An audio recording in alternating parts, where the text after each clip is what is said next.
Oh, say, can you see by the dawn's early light what so proudly we hailed at the twilight's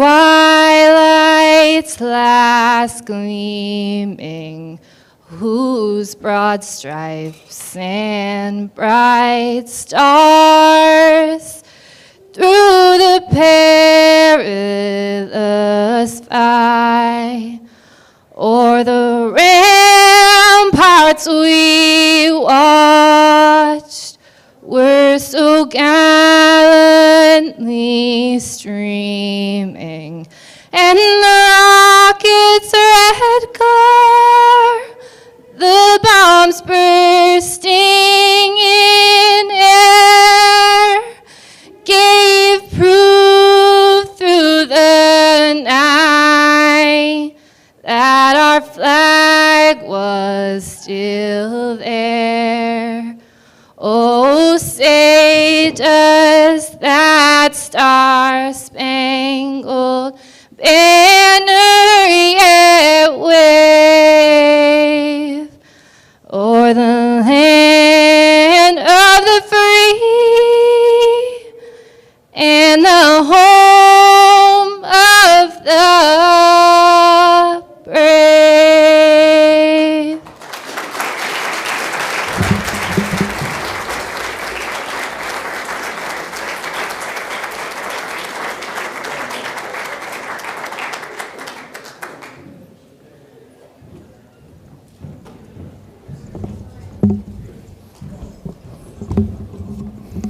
Corinne, thank you so much for that rendition of our national anthem, and we're so grateful that we're able to enjoy that today, once again in person.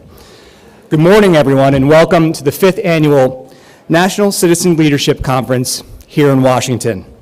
It feels good to be back in person again after COVID and all of the things that we've dealt with over the last few years. We're really excited today about the panels that we have, the breakout sessions from such understanding, some such smart people that are able to bring their expertise here to NCLC. So today we're going to have some great panelists, we're going to have some great panels, we're going to have a great opportunity to learn, and tomorrow we'll storm the Hill, right? We'll be able to have a chat with some of our elected officials and let them know what's at stake here and what's important and what matters here to us. You know, my journey started about 20 years ago, a little over 20 years ago. I was 15 years old on September 11th, 2001. And like so many of us that witnessed what happened that day, I was moved.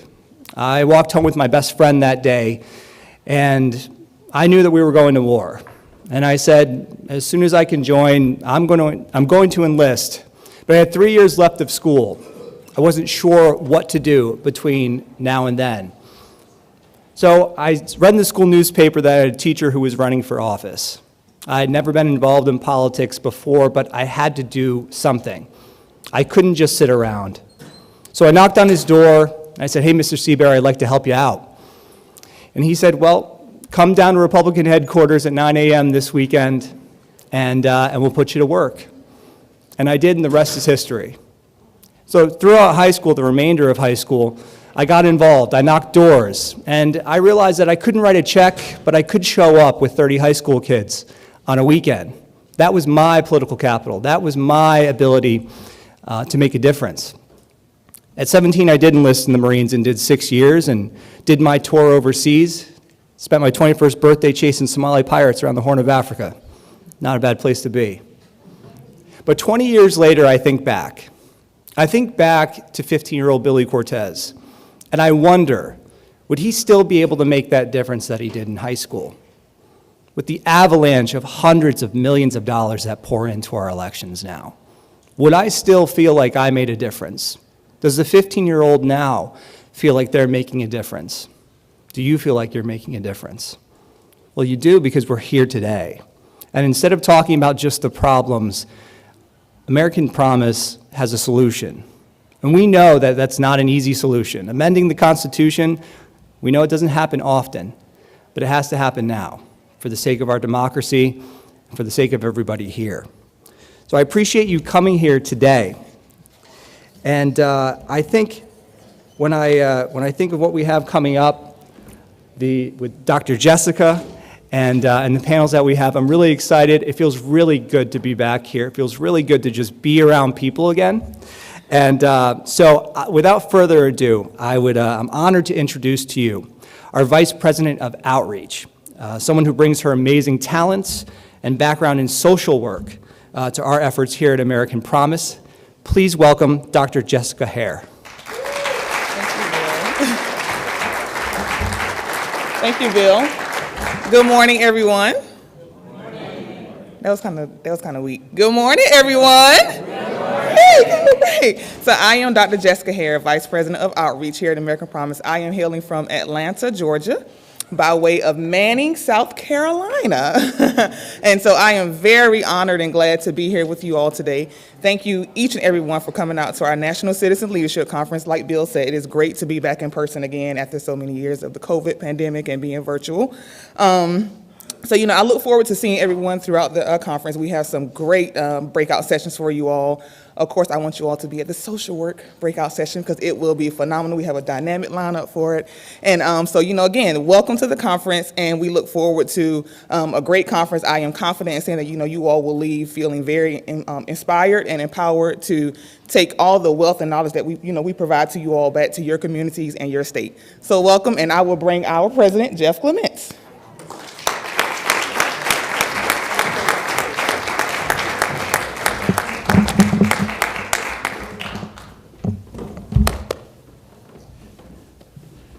Hey, thanks, Bill. Thanks, Dr. Jessica. Good morning, everybody.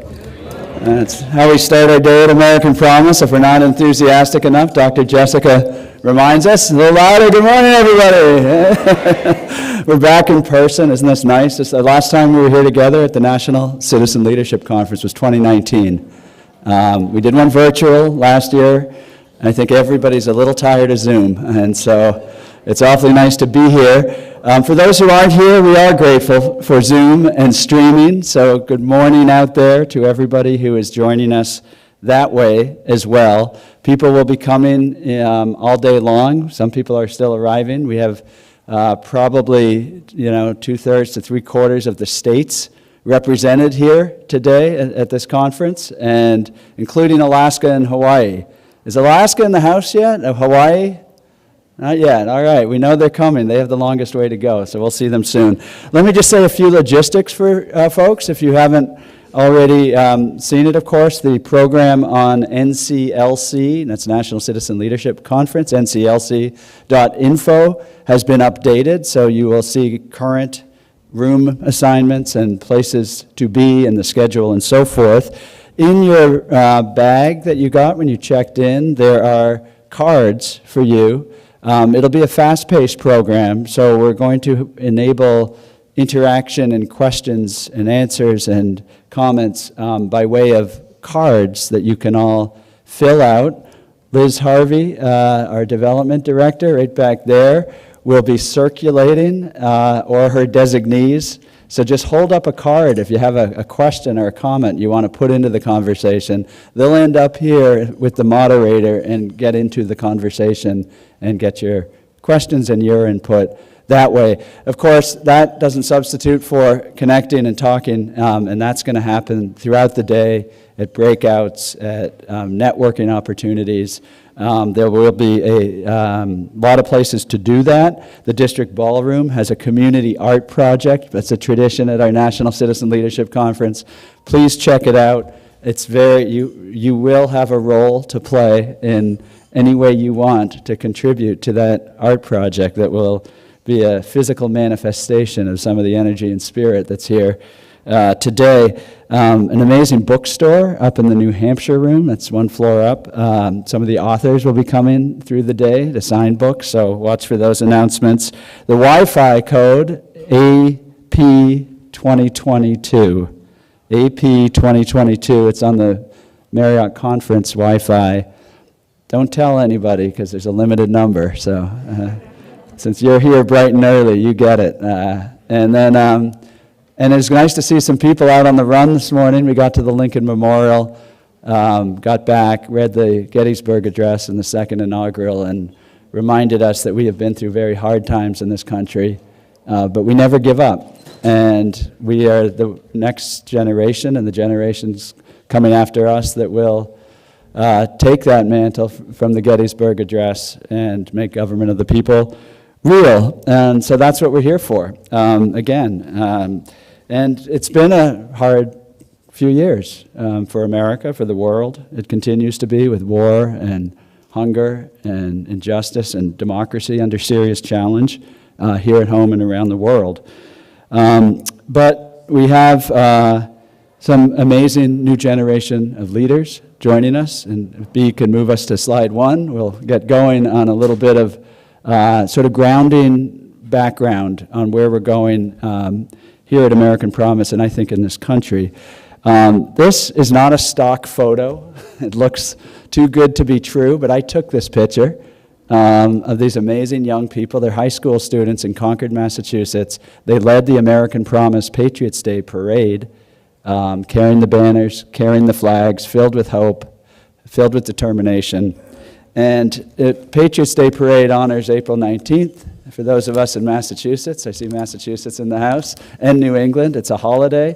And we honor the battles of Lexington and Concord, and the beginning, as we in our, any city that calls itself the hub of the universe, as Boston does, tends to think we started the revolution on that day. It's more complicated, but we'll take that. And the American Revolution and its revolutionary promise of government of, for, and by the people, again faces challenges, but again, Americans like these amazing young people and the people who are here today and around the country are picking up that challenge and making sure that we don't lose it on our watch, but we make it even better than ever. And so, behind these challenges that we face today, that's the way it is. Every time I think generations think, oh, we're the first ones to have to just have these insurmountable struggles. But that is the nature maybe of humanity, but certainly of the American story. And in those challenging times, I think in the most challenging times is when we make the most progress. It's almost as if, like we've done today, we put aside maybe our business, maybe our jobs to come together to actually say there's a red alert sounding. And just like 1775, the bell has been strung and struck, and people come together and say, okay, what do we got to do? And it's not easy. And over and over and over again, that's what Americans have done, and that's what we are doing now. And strands of this reform, I'm confident that we will see, and we are already seeing the outlines of a very bright future for America that will look different in a lot of ways, and will be doing government of the people differently. There's just massive amounts of reform happening right now, and civic renewal happening right now. And so over these next 2 days, we're going to meet a lot of the people doing it. We're going to meet, there's hundreds of organizations now that didn't exist even 5-10 years ago. There's millions of people who voted for not only American Promise's constitutional amendment, but concepts people weren't talking about 10 years ago, like ranked choice voting or open primaries or forming citizens commissions to stop gerrymandering or fighting for voting rights and the voice of the voter. It's happening all over the country. And so connecting us together is what we're doing here, and it's what we do at American Promise. It's what our partners and sponsors do as well. So freedom, unity, civic courage, that's the theme of this conference. And it is the theme of, I think, what's going on in the country right now, because I think freedom is feeling threatened, both personally, our sense as a people that we are having a bit of a struggle for freedom to actually prosper and succeed. And it's partly so hard because we are struggling with unity and civic courage, and adversaries are exploiting that. But here, we're not. In this room are people from all over the country, all different walks of life, all different political viewpoints.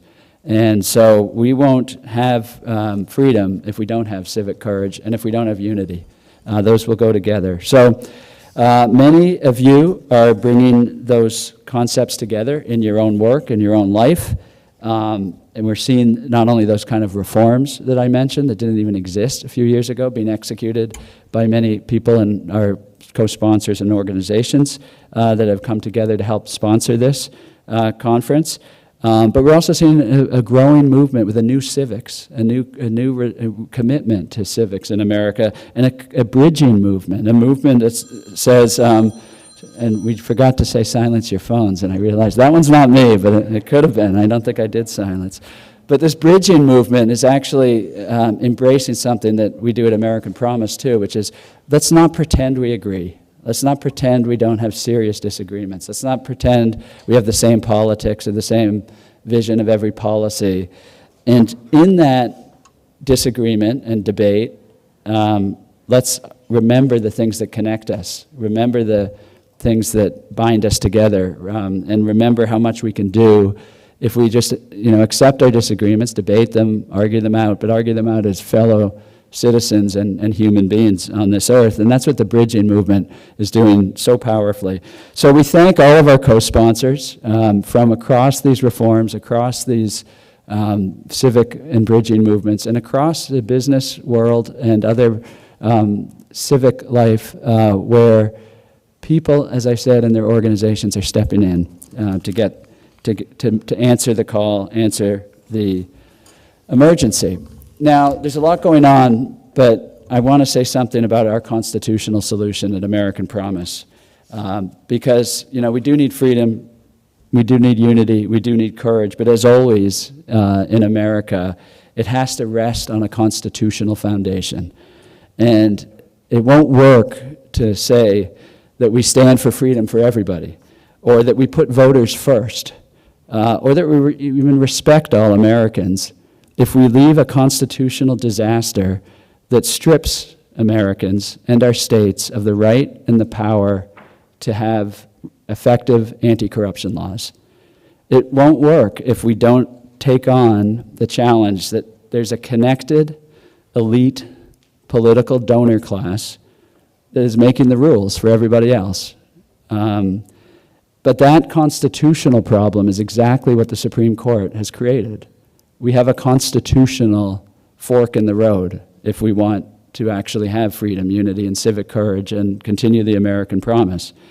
The court's mistakes have invented a new constitutional right that never existed, supposedly of free speech, of the very few to spend unlimited money to drown out most Americans and corrupt our campaigns, our communities, our elections, and our ability to even govern ourselves or even talk to each other. Most of the billions of dollars from this reckless experiment are going to toxic, divisive campaigns that are intended to drive fear and loathing into the American electorate.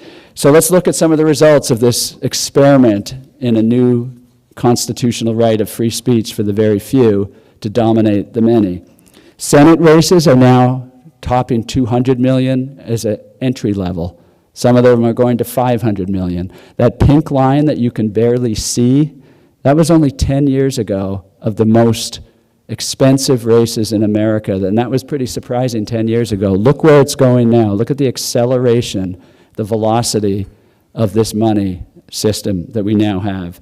Most of this money comes from a very small, as I said, donor class, a group of billionaires, large corporations, some of the biggest unions, and now even foreign adversaries, as we'll see in a few minutes, with no connection to the states where they're spending the money, locked in a battle for power in Washington. In 2020, $14 billion was spent in that election, twice as much as the last cycle. It'll be twice as much again in 24. And yesterday, our partners at Open Secrets, who are here today, thank you, Open Secrets announced their estimate and prediction that we will see the midterms just by November costing $9.3 billion. Again, a record, and this will not stop without a constitutional solution. Both parties are running dark money, secret operations That is accelerating. There is no honorable or good side in this. The Democrats now are 2-1 in dark money against Republicans. That reversed from earlier, a few years ago. That could reverse again. This is now locked into the both-party system. Civic trust has collapsed. And without a constitutional solution, it'll be hard to get that back. But right now, civic trust has collapsed, and most Americans feel that they've lost their free speech rights. They're under an avalanche, as our friend David Trahan in Maine says, under an avalanche where they can't be heard and they can't hear each other. So this corruption crisis requires a constitutional solution, and that's what we're doing. So it's the 4-Hour Freedom Amendment, and B, if you could move to the next slide, we'll see our 4-Hour Freedom Amendment and what it does, and it solves this problem. It's not a one solution. There are no one magic solution where we don't have to do everything else. It's a necessary constitutional solution, though, and it's happening. Since we were last together at the National Citizen Leadership Conference, we've accelerated our strategy. And the beauty of this is, as Bill mentioned, constitutional amendments are hard, but there's nothing that unifies us more than this. There's nothing that calls on our civic courage more than a constitutional amendment. So it's a massive opportunity. B, if we could go to the next one, our friends at Citizen Data are here, Mindy Finn. You'll hear more from her. But we've done work with Citizen Data in multiple states nationally. There is virtually no daylight between Republicans, Democrats, independents, that they want, we want this constitutional amendment, and we want it done now. Just last week, we'll go to the next slide, Republicans and Democrats in Pennsylvania joined to introduce in the state legislature, Republicans led the way, it's a Republican-controlled legislature, to introduce one of our resolutions calling on Congress to take action now to pass this constitutional amendment, get it back to the states for ratification. Pennsylvania will be the 23rd state to do this. 22 states have done this. It's following our strategy of make it local, bring it back home, let people take action on this in the states. And that is our strategy. Let me outline, as I close, the major points of this. Number one, we have to decide to win. You know, you'll go out of here fired up for a constitutional amendment. You'll talk to somebody, and they'll say, oh, wow, that sounds impossible. They'll roll their eyes. A constitutional amendment, how are we going to do that? We're too divided. Well, now we'll be able to tell them how we're going to do that. But the key is that we decide to win. Everybody wants this, just about. Very few don't. So decide to win, and we will make it happen. The biggest obstacle to success on this effort, as in others, is feeling that deciding in advance that it can't be done. And that's convenient because then you don't have to try, but it's the biggest obstacle. So decide to win and then go about it. That's what we do. That's what we did when we launched. Make it personal, make it local, use networks, build trust, include everyone, empower everyone to be a citizen leader. No organization is going to get this done. Americans are going to get it done. And that's why this is the National Citizen Leadership Conference. You'll meet many amazing citizen leaders here today. Choose or help the American people be heard in elections. Tons of ways to do that in farmers markets, rotaries, chambers, healthcare centers, social work conferences. Everywhere Americans connect together. Take a hand in or help contribute to some of the volunteer-driven campaigns. We've won 6 ballot initiatives among those 22 states. We have never lost a ballot initiative. When the people get to decide this, they go for it big time. And we've spent very little money compared to the ballot initiative world. We have a volunteer-driven model. We spend a fraction of what most ballot campaigns spend, and we've never lost. You're going to hear from Protect Maine Elections, an amazing ballot initiative going on right now. In this conference, you're going to hear from citizen commissioners from Massachusetts, the result of a ballot initiative there. This strategy works. 22 state resolutions, 800 local resolutions. Tomorrow we'll go up on Capitol Hill for Citizen Lobby Day. We will find a very good reception. Most of Congress people are either outright with us or very interested in the conversation about how this might work. So this is happening. Let's celebrate today. Let's learn. Let's connect. Let's commit. Let's nourish ourselves. We got some great food, thanks to our sponsors, some good beverages at dinner for the journey ahead. And tomorrow we'll go up, give Congress a piece of our mind, and then we're going to go back to our communities, bring this conference back home, and get this done. So thank you for being here. Looking forward to working with you. Really great to have you here.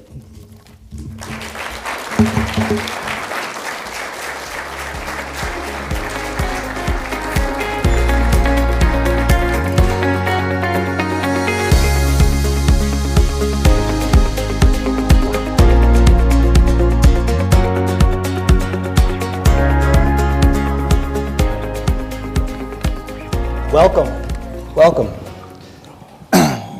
Thank you, everyone, for being here. We are excited to bat lead off here on our first panel, which is For Freedom, Protecting U.S. Elections from Foreign Money Interference. I am joined today by a remarkable panel of folks here. I will start with, to my immediate left, Josh Huminski, who is the director of the Mike Rogers Center for Intelligence and Global Affairs, which resides within the Center for the Study of the Presidency and Congress. Josh is an expert on a number of things and is frequently quoted, but does a lot of work with the Strategic Competition Program, focusing on the U.S.-European relationships, and a lot of Russian-related work streams coming out of the center. To his left, we have Katie Kelly, who is the Senior Director of Policy and Strategic Partnerships at the Campaign Legal Center. Katie oversees all of the policy work done by the Legal Center on the federal, state, and local levels, and has a specific focus on election sabotage, which I think is going to be very interesting to hear about. To her left, Colonel Larry Wilkerson. After 31 years in the Army, Colonel Wilkerson served as Chief of Staff to Secretary of State Colin Powell. He continues to be a resource for policymakers and decision makers on the Hill. He currently serves as a professor at William & Mary in public policy and government. Please welcome our panelists here today.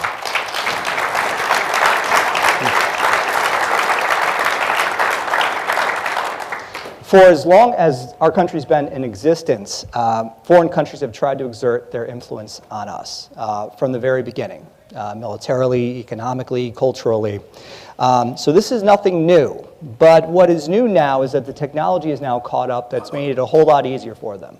Not only the technology, but now legally, we have this massive loophole due to the Citizens United ruling, where foreign countries and foreign entities have now been able to come in, spend money legally. I think our friends in Maine are going to talk to you a little later about what they witnessed and what they had to go through and what we're trying to do to rectify the situation where you had a foreign-owned entity come in and spend tens of millions of dollars to influence an election, and the FEC basically said, okay, you can do that.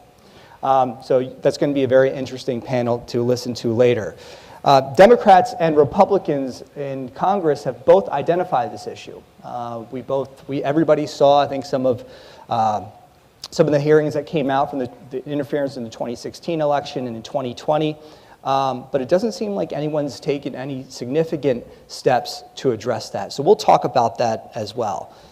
Just recently, the New York Times published an article a couple weeks ago that Vladimir Putin has spent over $300 million influencing elections across the world since 2014, including here in the United States, and I'm sure our panelists here are going to talk about that as well. So let's start with Josh. Josh, can you kind of frame the issue in a geopolitical global context of kind of what we're facing here? Who are some of the bad actors, and what are we seeing over the horizon a little bit over the next 12 to 24 months? Yeah, absolutely. There's a risk that when we look at what's happening right now of presentism, we see this as something that's unique and novel to us right now.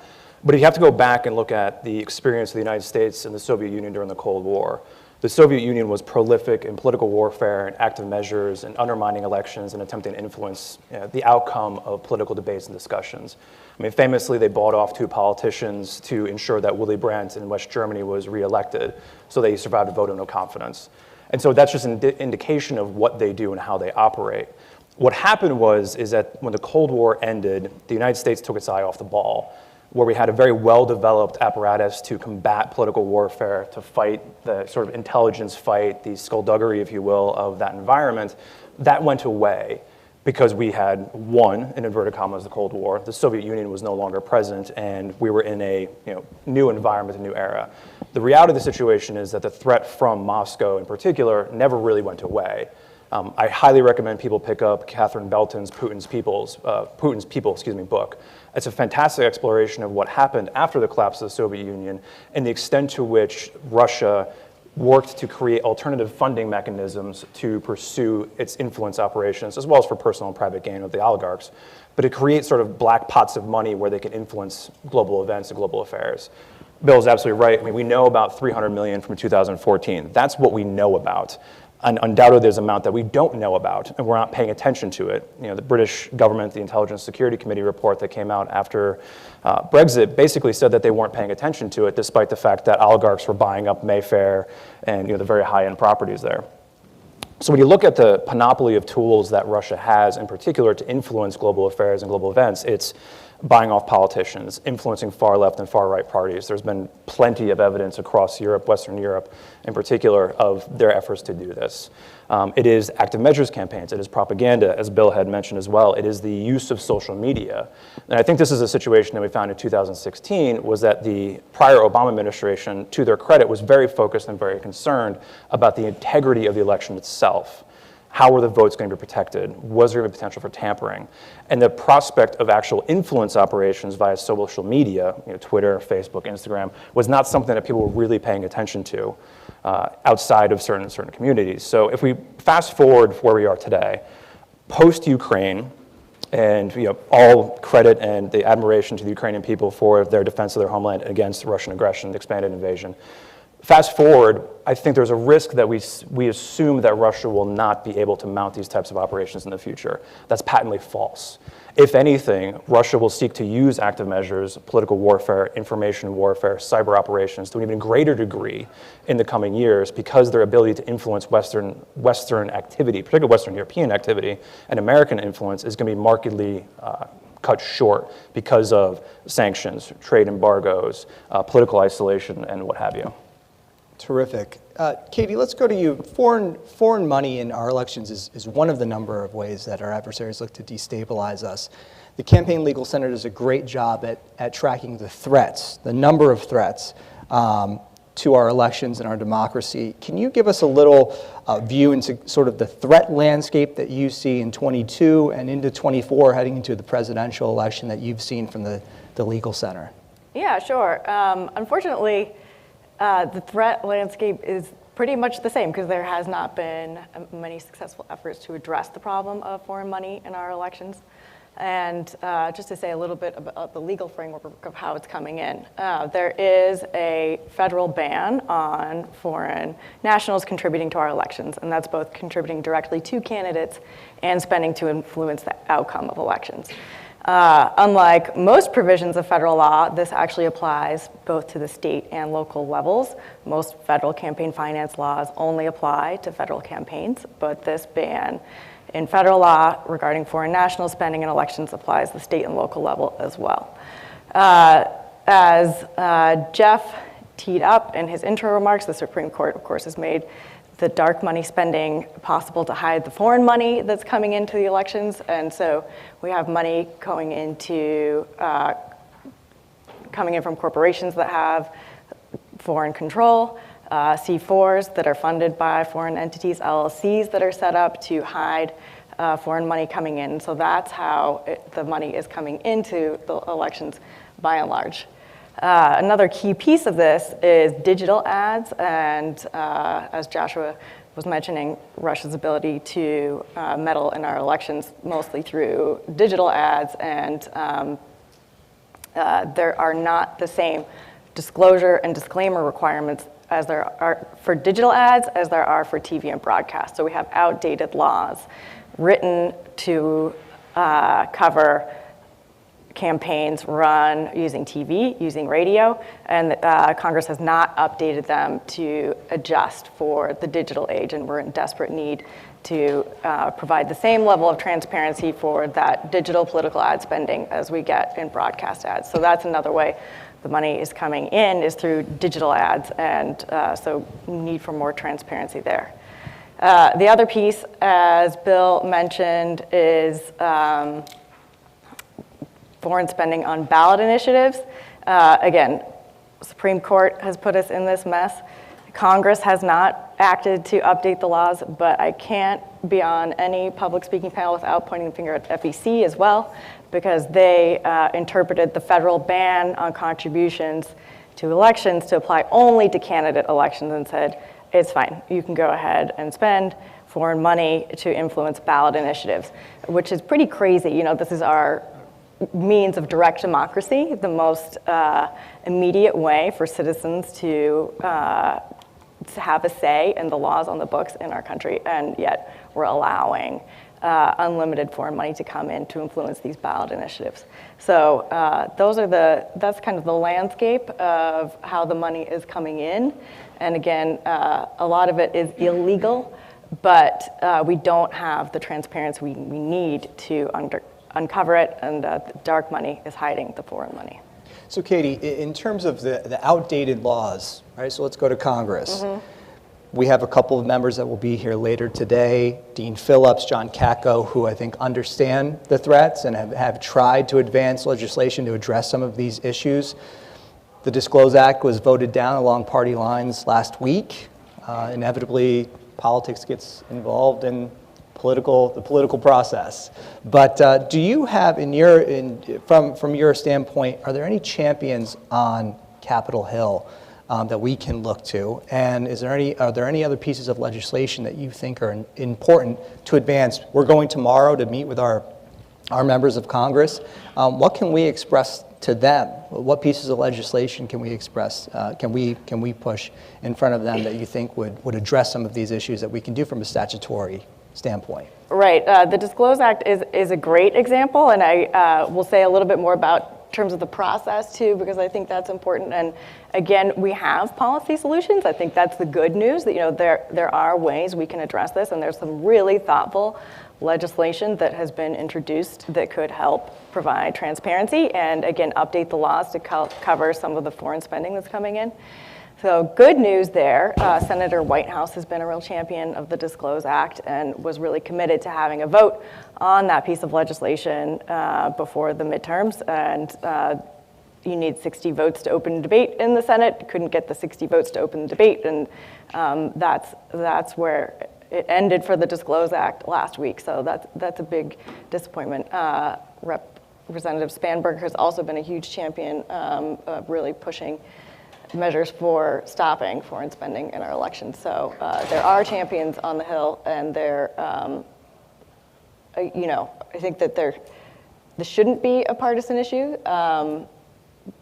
And I will say the thing that does give me some hope on the potential for some compromise and some dialogue on elections issues is the Senate is moving a very solid Electoral Count Reform Act bill, and there was a vote in the Senate Rules Committee yesterday to advance this bill to the full Senate, and I think we'll see a vote on that in the lame duck. This was an agreement hammered out by Republicans and Democrats in the Senate to address the problems with the Electoral Count Act. So, this is not something that's going to address the foreign spending issue, but I think there are some glimmers of hope in terms of flexing that compromise muscle and remembering how to work together to advance legislation that we really need. Terrific. Colonel, your expertise and your experience starting in Vietnam, you started in Vietnam, your career took you to the Pentagon, to Foggy Bottom, to the White House. You've seen a lot over the past few decades that you've served. What do you see compared to this time in history? What's your worry given the current state of our democracy based on the times that you've seen through some of the most dangerous times in our history over the past 50 years. And have the scope and the size of the threats, have those to our elections and our democracy, have those, or you think those are greater than they were during the Cold War? You know, I compare the period today, and have publicly said it, to 1857, 1858, 1859. If you know anything about that period and what followed, you know how dangerous this period is. But my really recent information in this regard doesn't come from the scholars at William & Mary, though we have some quite good ones down there on things like elections. It comes from my experience since the summer of 2019 when I joined something called the National Task Force for Election Crises. About 65 people who met periodically, experts in everything from the Electoral College to just state actions, and they're all different, which is a unique thing about our country, in elections, whether they be state or national. And then my involvement with a group out of the Georgetown Law School, you may have heard of, it got a lot of notoriety, the Transition Integrity Project, where we had such an eclectic audience that we had David Frum and Bill Kristol in the room with us. At the same time, we had Democrats in the room with us whose names I can't announce because they wouldn't let me. Bill and David essentially said, you can tell anybody about us. Our claim to fame, you may have read about, was predicting January the 6th. We wargame the 2020 elections. And one of our worst case scenarios actually evolved, developed, much like January the 6th. We didn't take it beyond that evolution, if you will, because we were frightened to take it beyond that evolution, frankly. We didn't know what was going to happen. We had divided opinion in the group. All this to say that I was exposed to a number of experts from, for example, at that time, Google Alphabet's principal technology expert who gave us a briefing that really blew us away. We'd never seen anything like this. It was based on Russian interference in elections across the globe, but principally ours. And one of the things we learned from that briefing, which has, in my view, not really been explored by the mainstream media, various reasons for that, is the influence that the Russians had on the Brexit vote in the United Kingdom. They climbed into that process and saw what anybody who's smart in this sees, that you only need to influence 0.5%, maybe 1% of the vote. And that's not that difficult to do, especially when you're backed with storehouse of money. And so they did. And it's my considered estimation that the Brexit vote went the way it did, whatever its results ultimately are. I think they will be deleterious to the United Kingdom and to NATO and to Europe in general, was influenced to the point that it was an evolution the Russians wanted and got. That's not to say that they're going to do that every time. I mean, let's face it, in 1948, Harry Truman started our putting millions of dollars into elections to try and keep the communists from being elected in Italy. And we've been doing it ever since. So it's something that nations do, especially great powers or near great powers. But it's very disturbing now when you get these kinds of briefings and you see how sophisticated these operations are. Now, let me give just one example and I'll conclude. We watched a 45-minute TV video of election campaigning all across America. And then we were told that the people we had watched in that campaign, who came across as housewives, preachers, businessmen and women and so forth, were Russian creations. They didn't even exist. They did have a passport, an ID card of sorts. They had a tax number. They had an address, a telephone number, a series of telephone numbers, cell phones and everything, but they didn't exist.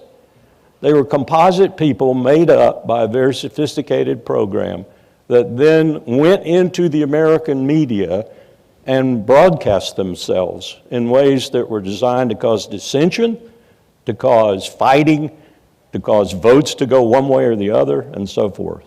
And this was all backed by money. And it was questionable, really questionable, as to whose money. So let's go to that, because we've been very focused on Russia for obvious reasons. It's in the forefront of all the news right now. Joshua, can you talk to us about some of the other countries that have spent and tried to interfere in our elections as well, how they've done that, what they've done, and where are they out of? I want to comment on the Colonel's point, actually, if I may, just to start off point. It brings a really great point, is that the bang for the buck ratio is fundamentally changing. With the technology that is out there in terms of deep fakes and various simulations of people, you can achieve a great deal of impact for a lot cheaper money. And that's something that is going to be increasingly challenging going forward. So, the Internet Research Agency is believed to have spent, X number of hundreds of thousands of dollars on ads, but reached, how many million people. Now, extrapolate that forward, and depending if the rules do not change, if the disclosure rules don't change, and you're looking at a situation where you're spending $500,000 to reach a half billion people for the sake of argument, that ratio will fundamentally get more complicated as technology further and further advances. So it's a challenge for policymakers to stay ahead of that, both in terms of legislative side to say how money is getting into the system, but then also what that money can actually achieve. Because there's fundamentally an order of magnitude difference from mobilizing a campaign like Bill had talked about when he was in high school versus me programming a series of bots to produce deep fakes and go influence everybody. And it only needs to take one message to sync. I can do 100,000 messages, but if that one bites, that influence will have outsized effect. To your question, what we're seeing is other countries adopting Russia's playbook and doing it quite well in an evolutionary standpoint. I'm going to bring up Australia as an example, as a target from China in particular. Australia has been a big target for Beijing across the board, from almost outright buying politicians to creating fake board positions in nonprofits and think tanks for foreign politicians, to buying influence that way, so they have pro-Beijing narratives. They're facilitating sort of grassroots and grass tops initiatives that appear to be legitimate, but they're fully funded effectively through assets and organizations from the Chinese government. And so you're seeing that, in Australia, to their credit, is doing a great deal of work to crack down on this, having been considerably more permissive than they once were, than they are now, I should say. Now, are there things that Australia's done that we can look to address these issues and that sort of influence, outside influence? I think what they're doing is, for one, it's a lot of naming and shaming and identifying politicians and holding, journalists are holding politicians to account when they have these things popping up. I think is a big one. Having an informed and aware, educated citizenry is another one. Trying to close off some of these loopholes that you're seeing pop up to allow astroturfing to develop in terms of financial mechanisms. But it is a robust and challenging effort, because when you do one thing, your adversary is going to respond. So if we create a law here that's going to say, hey, you need to disclose your online ads, they're going to say, okay, great, I'm going to go find an agent, for lack of a better phrase, who will serve as my vehicle in the United States to provide that money. Be it a overseas Chinese expatriate, for the sake of argument, or a Chinese naturalized citizen, or whomever. Or what we've also seen, and I may get this wrong, I think it was either Russia or Iran, but it might have been Russia, was recruiting journalists for outlets that they didn't know they were actually writing for Russia or Iran. I get that story mixed up. And so when it became disclosed that these journalists, they thought they were writing for this outlet, and it actually turns out it was fundamentally funded by a foreign government to push a specific narrative. So what you're seeing is the proliferation of these tools and capabilities from a Russian playbook to Iran, to China, to eventually North Korea and other adversaries. Katie, we've seen in the New York Times article that I mentioned before about Vladimir Putin, there were a number of mechanisms in there that he's utilized. Cryptocurrency, cutouts, foundations, board seats that Josh referenced. Have you seen this, where have you seen this in the United States? Have we been able to identify or shine a light on any of this, of what's been happening here in the U.S. with particular institutions or particular groups here in the U.S.? Yeah, well, unfortunately, again, the money, a lot of it is undisclosed, so we don't have a sense of the scale, a lot of this, and a lot of how we are uncovering instances of the foreign spending is either people will admit that they have done this. That happened with the case of a Chinese owned corporation that made, I think, a very sizable contribution to a super PAC supporting Jeb Bush in 2020.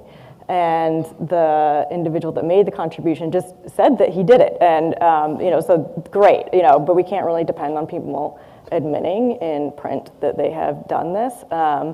And a lot of it too is, organizations like the Campaign Legal Center are monitoring filings. And so we were able to unearth the Lev Partisan Fruman contribution going to a Trump-aligned super PAC through an LLC that was created, just days before the contribution was made. And so, it took some digging on our end into who is this LLC that popped up out of nowhere and is making contributions to this Trump-aligned super PAC. And, we didn't have to do too much digging to see that it looked like it was some sort of shell entity set up to funnel the money in.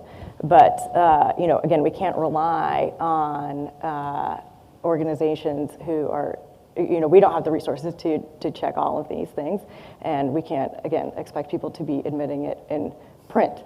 So we need, I think the transparency piece is key to begin to get a hold of what's going on. Sure. Colonel, how do we pull ourselves back from the brink? From what you said, you have serious concerns about where we are as a country, as a democracy, as a people.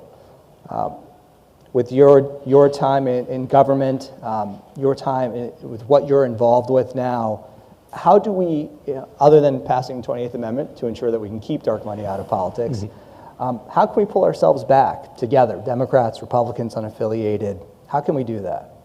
Well, I do think the 28th Amendment is absolutely vital.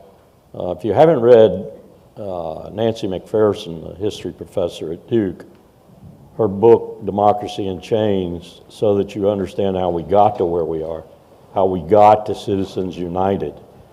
It's an explicit expose done by an eminent historian on how we created Citizens United. And the way we were able to do that was because we went to sleep, we being the American people. We let it happen. We let Lewis Powell write the memo that said corporate America should run America, not the people. And then we let Charles Koch allocate billions of dollars, gather to himself ally after ally, discard them when they weren't working for him anymore, keep them if they did, and make more profound their efforts, which produce what we have today. Not just the Supreme Court decision, but the fact that if there's a deep state, it is corporate America. That's what's running your government now. And if you want to take that government back, and I tell audiences all across America this, I'm guilty, you're guilty.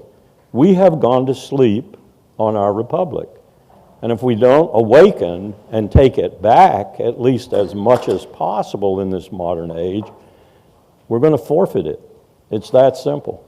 So it's people like you and others like you all across this country that have to resume their participation, educated, competent participation in our democratic process, whether it's at the polling stations in Colorado or it's in opposing Colorado's congresswoman who wants to make Christianity the national religion and my and your armed forces its protector.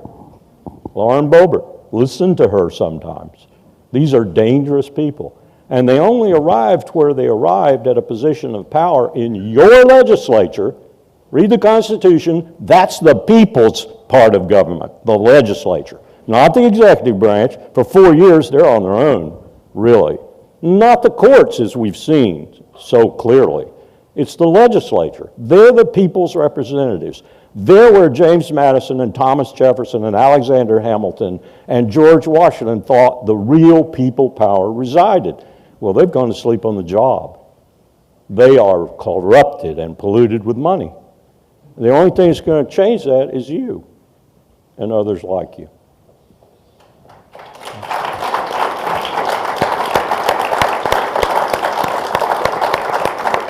So we have a question from the audience. I think you have some cards on your tables. If you have some questions, feel free to write them down. Liz is walking around with them.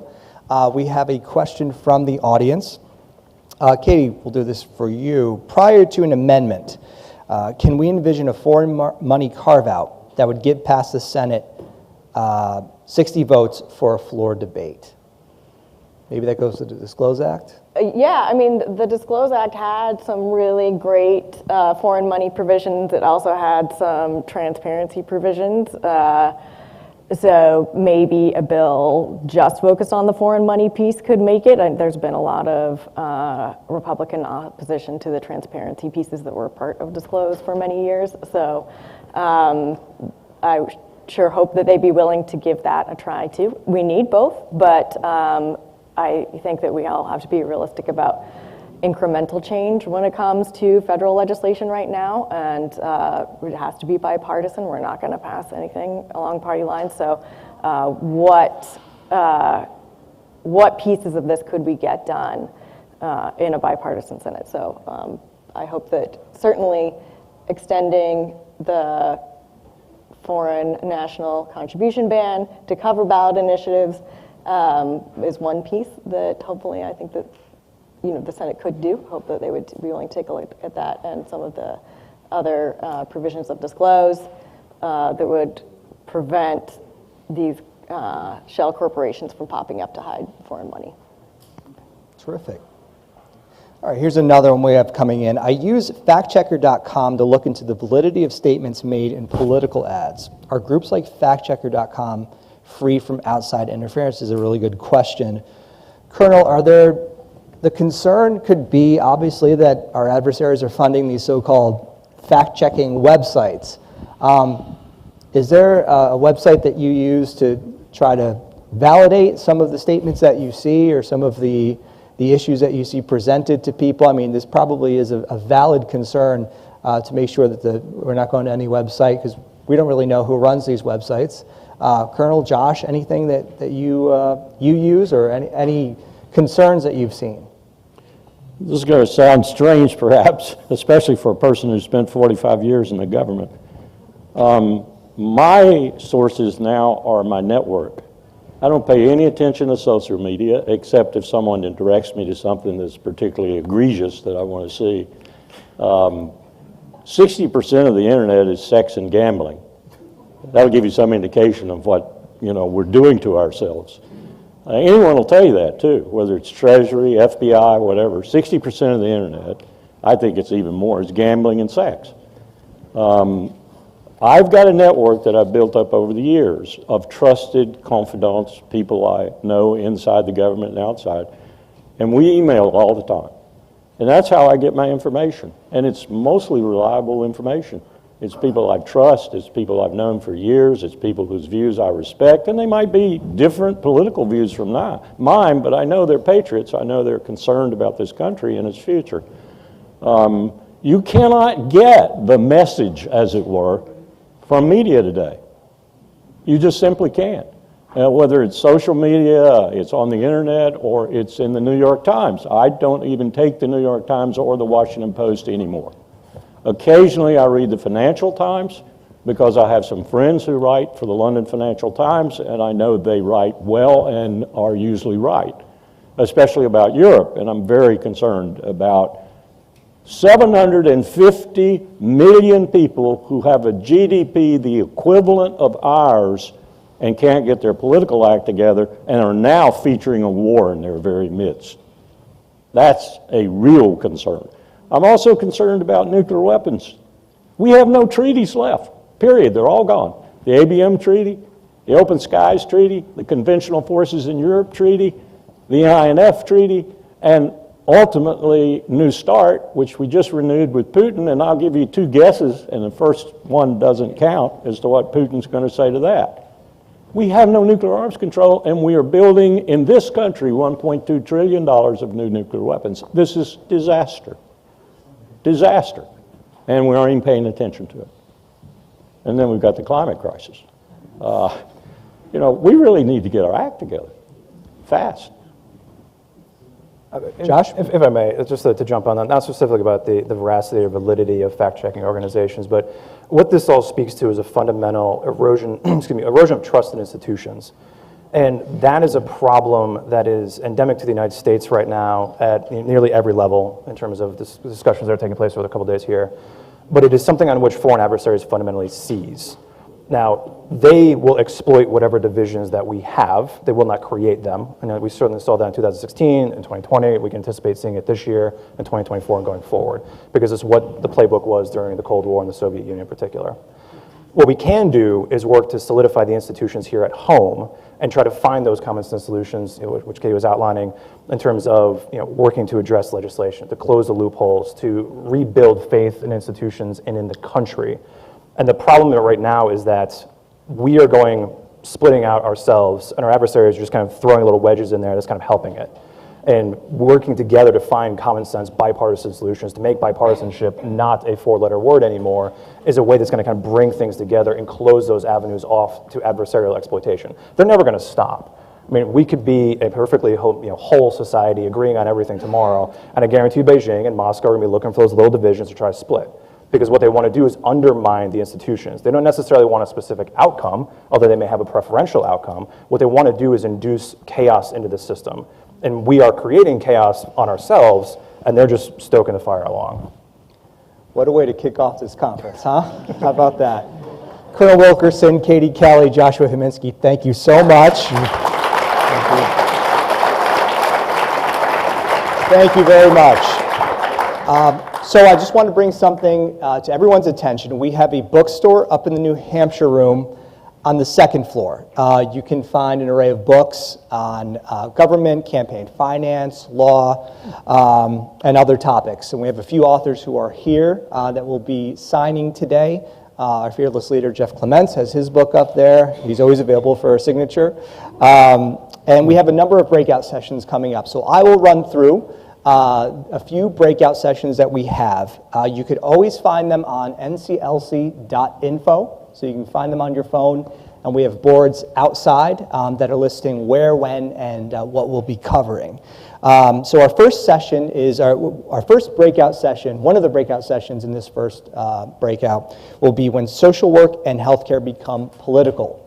And that's going to explore how social workers and healthcare professionals can bring their experience and expertise to the political world and affect real change. That breakout session will be located in the East Room and will be hosted by our very own Jessica Hare and other experts. Our second session is going to be Make It Personal, Make It Local, connecting with fellow citizens and candidates where we live. Chris Kayer and Laura Nipmeyer will be leading this session on how to affect change through local organizations and events, chambers of commerce, community organizations, Rotaries. And this is going to be a great opportunity to learn what to do and how to do it on a local level. That session will be held in the district ballroom. The third breakout session is going to be Did Elites Take Over Our Government? Find out who, how, and why. We'll explore the who, what, where, how, and why of big money in politics. Connor Flotton and our members at Open Secrets will show you where the money is flowing in from and how mega donors are trying to hide it. Very fascinating session for sure. That session will be held in the district ballroom as well. So again, feel free to check out nclc.info for boards and the boards located in the hallway for any of the schedules coming up for the remainder of the schedule here. When you disperse, any chance you get, we encourage you to keep an eye out for our special guest authors who will be walking around in the New Hampshire room and again, signing books. So once we are back, we have an amazing panel for you, led by Elizabeth Doty, who will talk about free people, free enterprise, and free and fair elections. Thanks so much.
Everyone hear me okay?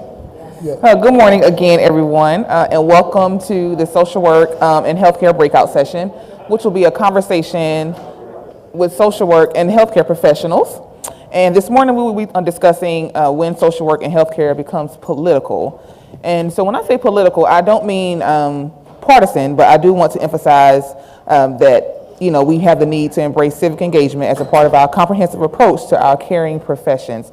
So I am Dr. Jessica Hare, Vice President of Outreach here at American Promise, and my background is actually in social work, and I always describe myself as a political social worker. And so now I will introduce our panelists. First, I will start with Ms. Sarah Butts, onto my far right, who is the Director of the Public Policy at the National Association of Social Workers, headquarters office in Washington, D.C., and NASW is the largest social work organization in the nation, representing the interests of over 700,000 social workers nationwide, with 55 local chapters in states and U.S. territories. Sarah is responsible for leading the Association Public Policy, Political, and Legislative Affairs agenda, overseeing field organizing work at both the national level and with NASW chapters, political candidates fundraising and endorsement efforts, as well as developing and advancing the goals and objectives related to influencing the executive branches of government. So Sarah, we welcome you to the panel. Thank you. Thank you. Next, we have Dr. Charles E. Lewis, to my left. He's the director of the Congressional Research Institute for Social Work and Policy, which is known as CRIS. And during his time on the Hill, serving as Deputy Chief of Staff and Communications Director for former Congressman Adolphus Ed Towns, he was very instrumental in creating the Congressional Social Work Caucus with the idea it will be a platform that will allow social workers to have more of a voice in Congress. And while on the Hill, as the staff coordinator for the Social Work Caucus, Dr. Lewis organized briefings for the National Association of Social Workers, the Council on Social Work Education, and the Society for Social Work and Research. And in 2012, he founded CRISP, which is a 501c4 nonprofit, nonpartisan organization to complement the mission of the Social Work Caucus and to ensure its presence on the Hill as congressional member organizations. So welcome, Dr. Lewis. Thank you. And then to my right here, we have Dr. Marie Henselder-Kimmel, who is a gynecologist who retired after 24 years in practice in New Jersey. She was inspired by gridlock and healthcare policy to engage in citizen advocacy to address the overpowering influence of money in politics, and is the volunteer leader of the New Jersey State Chapter of American Promise since its inception in 2017. Dr. Kimmel is also one of the leaders who began an initiative for healthcare professionals for American Promise after our last NCLC, and had written testimony accepted for the February 2020 House Subcommittee hearing on the amendment resolution. So welcome, Dr. Kimmel. Thank you very much. And lastly, we have Aaliyah Bhatia. Aaliyah is the Executive Director at Vote ER. And Aaliyah was drawn to the connection between healthcare and democracy through the combination of being raised by parents in the medical field and various defining experiences while studying, teaching, and working on housing and health initiatives. She earned her master's in public policy from Harvard Kennedy School and is a graduate of the School of Foreign Service at Georgetown University. She started her career as a high school educator and then as a strategy consultant at the Boston Consulting Group. So welcome, Aaliyah. So to kick off our panel, I would like for each of you to take a few minutes to talk about the connection between democracy and health. And I'll start with you, Sarah. So let me just say what a privilege it is to be here with you all today and to represent the social work profession that works across so many different settings. There really is no community-based setting that social workers are not working in the front lines. And the last couple of years has just been an unbelievable time for our profession and the clients that we serve, really all of society. NASW has one of the most vast public policy portfolios of any DC-based organization, and certainly of any workforce association. We do advocacy for social workers and also for our clients across all these settings. And it's just amazing in our society that we have to advocate so vehemently for people. And I spend a lot of my time making sure that we're able to be compensated, that our reimbursement is enough, which it isn't, and that our pay is enough, which it isn't, and that we can access the education that's required. A terminal degree to practice social work is a master's degree, plus at least 3 to 5 years of continuing education, supervision, and training. So to me, the social work profession is the exemplar. The social is fundamental if we think about other workforces. And this is not to minimize all of their contributions, the nurses, the teachers. I mean, I could go on and on. But there's something that's fundamentally wrong when it's so difficult to get these basic changes. I mean, even right now, during a public health emergency period, when it's very clear that we have a crisis in the country and that people are suffering with mental health, behavioral health, and just meeting their basic needs, we can't get quick action to address these issues. And part of it is that there's money in politics. I will say that NESW does have a PAC, a political action committee. Only members can donate to our PAC. I oversee that. We go to PAC fundraisers, so we do the work on the Hill, the programmatic work and advocacy. We also help to fund campaigns. And I'm often there alongside private business and industry, and it feels crazy sometimes because we may be there advocating for the underserved, for homeless people, and I have to do my pitch right next to the execs in business, and we don't have anywhere near that kind of money. So that's been kind of mind-blowing to me. So I think that there's obviously a critical role for us all to play, for the profession to play, and that we need to kind of think collectively about how to improve our system and improve life chances, opportunity for all of society.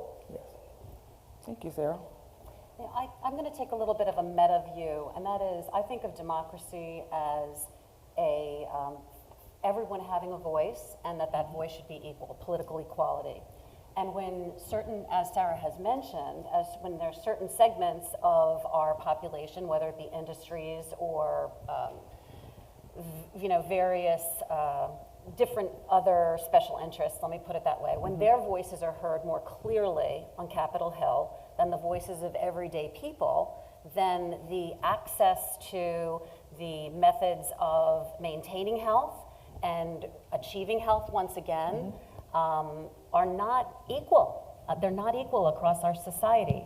And that doesn't mean universal health care necessarily. It means taking care of the chemicals that go into our water so people aren't sickened by those. But it's taking care of air pollution and the various industries that maintain the pressure on Congress to deregulate things that help control air pollution. It's access to medications and the costs of medications. We did just see a little bit of movement on Capitol Hill with new legislation with some drug price reforms for Medicare, but they were really only a little bit of what's needed.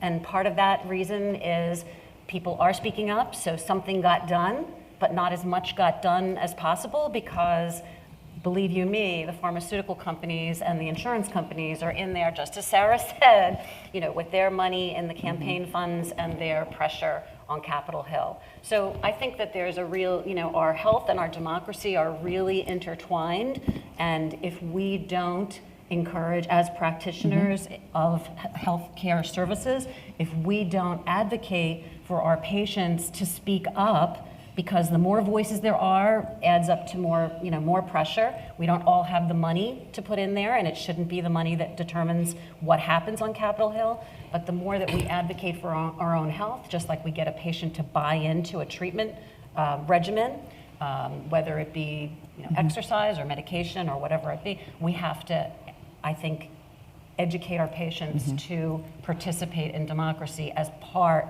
of maintaining their health.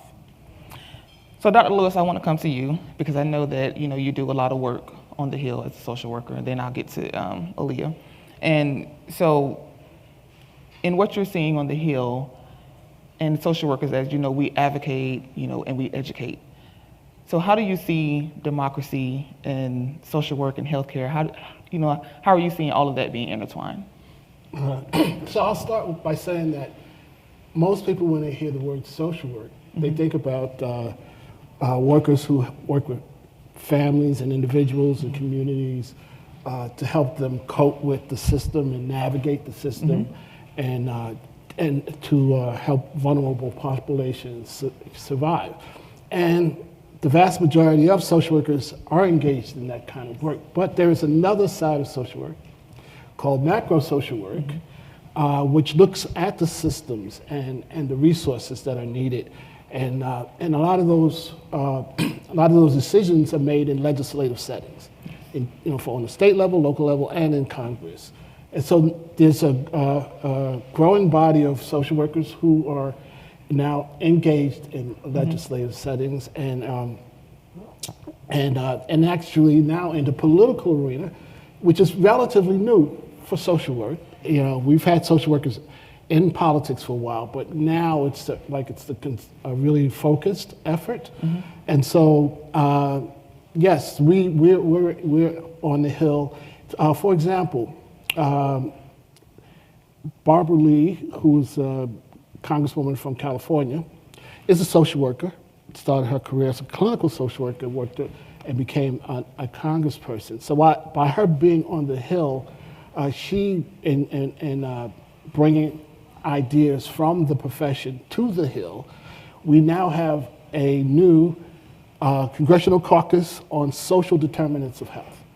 And unless you're a social worker, that may not ring a bell with you, but we know that health, there's more to health than just taking care of your physical body and your mental health, but that where you live, environment, housing, all of these things are, impact on your health.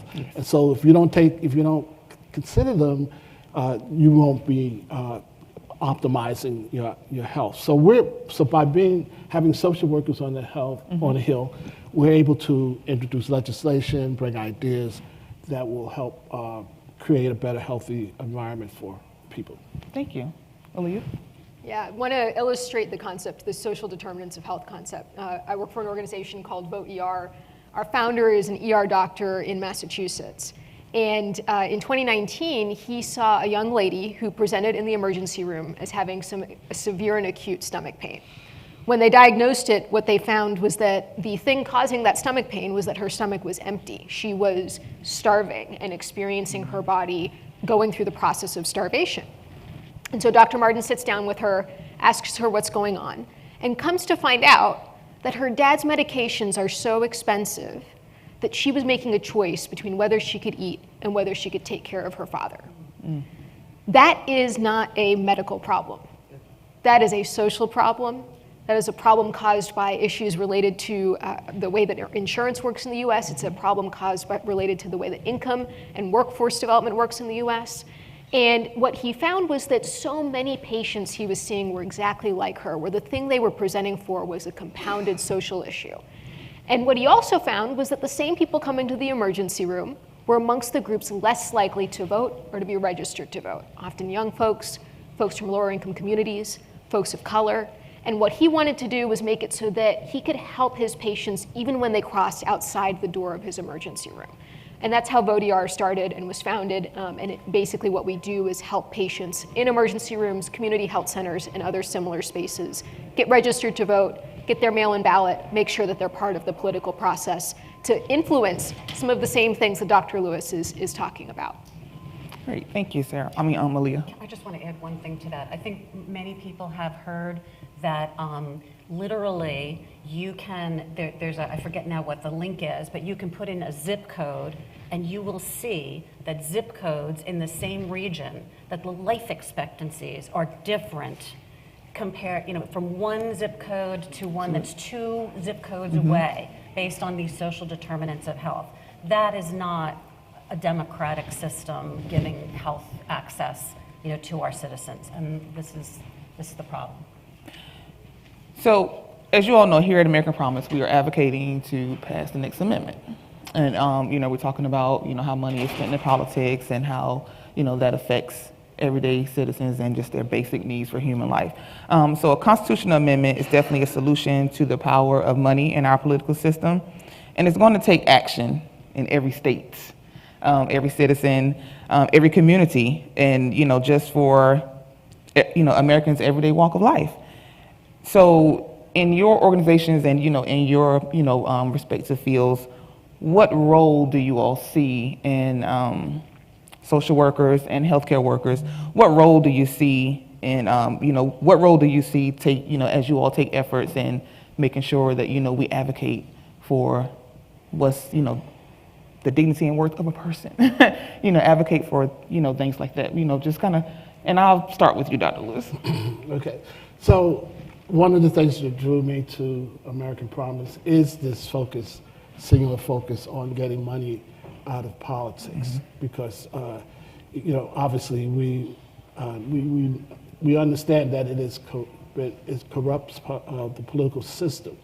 And so with social workers, I think we're in the communities, that are, some of them that are affected by it, and we know that from data that lower income communities don't vote as large numbers as more affluent communities, because I think they are kind of jaded by the fact that their influence in the political system is not really, they can't see where that they would make a difference. So we try to engage those communities.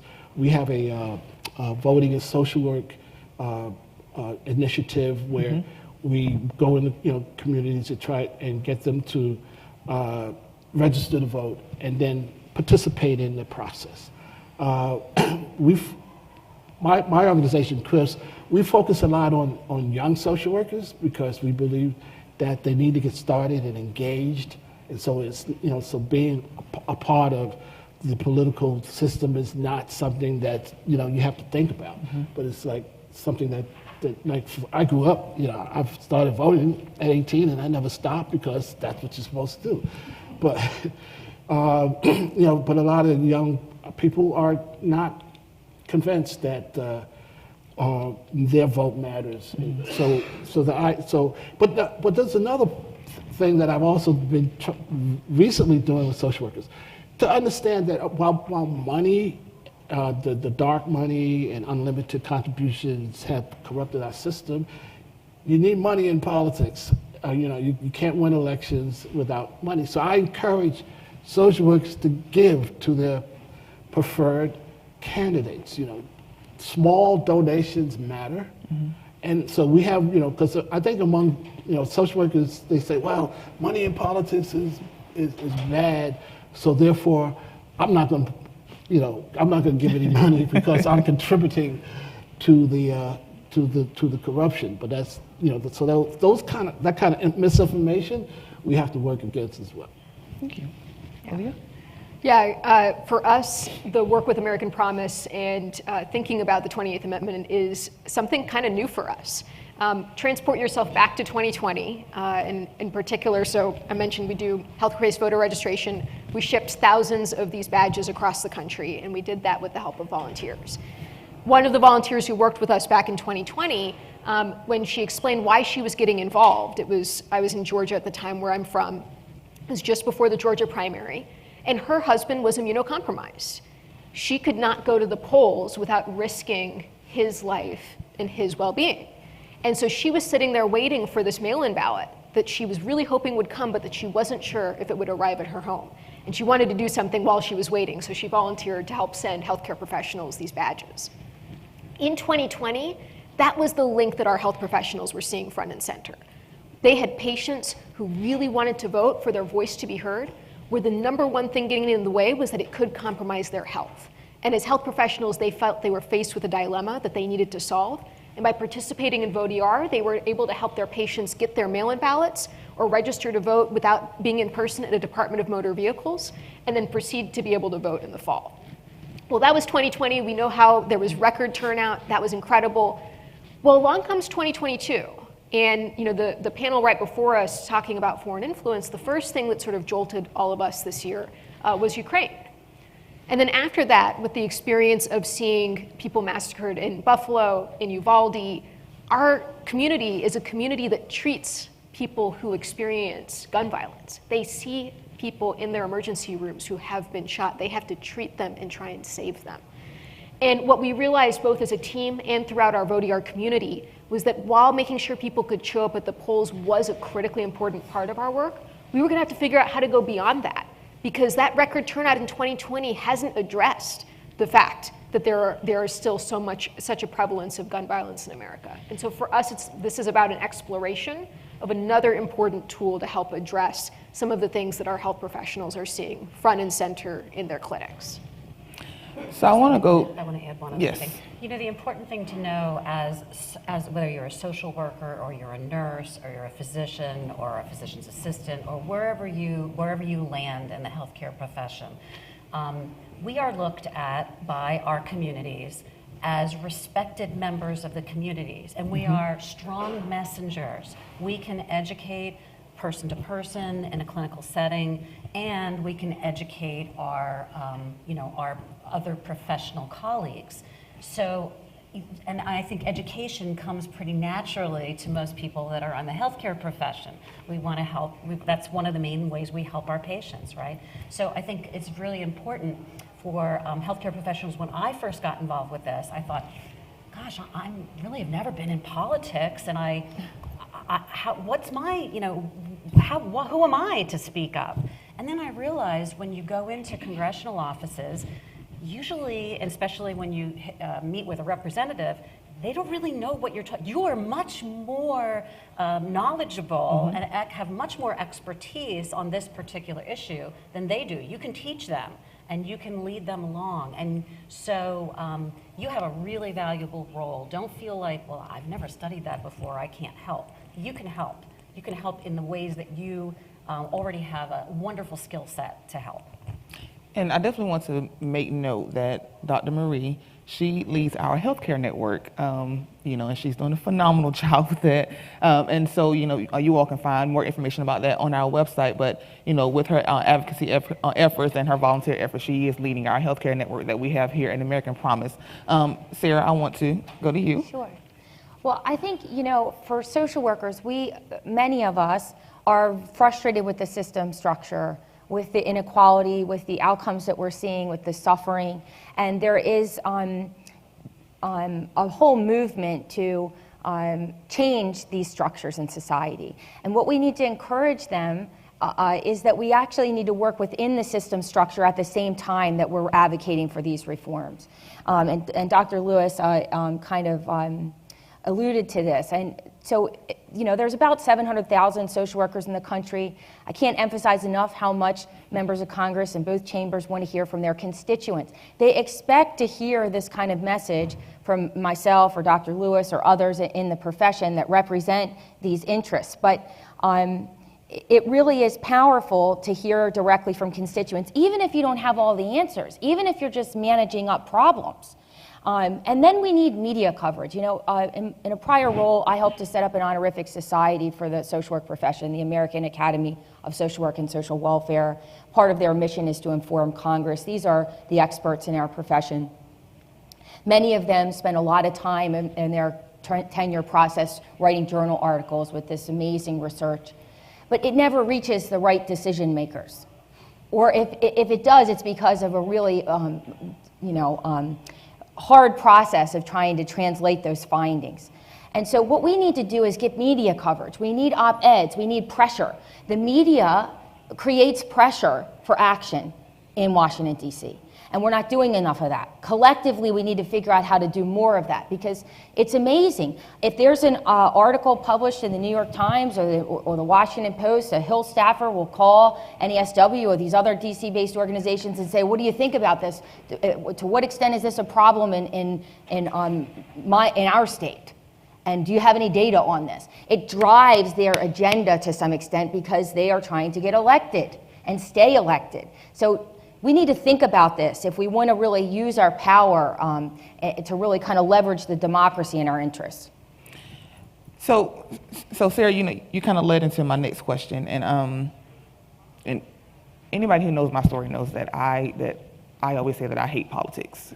It wasn't until I met Dr. Lewis during my doctoral program that I was introduced to political social work. I was like, oh, what is that? I don't even know what that is. So I always thank him for introducing me to this arena because it's been very rewarding for me so far. But we kind of talk about let's get involved and what we need to do, but how do we go down and reach people who aren't really educated enough about what we're doing? How do we motivate them? How do we get them involved? How do we keep them involved to want to continue to advocate and do the work that we're doing, because this is hard work. It's hard work. So how do we reach other social workers? How do we reach other healthcare professionals? And I'll start with you, Dr. Marie. I think it's important to, you all have a network in your profession. Speak to your colleagues. You have to reach out and say, this has come to my attention. It really was bugging me, whatever it is, and I decided to look into what I could do about it. And this is what I'm doing. And offer them something small that they can do. And the other thing I found really important, just in my American Promise work overall, is to celebrate the little wins. Don't let them go unnoticed. And when people get that little taste of, wow, I did that, then they're interested in doing something else.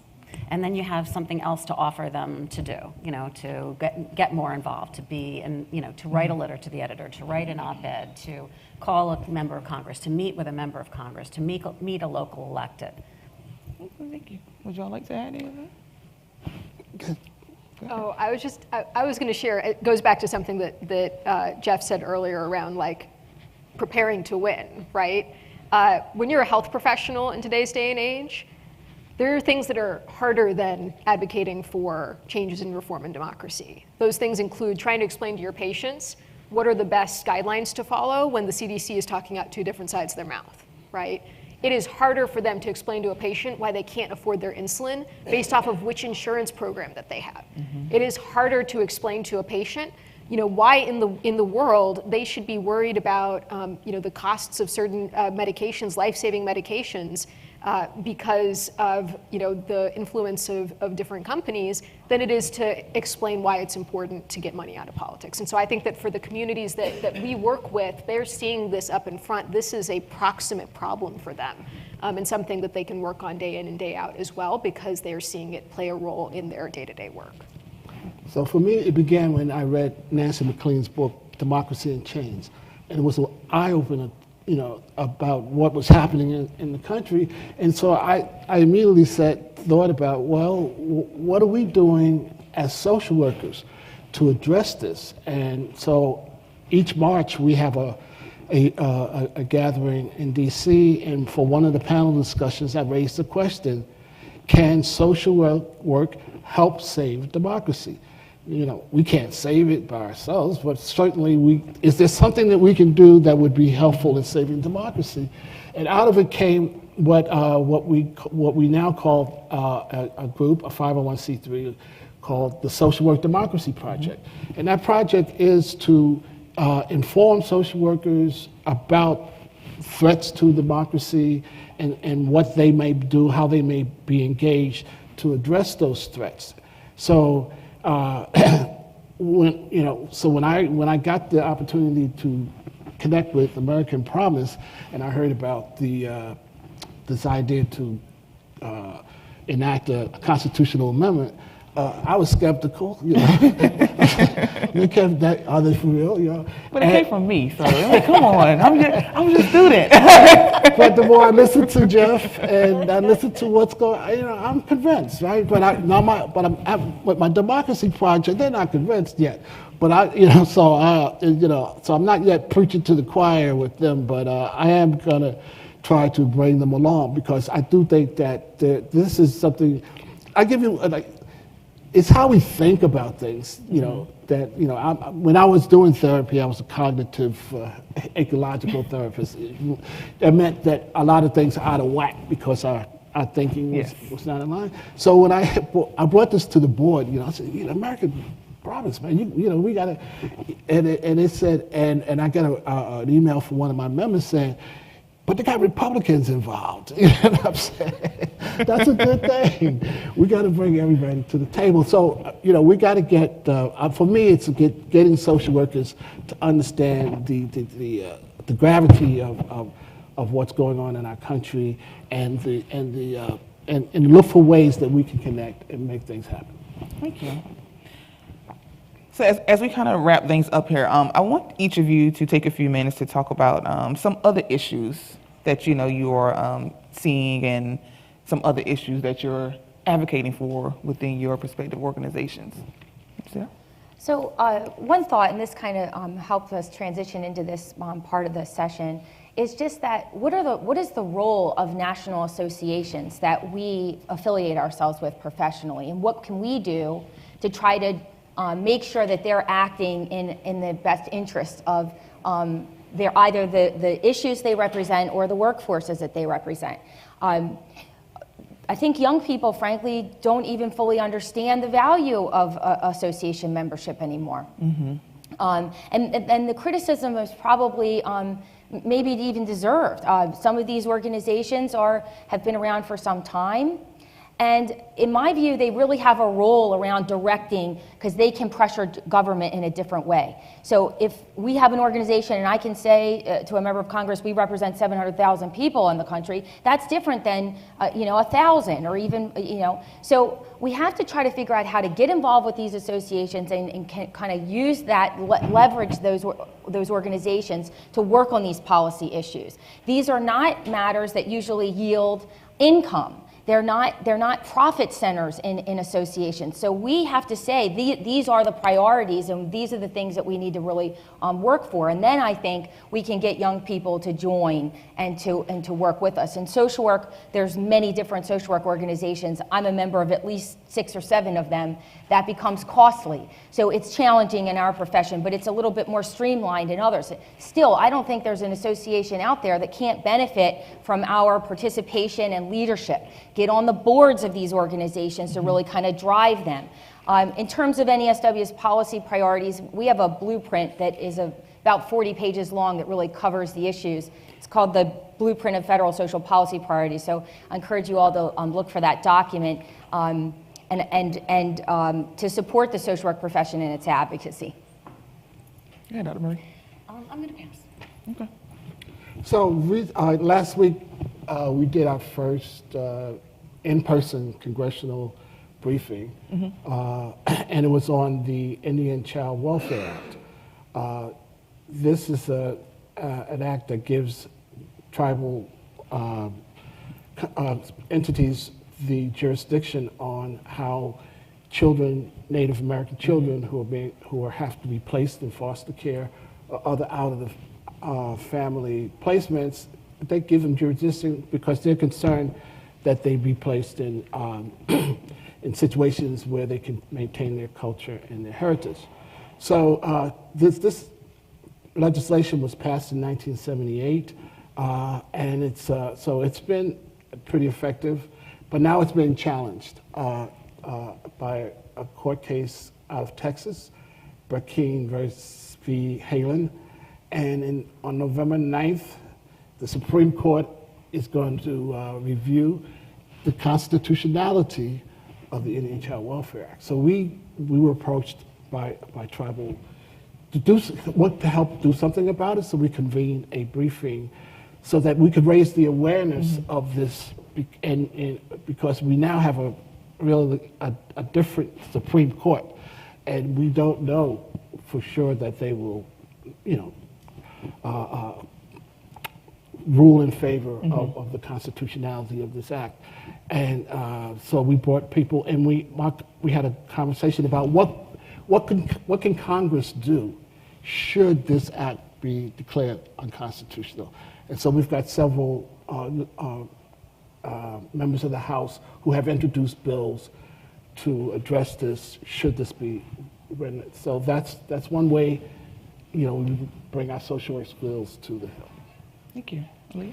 Yeah, for us, it's taking what the social work field has already led in, which is recognizing this link of voting as a social determinant and voting and health and that link, and making that more prevalent within medical and healthcare spaces. And this year we had a really big win with the American Medical Association declaring voting a social determinant of health and kind of simplifying a lot of the conversations that we now have with health professionals and with patients about that importance. So continuing to ensure that the things that the leadership of folks sitting here already deeply understand in their bones translates into the medical field. Thank you. So we only have just a few minutes left, so I wanted to see if anyone had any questions in our audience for our panel. Yes. It's all yours. My name is Warford, and I am a social worker from the state of Maryland. And one of the things I found out that I'm a late bloomer, I didn't start to, I'm pretty much new. But what I'm not new at is voting. I've been voting since 1971, it was every session. But what I'm finding out in the field of social work, we're not teaching the generation about civic engagement. Even our profession, we have a mandate in our code of ethics that talk about political engagement. I never heard about it, and everything is clinical in our profession. So I think that needs to change. You know, we need to start getting more towards the civil engagement and political advocacy, because I do associate myself as a political social worker. But that's what I think is the biggest problem in our profession, is that we're not holding on to our code of ethics that states that we need to be involved, and we're not encouraging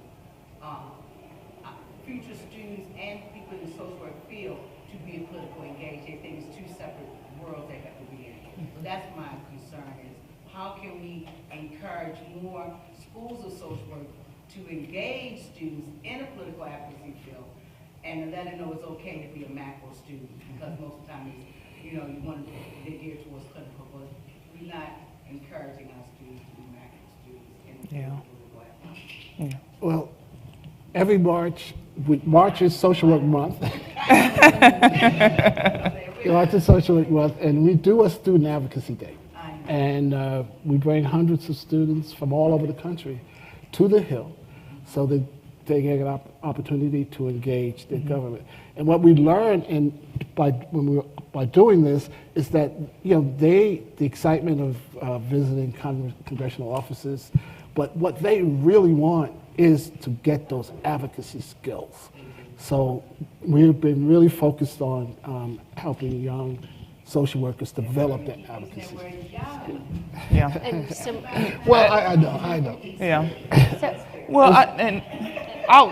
But it's open to everybody. It is, and I will say this, that it takes a lot of communication amongst the other, the seasoned professionals, I will say, in the field, because, and like for me, example, letting others know that it's okay to not want to do clinical social work. Yes. I personally have no desire to do clinical social work. I am on a macro track, and I feel like I was kind of at a disservice whenever I didn't learn about political social work until my doctoral studies. So it just, really is going to take communication on the ground level for us to kind of go into these schools, to these colleges and universities, say, hey, this is what I'm doing. Can I have the opportunity, to speak with your students, and invite them to NASW and let them know about the public policy initiative, organizations like CRISP and Vote ER, just to give them more options as to what they can do other than just a clinical track. Can I just say that to you all? So social workers have to do 2 years of field practicum. They do for their foundation year and their advanced year. The first year, it's 2 days a week, full days, and the second, it's 3 days, full days, 2 semesters. We can all serve as field supervisors for these students. I've had at least 4 in the time that I've been at NASW. Several have gone on to have prestigious fellowships in both chambers of Congress. One just finished a fellowship assigned to the Vice President's office in the White House. Okay, and it was because I signed up as a field instructor and agreed to supervise these students. It's not easy to do, but it's not so difficult, and it's amazing what young people can do when they have those field experiences, because you kind of need to experience working in politics and government with political appointees directly. It's hard to learn this in theory. And so some schools of social work and other health providers offer some of this education, but it's really in the field. And Most schools of social work require you to be supervised by a social worker, but they increasingly have this structure where they assign a task supervisor for supervision, and you can train the person without being a social worker. So we all need to be committed to doing that, and in a couple years, just a couple years, you have all of these kind of mentees out in the field and involved in these jobs. I got time for one more, and then I have to wrap up. I just wanted to say, one who does civic engagement on the ground, that one of the things that social workers can join and do, my suggestion, is support advocacy for civics engagement back in high school. Yes, yes, You know what I mean? yes. We work our time getting it back into the school system, helping young people understand what does it mean to be civically engaged, and it doesn't matter what profession that you take up, but what does it mean to be civically engaged? Yes. Yes. Well, I have to wrap up. That's our time. Thank you, Sarah, Dr. Marie, Dr. Lewis, and Aaliyah for taking the time to be with us today. Thank you all for attending our session. Thank you all to our live stream viewers. You can visit our website, AmericanPromise.net, to learn more about political social work and also learn more about our healthcare network and also find out more about Dr. Lewis, Aaliyah, Vote ER, and Sarah, NSW. So thank you all.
In this room, I don't know what breakouts or networking you did, but we had a conversation of healthcare workers and social workers, leaders of national organizations. That's in every community in America. So if we leverage that network effect of our fellow Americans, this will really accelerate, and that's what we're seeing across the country. There's no more powerful network in American Promise because we got it started earliest in our journey, but there are many more coming than our national business network. And that's what we're going to talk about now. Business people are not just business people, of course, but citizens. And from small business to the largest businesses in the world, they're in all of our communities in the country. People get up and go to work every day, listening to each other, negotiating, disagreeing civilly, making compromise, solving problems. Nobody behaves in the everyday work life like we see in our political system, and that's an awfully good thing for us. But that skill that we learn in our work lives turns out is actually very effective as advocacy in something as big as what we're trying to do right now. And we are so glad to have so many business people who've stepped in to this cause and joining American Promise. And we're going to hear from 4 of them right now. And Elizabeth Doty is an author. She's the founder of Leadership Momentum. She's on our American Promise Advisory Council and has been with American Promise from about day one. And she is now the Director of Corporate Political Responsibility at the Herb Institute at the University of Michigan. She'll be moderating this panel with Matt Patsky, who's the Chief Executive Officer of Trillium Asset Management in Boston. We'll be hearing more from Matt and Trillium this evening, also a sponsor of our conference. Thank you, Matt. Dave Black, retired CEO of the Harrisburg, Pennsylvania Chamber of Commerce. Again, we'll hear much more on that. And Maureen Klein, on a very long journey through several countries in Europe to be here with us today before she goes to Montreal tomorrow. That's what it's like when you're the Vice President of Sustainability and Public Affairs at Pirelli Tire North America, a global public company that was one of the first to say, we want the system changed. We support American Promise and our constitutional amendment. They have a policy everywhere in the world of no political election spending, and would certainly like to see that be the case for other large businesses. So I can't wait to hear what this panel is going to bring us, so come on out, and I'll turn it over to Elizabeth Doty. Thank you.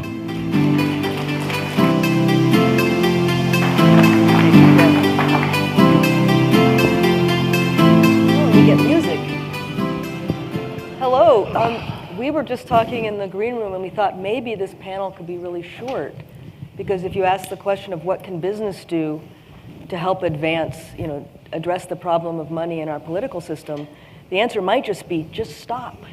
Right? But of course it's more complicated than that, and I think one of the amazing things about American Promise is finding unexpected champions. And champions all over in every sector, every group, every generation across the country who see the need for this constitutional solution. And I think that's what is going to be amazing about our conversation today. I'm really honored to be with all of you today. We're going to work with the time because there's so much, I think, that's not obvious about why there's a business case for a constitutional solution to reduce the effect of money in politics on our political system and on civic trust and on our future. So I am honored to be with all of you today. I'm going to set this up just a little bit and then we'll go into conversation. If you would fill out the cards, we'll do our best to weave those in, and if we don't answer them here, we will do so afterwards, and we'll be available in the break at around 3 p.m. today. One of the things about this community and the persistence that's been required for this ambition has been recognizing how serious is the need for change, but also having a firsthand view of the foundational progress. 22 states, 23rd is on its way, right? Maybe 24th. This is phenomenal. And I don't know about you, but that gives me hope and faith. And it's really helpful to come here to check in with that. But I don't know if many of you who are not involved in the business network realize there's been phenomenal progress on the National Business Network and on the business side of this, especially the recognition of the business case. So just a few data points on that, and we will talk to Dave Black about this. You have local chambers of commerce filing resolutions through their government affairs function calling for the amendment. How amazing is that, right? And it maybe makes sense that you would have small and regional, medium-sized businesses calling for this, but we also have increasing recognition by public companies that something needs to change. And this one surprises people, but the idea that if you break it, you own it, the idea that something systemic needs to be addressed if people don't trust our elections or our governing processes. So there was a Harvard Business Review article earlier this year, Political Spending is Bad for Business, by former Chief Justice Leo Strand and Professor Dorothy Lund. And you have more companies having policies that prohibit political spending. I think there are 14 now on the S&P 500 in the US, and we'll hear from Maureen Klein of Pirelli Tire on this. So that's kind of an unexpected twist and a sign of progress. And also we have this corporate political responsibility task force that we've been working on, and Maureen has been part of that. And then you have, yes, but companies need to spend to serve their shareholders, right?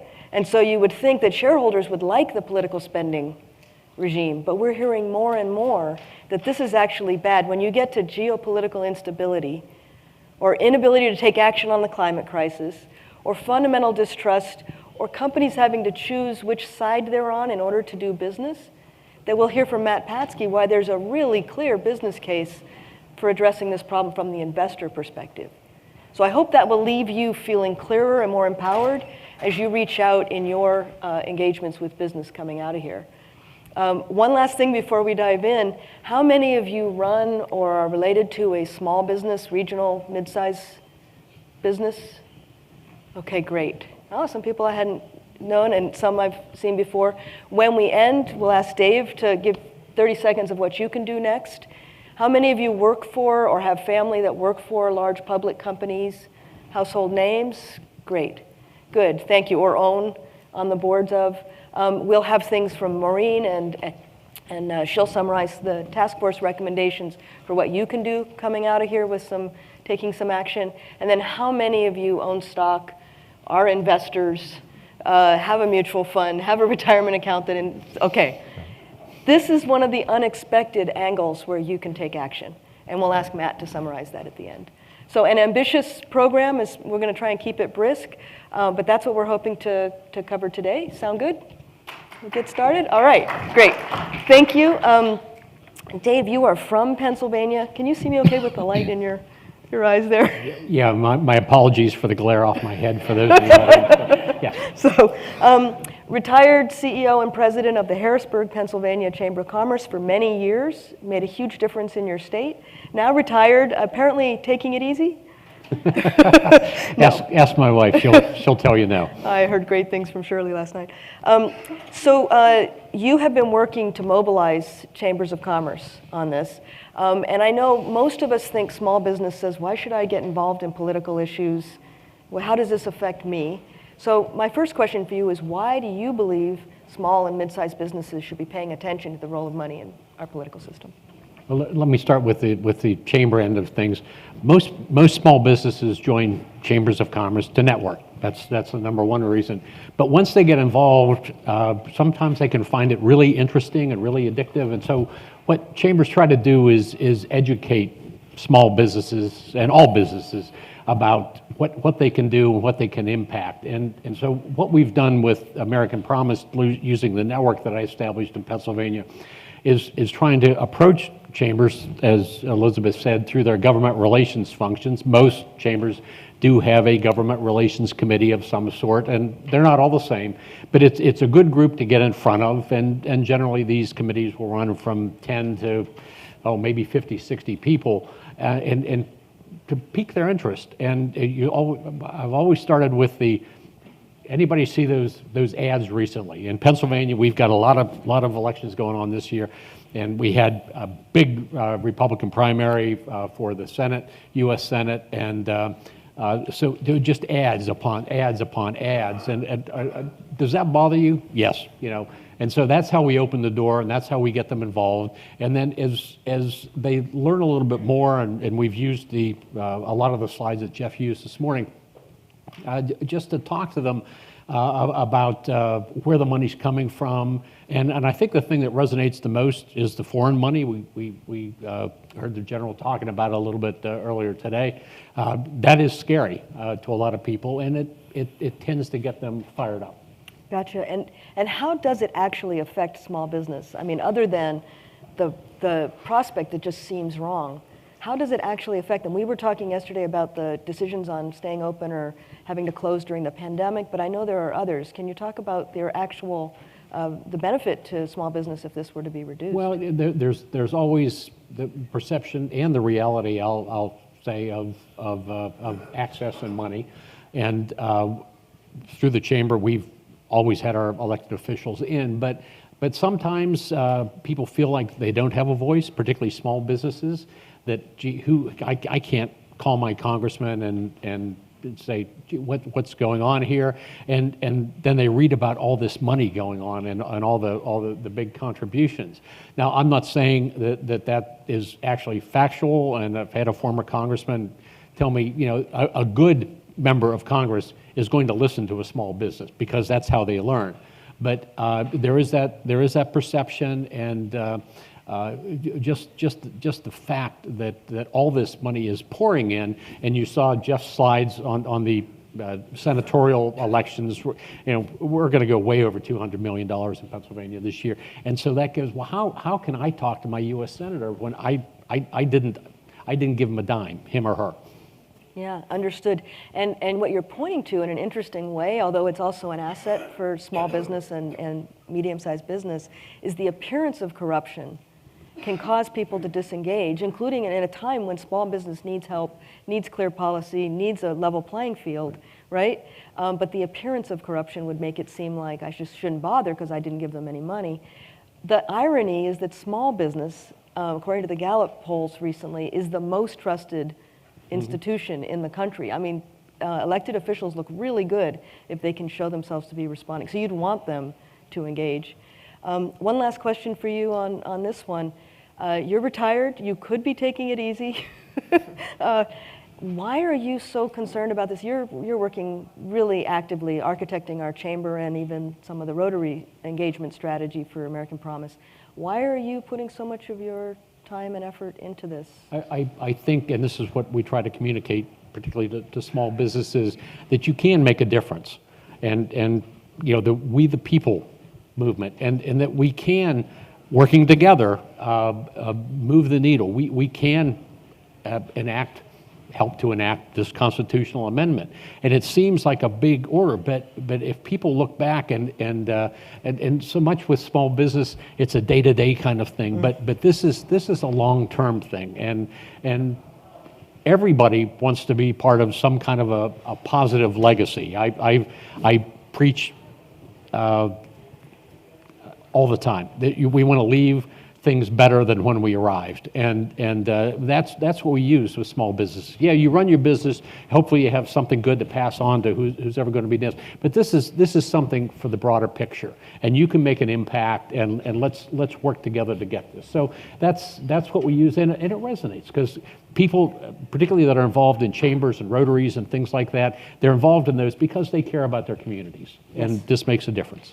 And it's ironic because the community is often a place where we do build bridges more effectively because we care about the place, right? And business is uniquely positioned to dispel some of the myths about the money in politics being necessary for business, et cetera, right? So thank you so much for all you're doing, and I hope people will come to this afternoon's breakout to learn more about this process of engaging chambers and Rotaries. We'll have some more of that. Most of what I have to say will be true.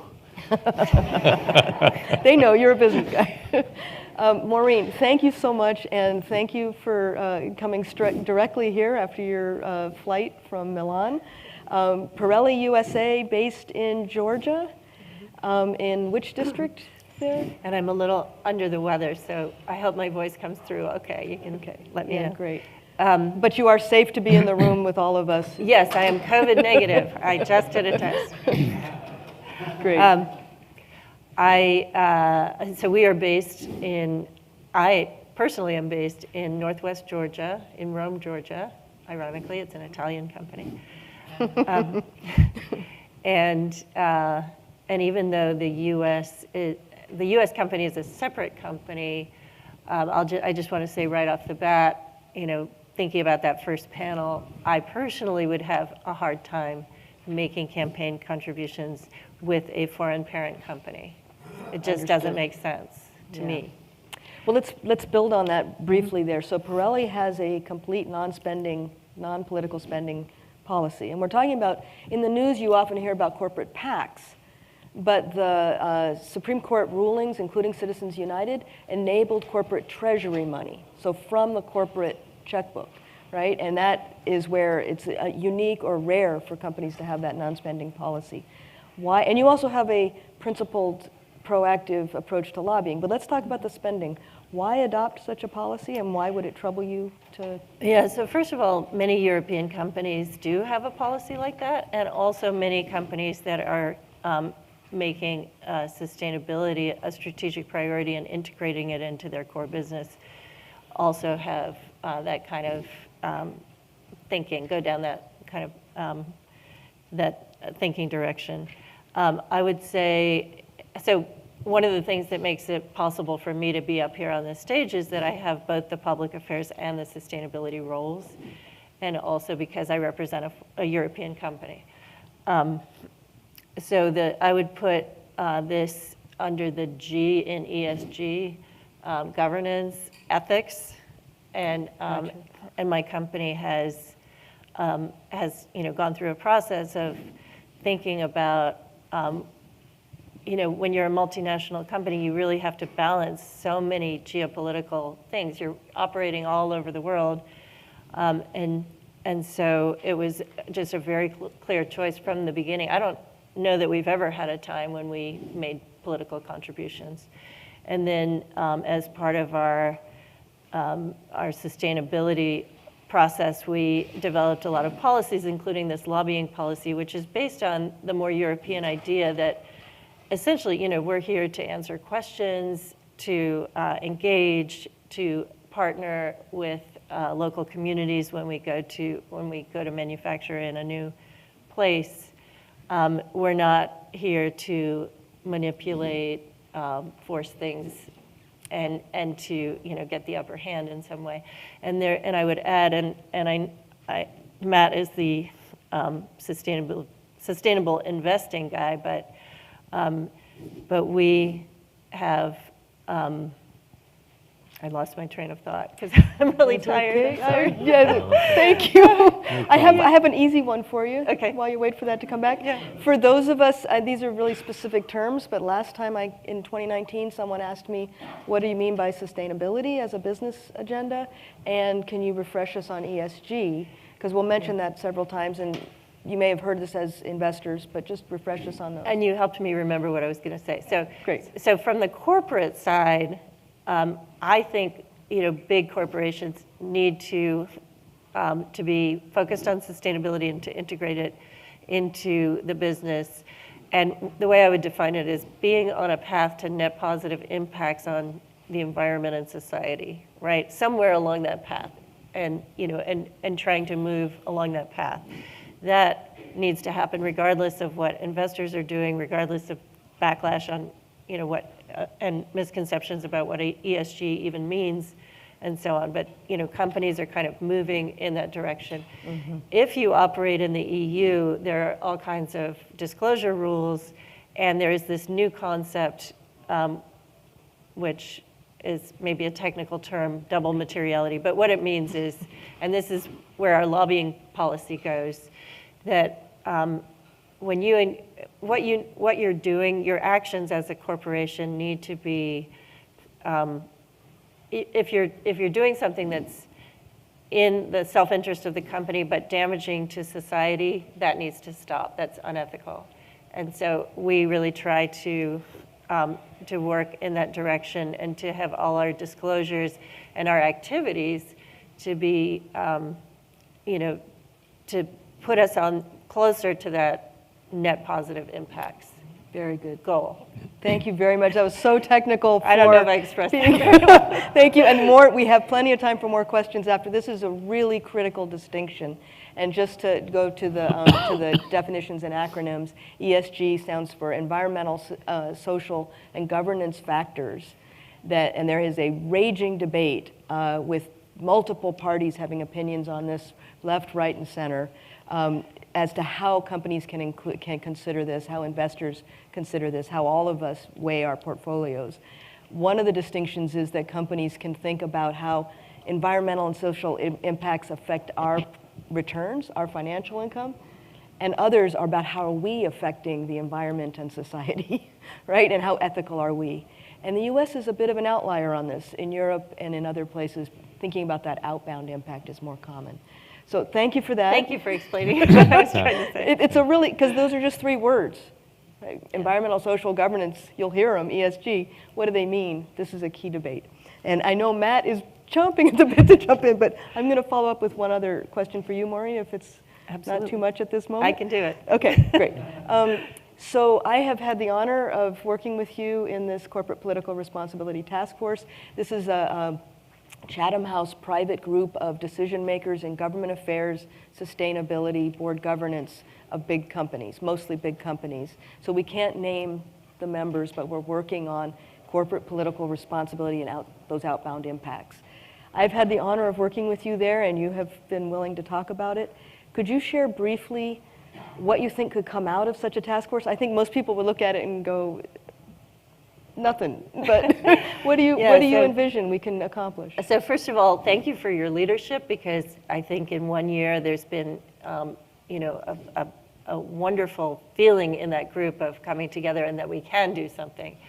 So Elizabeth has led this group of corporate people through a process of listing principles that companies can apply, and then thinking about actions to put those principles, to implement those principles.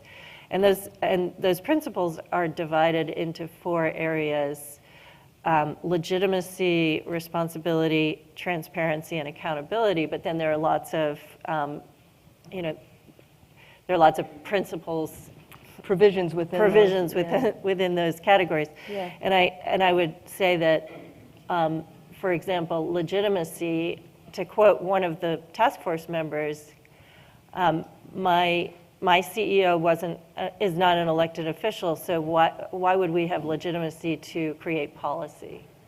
And so, where is that boundary? The responsibility comes from how powerful business is, and with power comes responsibility, as Spider-Man said, I believe. Great source. And then transparency.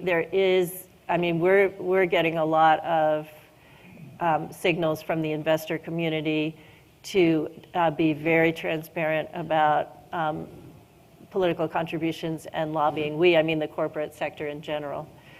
And then accountability. So accountability for your actions. There's a code of conduct that's already out there that we have decided is one way to implement that and as an action. Fantastic.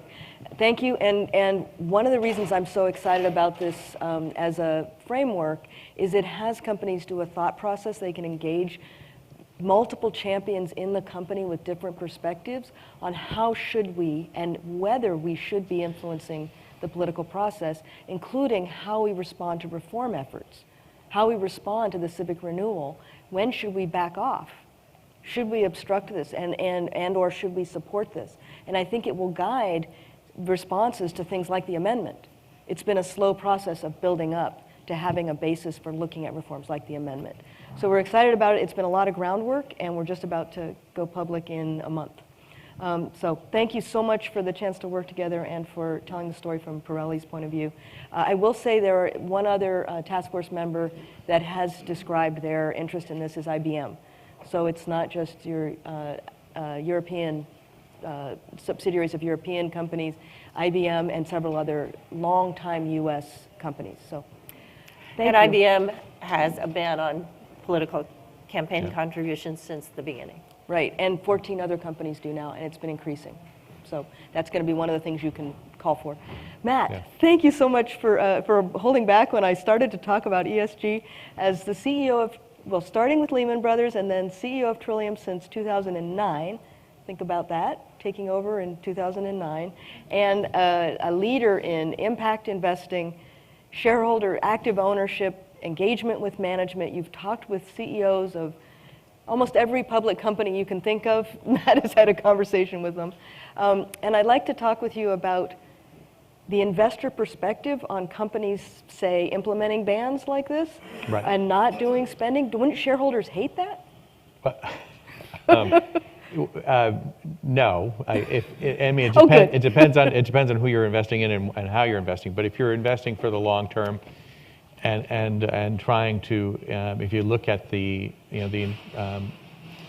functioning capital market system, free enterprise should be supported that has better innovative products and innovative services. The incumbency and paying for policy that protects incumbency is a negative for society, for investors. It's a negative for everyone. And you mean incumbency of the businesses? Of the businesses. It's also bad for incumbency of politicians, but that's a separate topic. So, but it is true that incumbents tend to function in a way in which they spend a lot of money to keep their market share exactly as it is. And when they turn it toward writing policy and paying to get that policy put into law, right, which we've seen particularly prevalent in the U.S., certainly the system we have, I don't want to start off by, the system we have is not perfect, right? And I'm talking about the capital markets. Certainly the political system is also imperfect. But when we start to work toward how do we improve it, the direction it's going is making it worse, right? We had a system where one of the inadequacies, right, that we all are certainly aware of in the capital market system is it steered money to predominantly companies that were founded by and run by white men. We underinvest in women. We underinvest in businesses run by people of color. That is something certainly we've talked about, trying to steer more venture capital, more private equity money to create more enterprises. You want money flowing toward the best ideas. We want money flowing to the best solutions. We are facing such unbelievable problems in terms of society and environmental. We want to make sure that the best ideas are getting funded, and the influence of money in politics affecting policy completely distorts that and is putting us on a path to not only losing our democracy but losing the capital market system. As a side effect. Right, as a side effect. The phrasing here, it's interesting. So I'm going to protect my market share, but what I'm really doing is killing the opportunity for innovation, right? And solving these major problems that we're addressing in the climate crisis, in AI, jobs. What other industries? Well, it's across every industry, and it's certainly a lot of more mainstream industries are practicing that all the time, of looking at how do I defend my market share at any cost. And so pumping money into the political process is not ending up with a good outcome for really anyone. Including those beneficiaries of that retirement account. I want to mention one thing I've learned since we talked last was that the phrase that most government affairs people tell us in confidence is that, we killed that bill. Right. Yeah, we killed that bill. It's a bodyguard kind of assassin model. And when you think about the sources of distrust in that collapse of trust that Jeff showed earlier, it was not only polarization and negative politics and ads, it's also that we don't get anything done. Think about those as related, right? And the spirit of compromise, that you wouldn't kill a bill, you would try and make it better. Thank you. I have one last question for you, and then I'm going to turn to the action implications, really rapid fire. You speak to CEOs all the time, individually, more private conversations than most of us have. What kinds of things do you hear from them about their political spending and their philosophy or thinking about it? And I've shared this at American Promise events before, but it's probably the most just amazing quote that I still will never going to forget was the CEO of Halliburton. I'll just point out, we don't invest in Halliburton. We've committed to not invest in any political cause, but we're a small firm managing around $6 billion. When we talk to companies, we ask the same of them. We ask that they're committed to getting money out of politics and that they commit not to spend any money on political causes. And the comment that the CEO made of Halliburton was, and this is just after Citizens United, was they just legalized extortion. They just legalized extortion. And then I went on to, we were talking, there was other questions being asked, and one of the questions being asked was, because we were trying to see, well, who's coming? It's like everyone's coming at us. Basically, the line is, your competitors just dropped $250,000 donation to my campaign. I'm expecting you to match that, right? Coming from the left, the right, coming from Democrats, Republicans, it was like, it opened up extortion. And I got to take us to action now. So clearly, I'm going to propose this is a lose situation, right? So Matt, can you, for the folks in their investor capacity, what's one thing, 30 seconds, one thing they can do on Monday morning to help solve this? Right, the one thing we all can do is make sure that we either individually, if we own individual stocks, or collectively, if you're in mutual funds, push that whoever is managing your money is acting on your behalf as an owner and is pressing companies to change behavior. So if you're just simply sitting in a passive index product where there's no activity going on to press companies for change, i.e. a Vanguard index fund, move your money. Move it to somewhere where they'll actually take action, or make sure you're at least putting pressure on Vanguard. Let's see if we can get them to actually change their behavior. Thank you. Very good. And more on that to come. Maureen, people associated with public companies, an employee of a company, increasing voice, one thing they can do in 30 seconds? If ESG wasn't so, problematic, I would start with ask your company's 401k program to move in the direction of ESG, although they are passive funds, but that's at least a minimum step.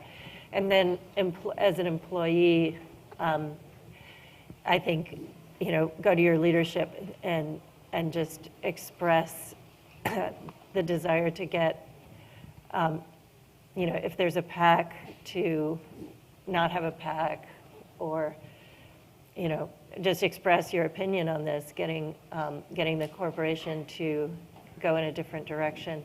In the public affairs community right now, lobbyists and so on, everyone is really perplexed and confused. They're going to cut us off in a second. I'm so sorry. sorry. What do you do about issues management? And so that that's something that speaks to the role of business and society, which needs to change. Sorry. I'm going to ask for grace on one minute for Dave to share. Thank you, Maureen. And the employee voice is mattering a lot. Yes.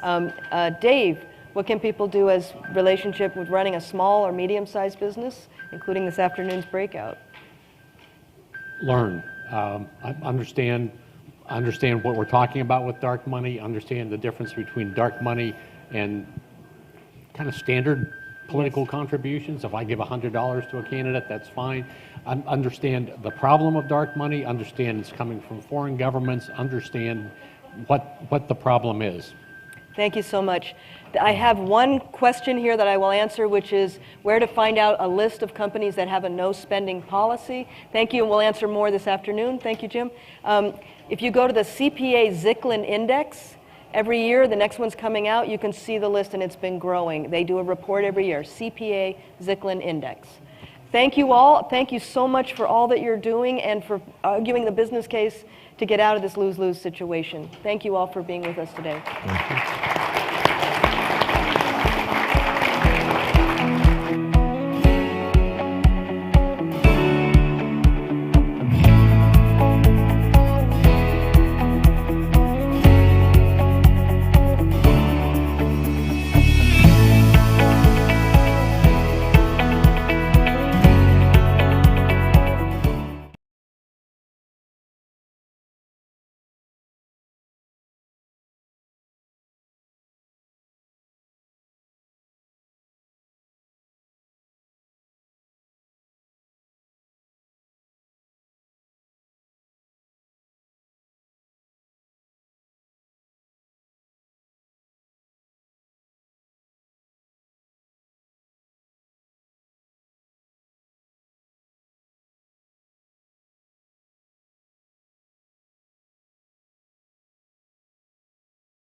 Terrific panel we had there. Let's give it up for our panelists again, please.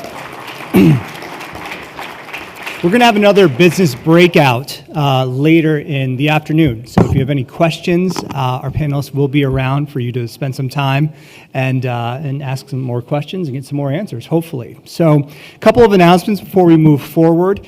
The New Hampshire room is where our bookstore is. So feel free to check out some of the authors up there in the bookstore, but we also have some great American Promise gear up there, sweatshirts, hats, t-shirts. So check that out. Those are all for sale up in the New Hampshire room in the bookstore. We also have a confessional booth, so we're hoping that you can go and share a quick little video of your perspective, your view on everything. That's in the Massachusetts room. So go up, record a quick 30-second video if you can for us.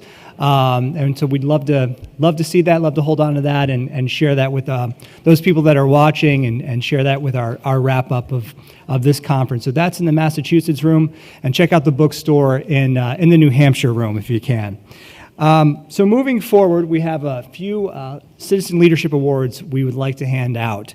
American Promise is all about citizen leadership. We know that one person and one group isn't going to reform America, but it's a great start. Together, we can do this. It's going to take Americans inspiring other Americans to do the extraordinary, to bring our skills together, and to accomplish our mission here. That's why every National Citizen Leadership Conference recognizes the everyday heroes who are showing what we can do if we believe in ourselves and each other. It's hard to believe that our next awardee has only been a member of American Promise, our business network, for less than a year.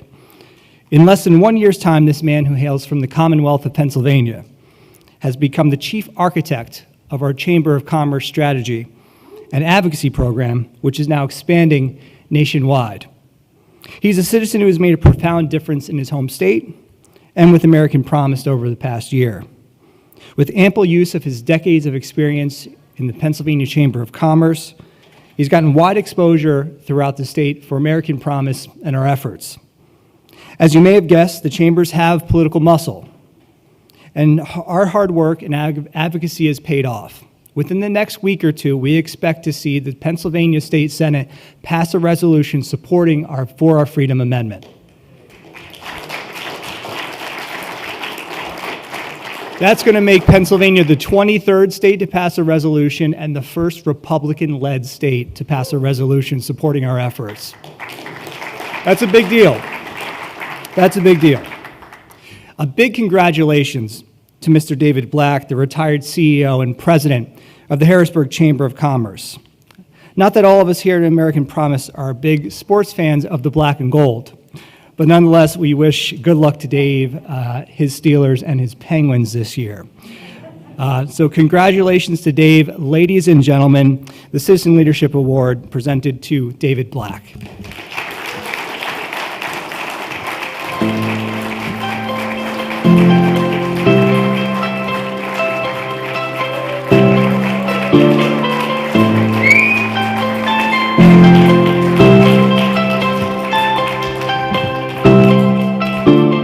I'll repeat something that I said in the session just a minute ago. We all have an obligation to leave things better than when we found them, and that's what this is all about. Thank you.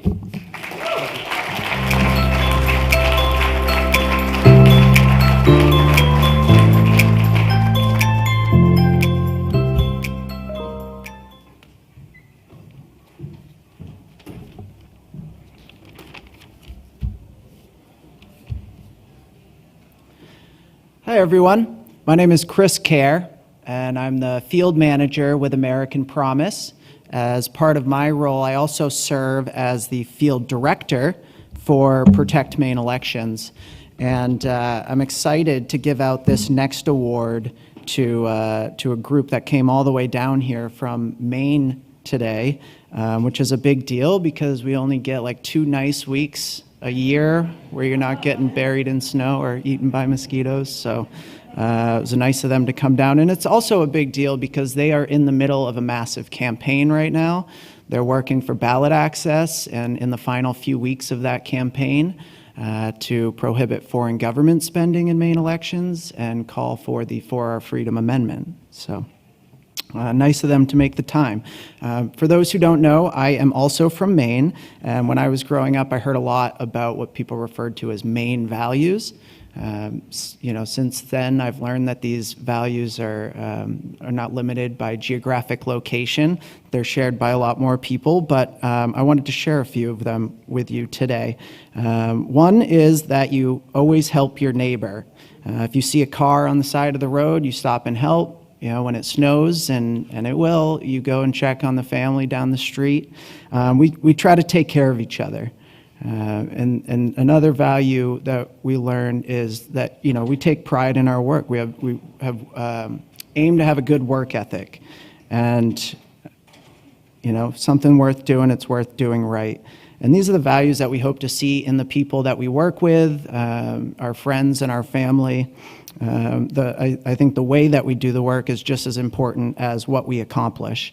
And I'm proud to say that this group from Maine is doing the work in a way that is really unprecedented for today's world. People from across the political aisle uniting over common values, people working side by side, seeing each other for who they are, not just their political affiliation. Legislators working together for the people, not for the party or for profit, and a team that is building a meaningful and sustainable grassroots movement that is so much more than just names on a petition. This is the work that pushes our amendment forward, so I'm honored to present an award to the Protect Maine Elections campaign.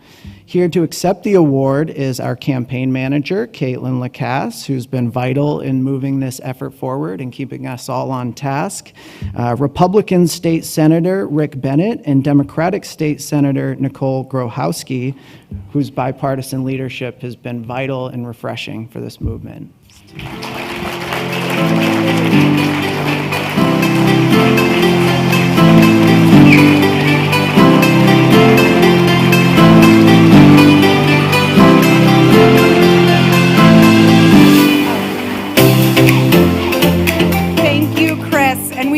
From all of us, thank you so much to American Promise. Having American Promise as a partner and a leadership in this effort has made it so much more fun, and we are going to succeed. Thanks to Chris's organizing and his team, we've had over 400 volunteers out collecting signatures over the last year, and I'm happy to share that we are closing in on 70,000 signatures collected. So we are going to do it, and thank you to everybody, and thank you, American Promise.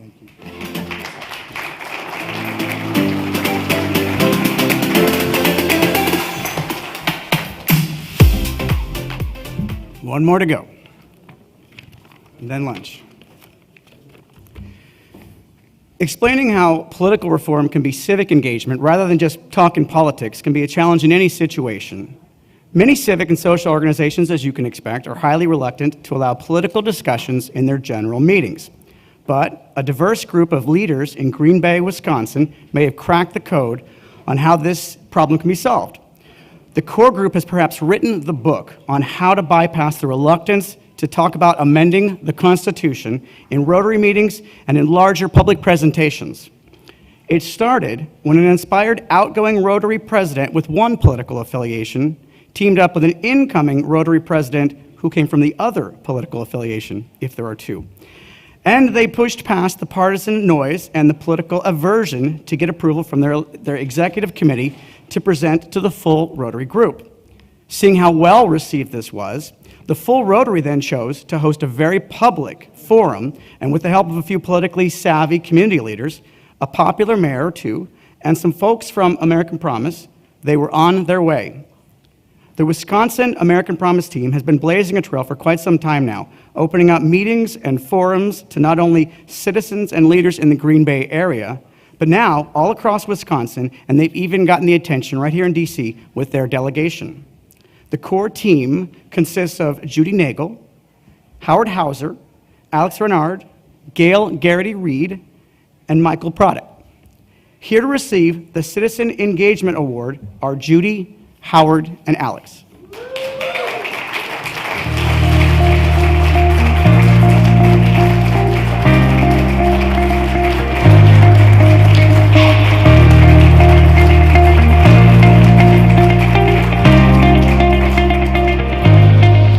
First of all, we feel very privileged to be able to take this award back to our Rotary Club. They will feel very honored. And I'd like to say what we're doing is we're building a new definition for patriotism by working together to find common solutions on issues that support merit over privilege. And so I'd like to introduce my two colleagues, Howard Hauser, who is from the opposite side of the aisle, and we won't share with you which side of the aisle we're each from. We'll see if you can guess. And then we have Alex Renard. Alex is a young entrepreneur in our community. He has run in the primary for Wisconsin Senate and has provided valuable insight on what goes on behind the scenes. So again, we thank you very much, and I know we're standing between you and lunch. So again, thank you.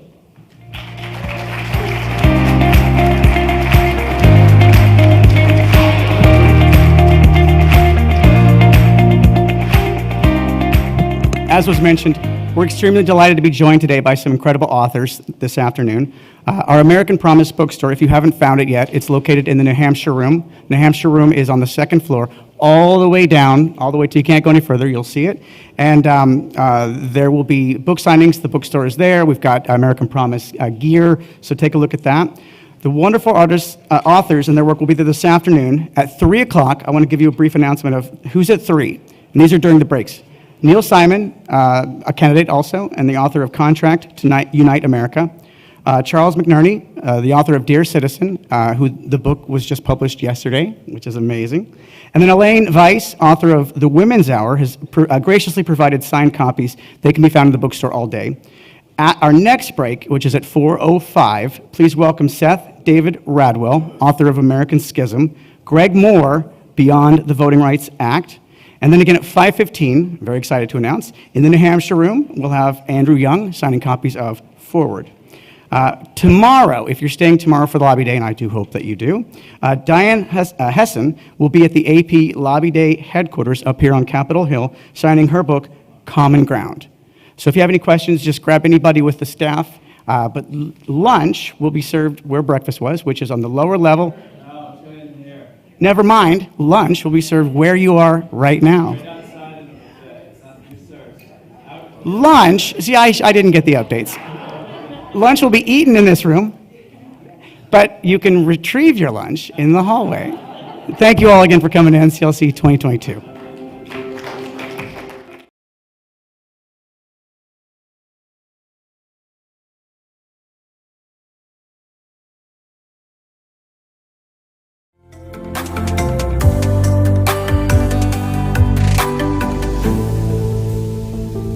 we have to learn to talk to and listen to people who don't share the same point of view, or whom we don't think share the same point of view. And we may actually surprise ourselves just how much in common we have. We may have different strategies for solving that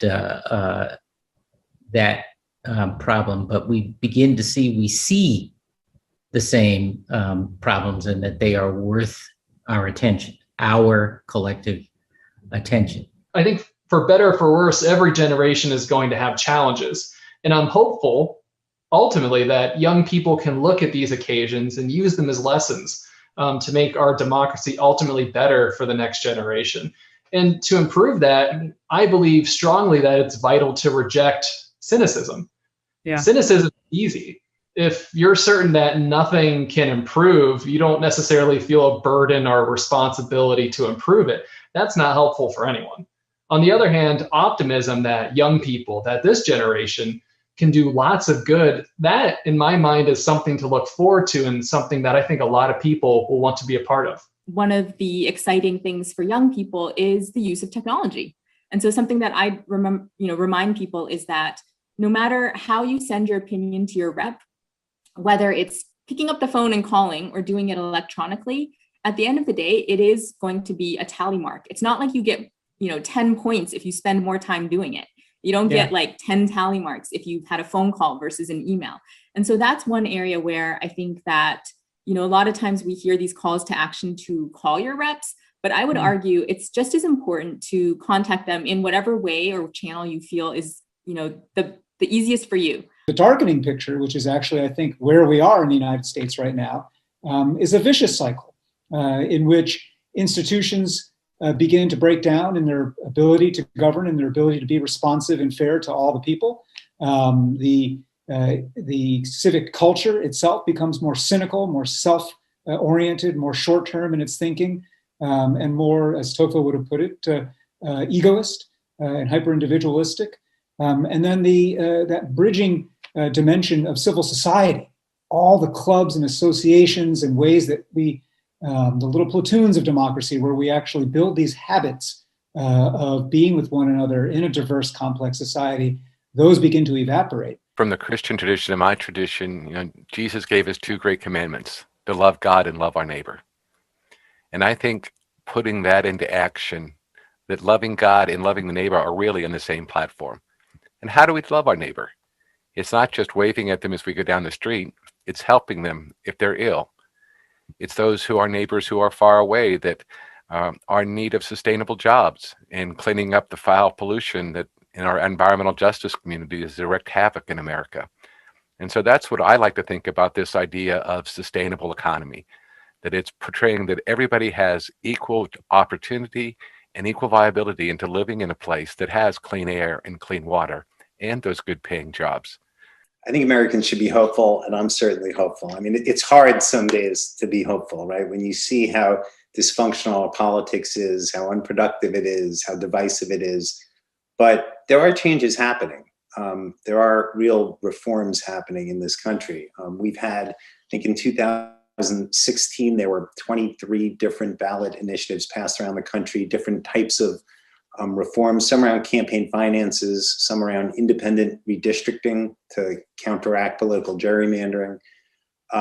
This cycle, we had another 20 reforms or so passed, including some really exciting ones, like the one in Alaska that implemented top 4 primaries, where there's one open primary and the top 4 winners go on to the general election, where they use ranked choice voting to decide, which is actually a much better system that allows moderate candidates to win office much more regularly, because it's much less dependent upon appealing to the base of one party or another.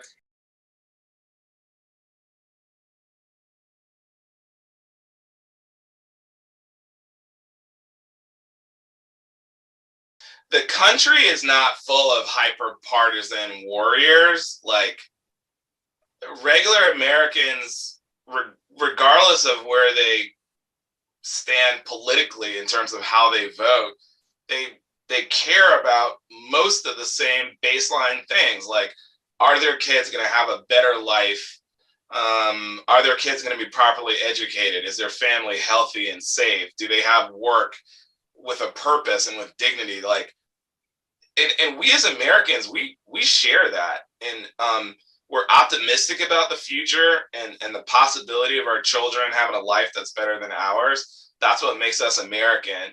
And our politics is dividing us, and it's really ruining the country. And American Promise gives us an opportunity to get back to, things aren't perfect and there's a lot of work to do, but it gives us an opportunity to get back to a place where we can all connect around our core common American identity and the things that make us uniquely American and special. And hopefully this is an opportunity to refresh and renew that core identity that we all share as Americans. When I started going to Washington, it was a much smaller town in 1972. And today, K Street and J Street have lots of lobbying organizations, lots of law firms. And you take the highway out to Dulles Airport, and there's all these corporate headquarters around that. None of that existed in the early 1970s. And with the growth of the federal government has come this vast enterprise of corporate lobbying to achieve corporate purposes, not public purposes, changes in regulation, new legislation, incentives, and so on. And this vast machinery has intermediated between the public and the government that serves them. And they are the dominant force now shaping the future of those agencies. I'm in favor of education, better transportation, better energy, cleaner air, all the goals of those agencies. I supported them when they came into being. Frankly, I didn't see coming this vast corporate enterprise that has now circled around it. And I think that is really what's pernicious, because those agencies are not, those companies are not pursuing the public goods. They are pursuing a narrower sense of what that is their own self-serving interest in the pursuit of regulations in their own favor. As I think about the unique call of faith communities in this season of deep collective grief, I am really aware of the ways in which ritual practices can help us inform and move through this moment in such a way as to see the possibility of what might be present on the other side as we really do strive to create a multiracial, multi-ethnic democracy, knowing that we are going to have moments of tension, moments of grief, and unfortunately, I think moments of death before us. What is it that we can plumb from these great traditions that can help us speak into this season of our nation's life in a way that is reifying and edifying, and not, I think I want to use the term, trying to be careful with my words here, that doesn't replicate harm, but rather pours into folks a sense of deep healing. Because we also know that our traditions have been responsible for some of the divisions that we see in our country right now. And so I think that there's a balance to strike there if we're honest with ourselves about both the gifts and some of the areas of growth that we can communicate through our faith. I think bipartisanship is possible again. It's really the only way to have policy that's sustainable. It's just, we're going to have whiplash back and forth if we keep passing things that are led and dominated by one party. We did it before in difficult times, and it's because people saw each other as people and they worked together. Small groups of leaders connecting, and so I do think that it's possible. It just takes a lot of work and dedication, and if the American people want our congressional system to be functional, they need to elect people that are interested in working to pass legislation and not just interested in press hits. I wanted to name it digital deception because I started working on this when I was at the Federal Election Commission, and I realized that campaigning and politics was going to the internet, and that there was so many things that were false and that were intended to influence the election and by those falsehoods. And that's what we saw even and that was in 14 when I was looking at these issues.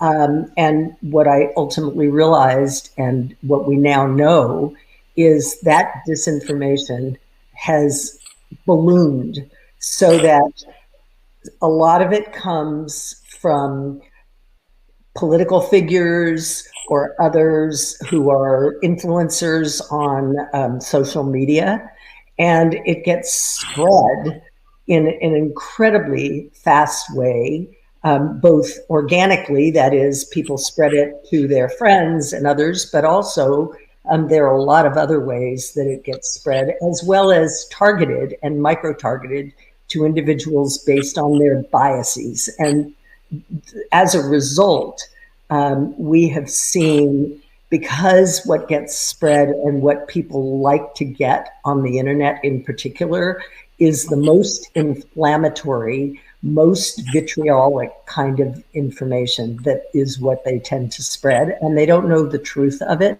they just spread it. My journey toward introducing the Democracy for All Amendment goes back to my first election to Congress. I was elected in a special election. I was actually campaigning just weeks before my primary election in January of 2010, when the Supreme Court handed down Citizens United. And there was an open seat in this special election. So I was the first member of Congress elected in the Citizens United era. And since then, we've seen the corrosive influence of money in politics, and we've seen it get worse. And the amendment, importantly, sets out reasonable limits on election spending. It's important to me because we have an opportunity to restore democratic self-government. We can advance political equality so that size of your bank account doesn't determine the size of your impact on our democracy. And we can protect the integrity of government and the electoral process, something that I try to do in my other work as chairman of the House Ethics Committee.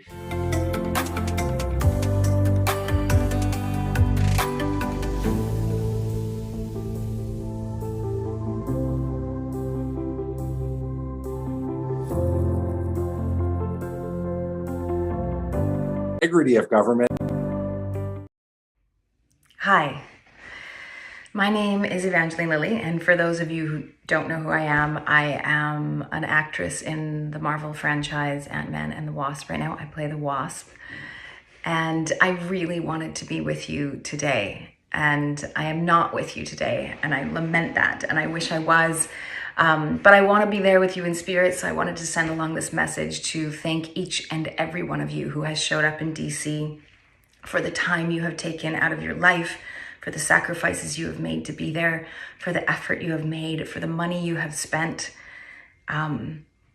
Money, as we all know, makes the world go round. And in this country, in America, money has started to get in the way of our democratic process. And what I find incredible about this event is that it is uniting so many people across so many different divides. We are so divided in America today, and I think so many of us have this sense that something is very, very broken. But a lot of the times we can't agree on what. And that is absolutely paralyzing us as a people. We are supposed to keep our leadership accountable. And so many of us are not doing that right now because we're spinning our wheels on issues that aren't moving, and we can't understand why. And it's because we're up against this tyrant that is big money, that is taking over our politics. And you guys recognize that and see that it is so important, that it is the fundamental crux of our issues right now. And therefore you're here today from all different parts of the country, from all these different American cultures, from all these different religions, from all these different ideologies, from all of these different ways of living and thinking. You have united here today. And what I see in that is the new modern form of heroism and leadership. We have seen in our movies heroes come down from the sky, and we have seen in our documentaries leaders rise up from the ghettos. But what we haven't really seen, and I think it's hard for us to conceive of, is what I believe is the new form of leadership that is spontaneously manifesting today in the world, and that is collective citizen leadership that occurs in all of our small actions, that occurs in every choice we make, in every dollar we spend, in every way we choose to put our time and energy into things. And that is how we are building the future. So thank you so much for showing up today. Thank you for what you're about to do this weekend. Thank you that you're going to go up to Capitol Hill and bang on red and blue doors and say enough is enough. American Promise already has 22 states signed on to this amendment or in agreement with this amendment, ready to sign on to this amendment. And I really hope that next year when I show up, because I do intend to show up next year, that we will have all the states we need, that we will be poised and ready to take the amendment signed and ready to go up to Capitol Hill together. And that hard work starts today, and it starts with you guys, and it starts with the actions you have taken, the choices you have made to be here in DC this weekend. And again, I'm so sorry I'm not there with you. I actually had this whole amazing speech that I had planned, and I was gonna record it for you today. And then I just realized that there's kind of no point. You're gonna hear incredible speakers today. I just wanted to speak to you from my heart and with gratitude, give you encouragement and lift your spirits, hopefully make you feel excited about what you're doing. I believe in citizens' action. I've been a social activist for 10 years. I have seen so many actions by collective, unified people change things in this country. I do believe that will go away if we don't accomplish what we are trying to do right now. I think it's some of the most important work you will ever do in your life and one of the most important things you'll ever be a part of. So thank you for showing up. Thank you for being there for me, for everyone else in this country, for my children. And I hope you enjoy it. I just hope that at the end of this event, you feel like America is not lost, that we can unite, that we can lead ourselves collectively, that it is possible. I hope that happens for you this weekend. That's it. I don't really have anything else to say other than you are exactly where you're supposed to be. You are doing exactly what you're supposed to be doing. And I'm very excited for this movement.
morning, which was attention focusing for us, I think, is how I'd put it.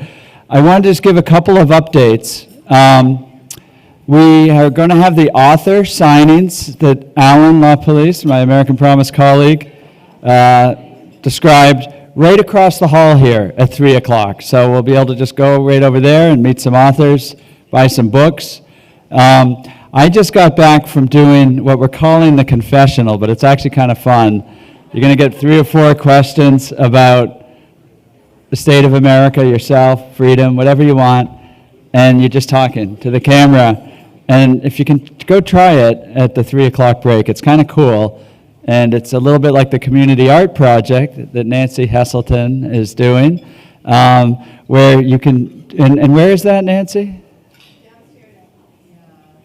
District Ballroom, where breakfast was? Yeah, downstairs, District Ballroom. So, in summary, books across here at 3 o'clock, so you won't have to go all the way to the bookstore, but there's even more up there on the second floor. Community art project right down in the District Ballroom. That won't take as much time as you want, but just, make your contribution there. Confessional upstairs, back upstairs in the Massachusetts room.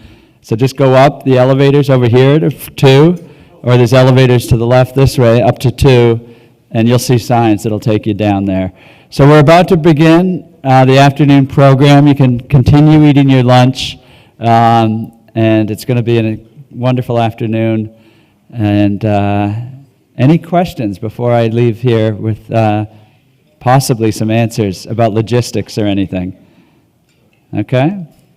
I think there's some coffee outside, but if you can, wait till 3 o'clock, because we're about to start. All right, thanks.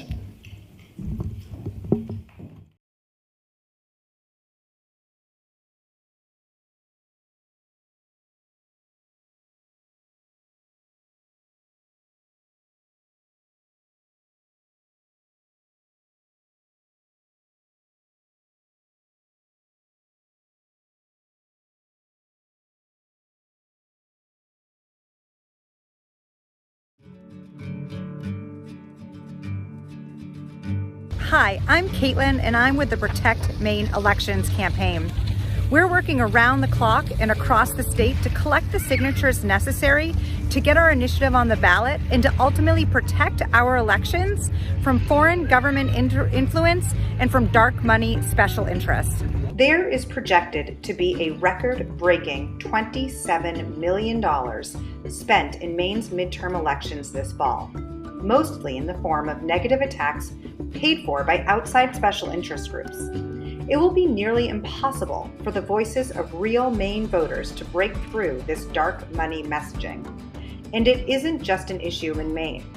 Our effort is part of a broader national strategy to fight the corrupting influence of money in politics and return our democracy to the people. Join us. Help protect Maine elections.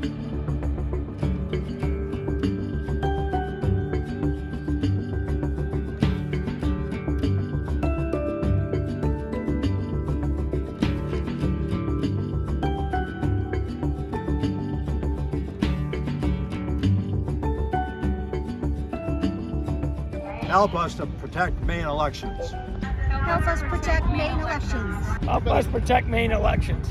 Help protect Maine elections. Protect Maine elections. Hi, I'm Republican State Senator Rick Bennett. And I'm Democratic State Senator Nicole Brahowski. Help us protect Maine elections.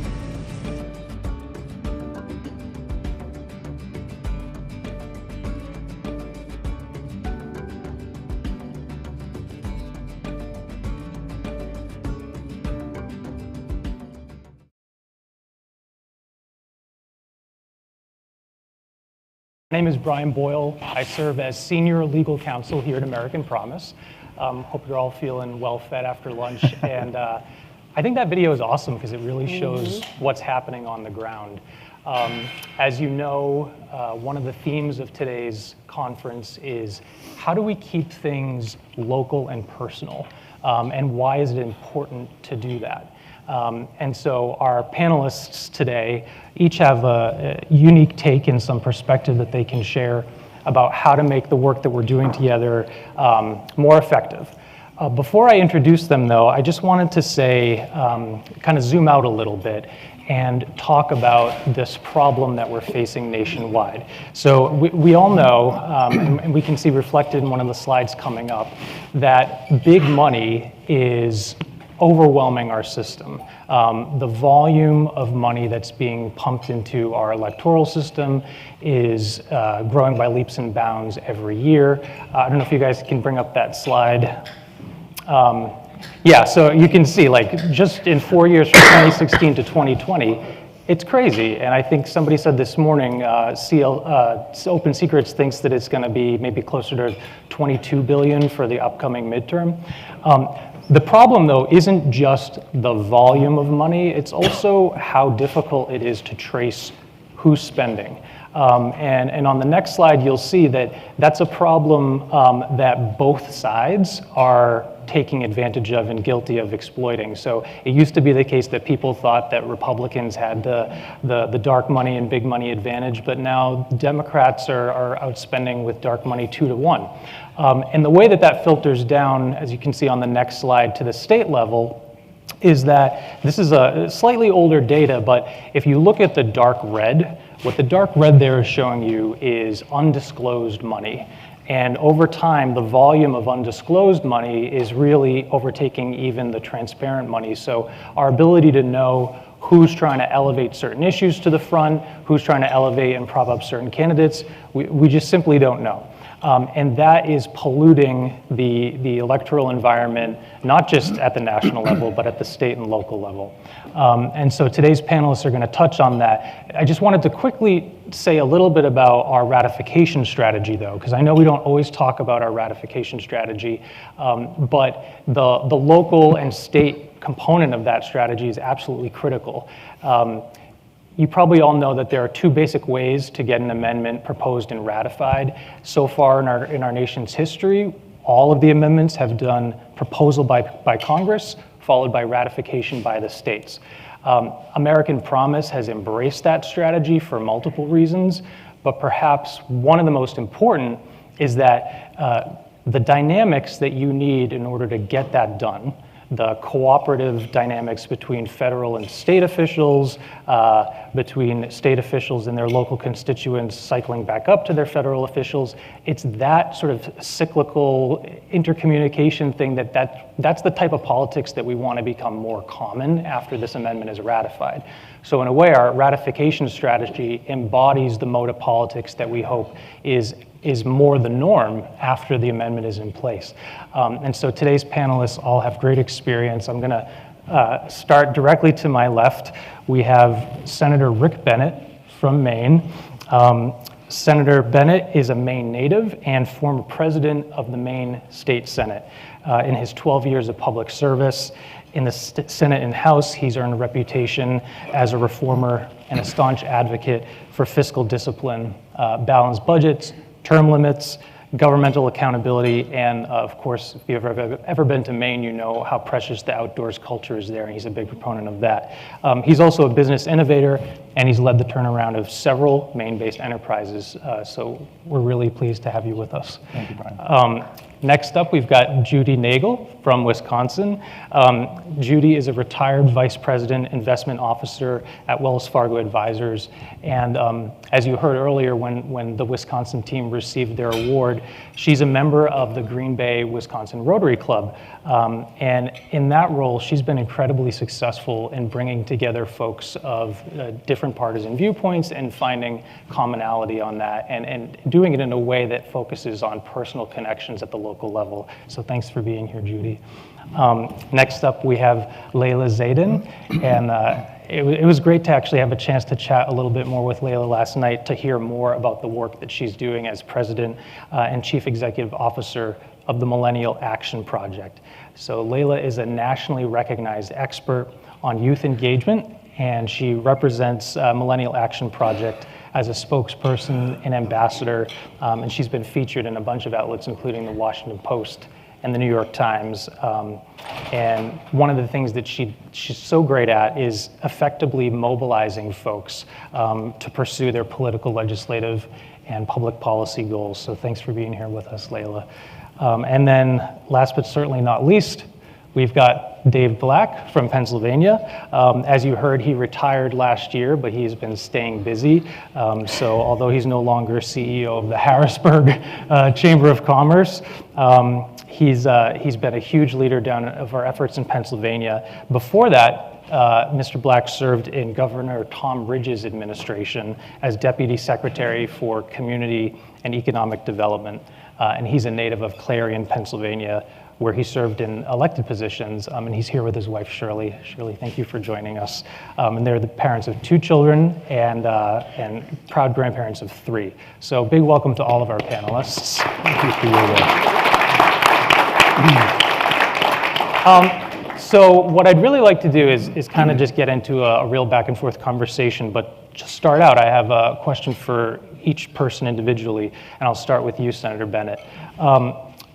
Your connection to our work is related to the real on-the-ground efforts happening with Protect Maine elections and the concerns in your home state about outside influence. So I was hoping, could you just share in more detail with our audience what happened in Maine that led to your involvement?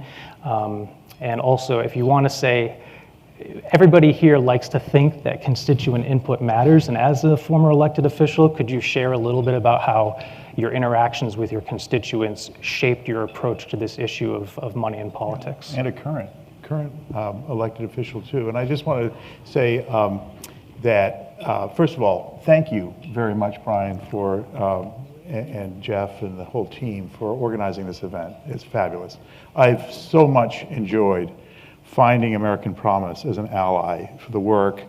I think out in the States, we see what's going wrong, and to find an organization like American Promise that gives us hope, inspires, gives us nurture is so tremendously helpful to know that that connecting of these concerns across the nation is being done. And so thank you. I was thinking this morning during the first panel, they were talking about the law where the FEC said that they don't have any jurisdiction to look at referendum campaigns in our states. Well, we just went through a referendum in Maine where citizens put on the ballot a question relating to utilities and a corridor to be built across Western Maine. I live in Western Maine. People opposed this at the grassroots level tremendously.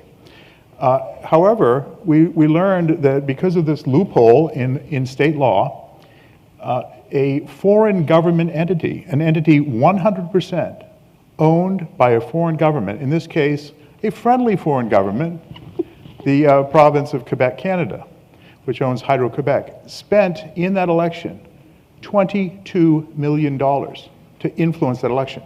It was a direct example of a foreign government entity spending money in a Maine election. And by the way, $22 million is a phenomenal amount of money in a Maine referendum campaign. It was part of $95 million total spent in that, which was unprecedented in Maine. So we realized that there was a loophole that needed closing. And as we heard, the FEC can't do it. They won't do it because they interpret the law saying that they don't have jurisdiction here, which they ruled in July of 2021 in a Montana case that this is up to the states. So Senator Grochowski, who we met earlier, was a Democrat, and I as a Republican, we got together, we put a bill in the legislature to close this loophole, sailed through both chambers with overwhelming bipartisan support until it landed on the governor's desk, and she vetoed it. She's a Democrat, and she vetoed it, and I think it was situational to the issue at hand rather than forward-looking. But I'll also say, and give equal time to the Republican nominee running against her, he's also against closing this loophole. And you wonder why. And the reason is that they think, and this is a stark difference, they think, both of them have articulated this, that it's okay if you have an economic interest in Maine, regardless of where you originate, where the money originates, that you should have an unlimited ability to speak, in other words, spend money in our elections. I fundamentally disagree with that. We're trying to close that loophole. So we've got what you saw, Protect Maine Elections, that most of that filmed in my backyard at the Oxford County Fair, by the way. Come up, it's a lot of fun. But we're working with American Promise to close that loophole. But also, we can't just deal with these issues in a case by case by case basis. We need to fix the fundamental flaw in our democracy today. Is this unlimited amount of money? We got to get control over it. So embedded in our Protect Maine Elections effort is language that calls upon our congressional delegation to embrace the 28th Amendment, the 4-Hour Freedom Amendment. And it calls upon our State Ethics Commission to monitor progress on that and how our congressional delegation is doing that on behalf of the people of Maine and report regularly on that progress. It's an innovative approach, but the people of Maine are going to go on the record in favor of this incredibly important reform of getting control of money in politics. And I'm just delighted to be working with all of you in that project. Thanks for kind of giving some more detail about that. And for those who haven't actually seen the Citizens Initiative in Maine, the language related to the constitutional amendment couldn't be better. I mean, it stresses all the themes that we talk about in American Promise, really self-government and the ability to protect our elections. Judy, my question for you is, we've heard a lot about your cross-partisan building up of the network, and I'm wondering if you could talk a little bit about how the cross-partisan nature of your efforts maybe has enhanced the legitimacy of your outreach to your local elected officials, and how you've approached meetings with that in mind. Well, first of all, just getting involved initially, when I read the information about American Promise, what struck me as important is this was a nonpartisan effort. So in order to approach Rotary, and Rotary is known for two things: civic engagement, but not being political. So how do you walk that narrow line? And the best way to walk it is to bring into the conversation somebody from the opposite side of the table. And had a conversation with a couple of Rotary members, and Howard and I seemed to be of the same mind, although we were from opposite party support. So that made it very legitimate. And I think at the beginning of our presentation, we did say that we were from different party affiliations, and then we proceeded to do the presentation, and by the end of the presentation, nobody knew which party we were from. So, and we got a very positive response.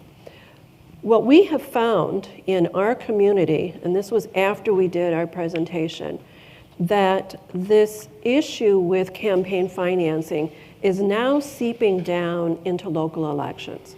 We have a lot of local elections that are nonpartisan: mayor, county board, school board, city council. The last election, which normally nonpartisan candidates raise a few $1,000s and then, proceed to run, we had $300,000 come into the election. And one of the candidates who had sat on the county board was rerunning for that position. One day she goes to her mailbox and finds a bunch of political cards in there saying that she has ruined the city, that she had voted certain ways on different topics that had never even come up, and was alarmed and lost the election by a handful of votes. She was one of two people in which that occurred. There was another gentleman running for office, and he and I think it was about 6 or 7 other members of the city council took a pledge, and it was in the media, it was on television, took a pledge that they would not accept outside money. Well, lo and behold, some organization, dark money organization, puts $30,000 behind his campaign.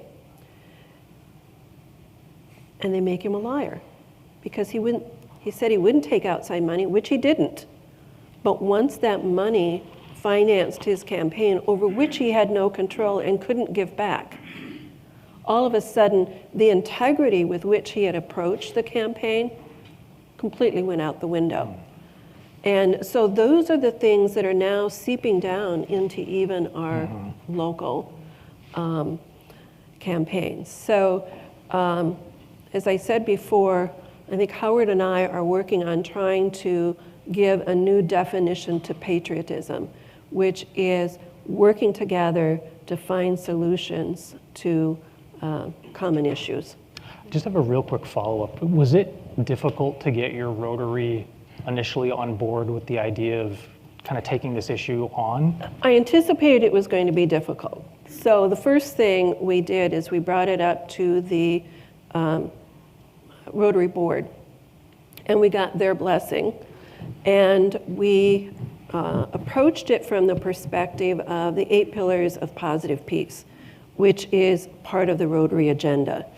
And then once we got the approval of the Rotary Board, we announced to the club that we would be doing this presentation.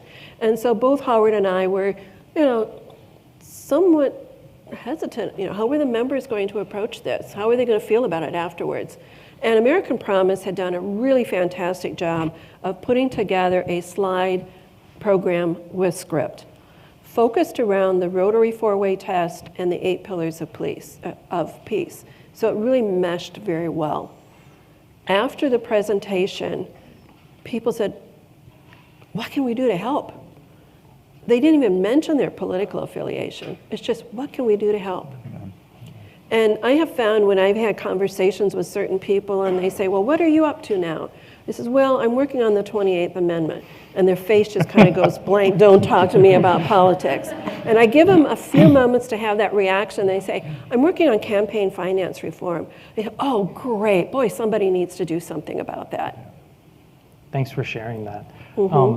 Layla, so if you wouldn't mind, there may be some folks in the room that aren't as familiar with what Millennial Action Project does. So if you wanted to just say a little bit about that, and then touch on specifically how you're supporting young candidates and officials succeed with their local constituents, that'd be great. Yeah.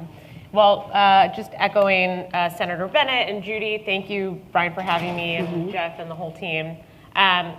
Millennial Action Project is a nonpartisan, nonprofit organization that works to activate young elected officials to bridge the partisan divide and start solving problems. I love that definition of patriotism, because that's exactly what we're trying to scale with the next generation of lawmakers. How can we remove the instant identification of whether an issue is good or bad based on that partisan label, and instead make it a question about the future, a shared generational imperative to solve problems for the good of the future, for the good of the country, for the patriotism that I think lives inside all of us. And so my job is to help connect them to one another across the aisle. You would be surprised how many people I introduce to one another across the aisle who work in the same building. And then give them what they need to be successful, whether that's connection to really smart people who can give them policy ideas, or media support to tell their story of collaboration and success.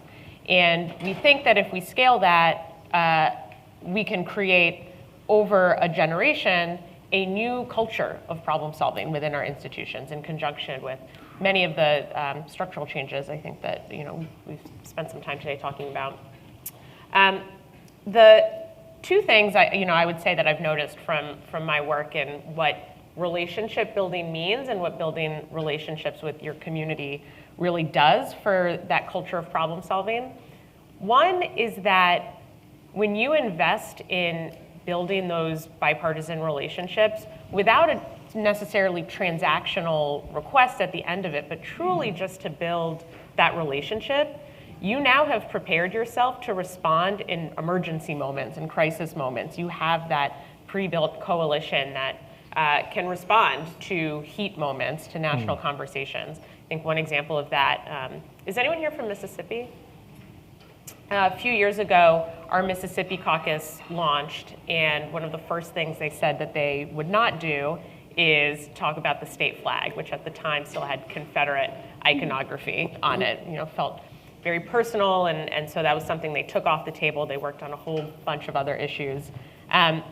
2 years later, after they'd spent weeks and months getting to know one another, building trust, engaging with the community in a bipartisan way, that issue came up again and they were ready to act. And that issue went to ballot, and the Future Caucus, our legislators, put out a statement in support of it. The measure approved with the work of many other people. But I think that's one kind of example how you can seed and foster a receptive force inside the legislature by really investing in those kinds of spaces. The other thing I'd say we've seen as individuals, and I'm sure Senator Bennett, the other elected officials in the room have seen this, the more that you are engaging with your community across party lines, the more that you have that trust among your constituents, the more that you have power inside the legislature to stand up to your own party. And so we've seen that willingness from legislators in our network to build those relationships and to engage and to listen in really a two-way conversation, and not just sort of like a stump speech kind of direction conversation. Right. It gives people real power and gives them real agency to do things that maybe are right, but maybe politically feel difficult. It's really inspiring to hear about how those just human relationships can translate into getting stuff done, which we so desperately need.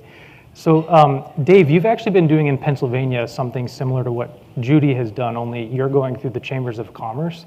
So I was hoping you could just talk a little bit about how that has actually unfolded, and whether you encountered any resistance or people saying why are the chambers getting involved in this issue? Could you just talk a little bit about what's happened in Pennsylvania?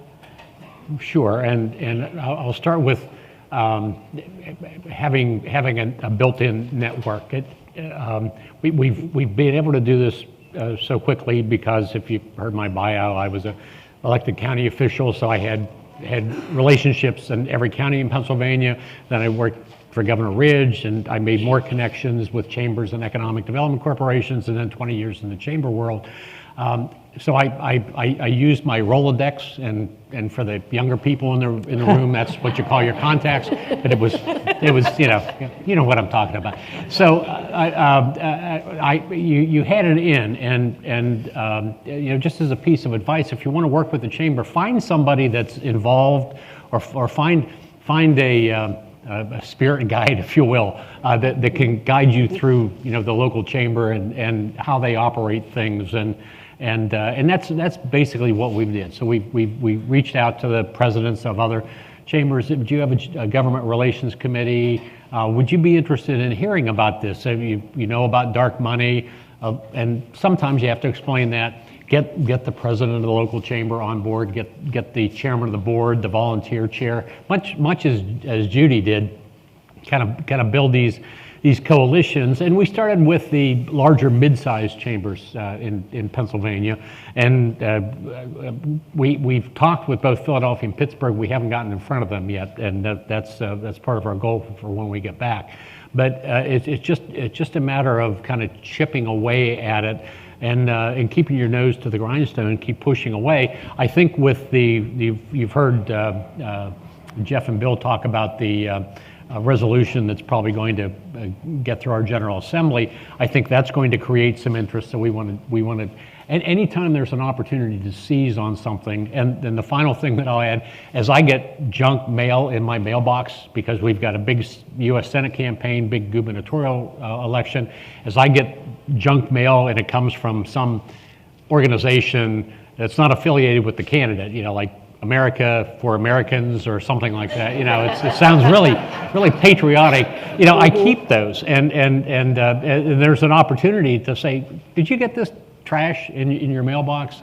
And this is what we're talking about. Getting rid of this and getting rid of that financial influence that's really a problem, and then explaining a little bit about Pennsylvania campaign law, what has to be done with the FEC, and why dark money is so different than that. Judy, you said something about how you say 28th Amendment, and sometimes people are like, what? And then you say campaign finance, and it clicks because people have this gut sense that money in politics is just corrosive. And we say all the time, vast majorities of Americans feel that way, but there are still some folks who it hasn't clicked for, and there are even more elected officials who haven't crossed that line yet either. And so this is really a question for all of you. What do you think accounts for the fact that some elected officials haven't caught up to where their constituents are? And what are some really specific things that constituents can do that are effective to kind of, prod them along or kind of get that enlightenment moment struck? Well, I think those that don't feel that they have an interest in this feel that they're winning at the game. So somehow you got to convince them that, yeah, they might be winning at the game today, but the game can change, and it can change pretty quickly. The other thing is, you take a look at where Americans were in terms of their faith in government 20 years ago, where maybe 60% of people believed that the government worked in their interest. Well, it's now under 15%. That makes any candidate vulnerable. And it's just the right set of circumstances and maybe the right amount of money from some unknown source that can be their undoing. So they can all find themselves in a situation and it can come out of the blue and something under which they have absolutely no control. So why not be part of the solution versus being caught unaware? I just want to add something that may be a little bit darker. Because I think there's an overwhelming problem when you have $200 million Senate races in a state like Maine. By the way, the person who lost that election couldn't spend all of the money that she had accumulated, physically couldn't spend it. Left over with $14 million in the bank, which is a lot of money.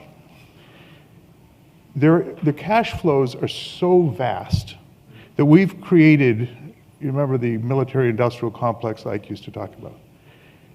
I call it the political industrial complex, where so many people are so reliant on these cash flows from the contest, not for winning or losing. That's sort of secondary. The fact is that they're putting their kids through college and they're amassing fortunes by keeping Americans at each other's throats rather than solving problems. They don't care about solving the problems. When they solve the problem, it goes away and they can't raise money on the problem. And this is we've crossed a line, I think, in this way that's very pernicious, very corrosive, and ultimately destructive to our joint project of finding solutions together, which is what democracy is about, e pluribus unum. And that is the problem. We need to get control of the cash flows, because if we don't, the problems won't get solved. People won't compromise. I mean, we're already seeing the results of this in Congress. We've seen the results in our state legislatures. So this moment is absolutely critical right now. We have to do this. It cannot get worse. If it gets worse, we'll be at a point of no return. Maybe we've already been there, maybe we're already there, but we need to do our damnedest to arrest this course, or we're going to lose the republic that we cherish. Yeah. I think so many people share this sense that it's like a DNA level threat to our country. And Layla, I'm wondering if working with a new up and coming generation of leaders, is that almost like ground zero for them? Like they're focused on keeping the country going, even more so than specific policy outcomes? I think, like all of us, we're all fighting for our lives, right? Like, I think there's a real sense of disappointment in the way things have turned out. The promises that I think, the ideals we have in this country, the promises that have been made to our generation, and the failures of actually living those ideals or seeing those promises through. And I think we're also, I agree with Senator Bennett that we're in this moment where we have a nexus of frustration but agency, and I think that's something really powerful. that can be leveraged to say, here, your life, your personal life as like an individual human being, not like in your professional legislator hat, your life is on the line here, like your livelihood, your future, because of the systems that we have let erode or just sort of even calcify into these like really negative systems and processes. And I think the question that you just asked that I was actually going to put sort of a self-interested legislator hat on for is, it is so time consuming to fundraise. If you run for office right now in a system that has very low approval, you're probably going to get death threats from people. People are going to say nasty things about you online. You run for office because you believe that there is a problem to be solved. And then you spend all day trying to fundraise just to like see another day to try to get reelected so that you maybe have a shot next session of getting the issue that you want to advance past. And so I think there's a real self-interest there for legislators to do something about this so that they can be freed from that prison and the arms race that I think we've created for people who are really just trying to solve problems for their communities.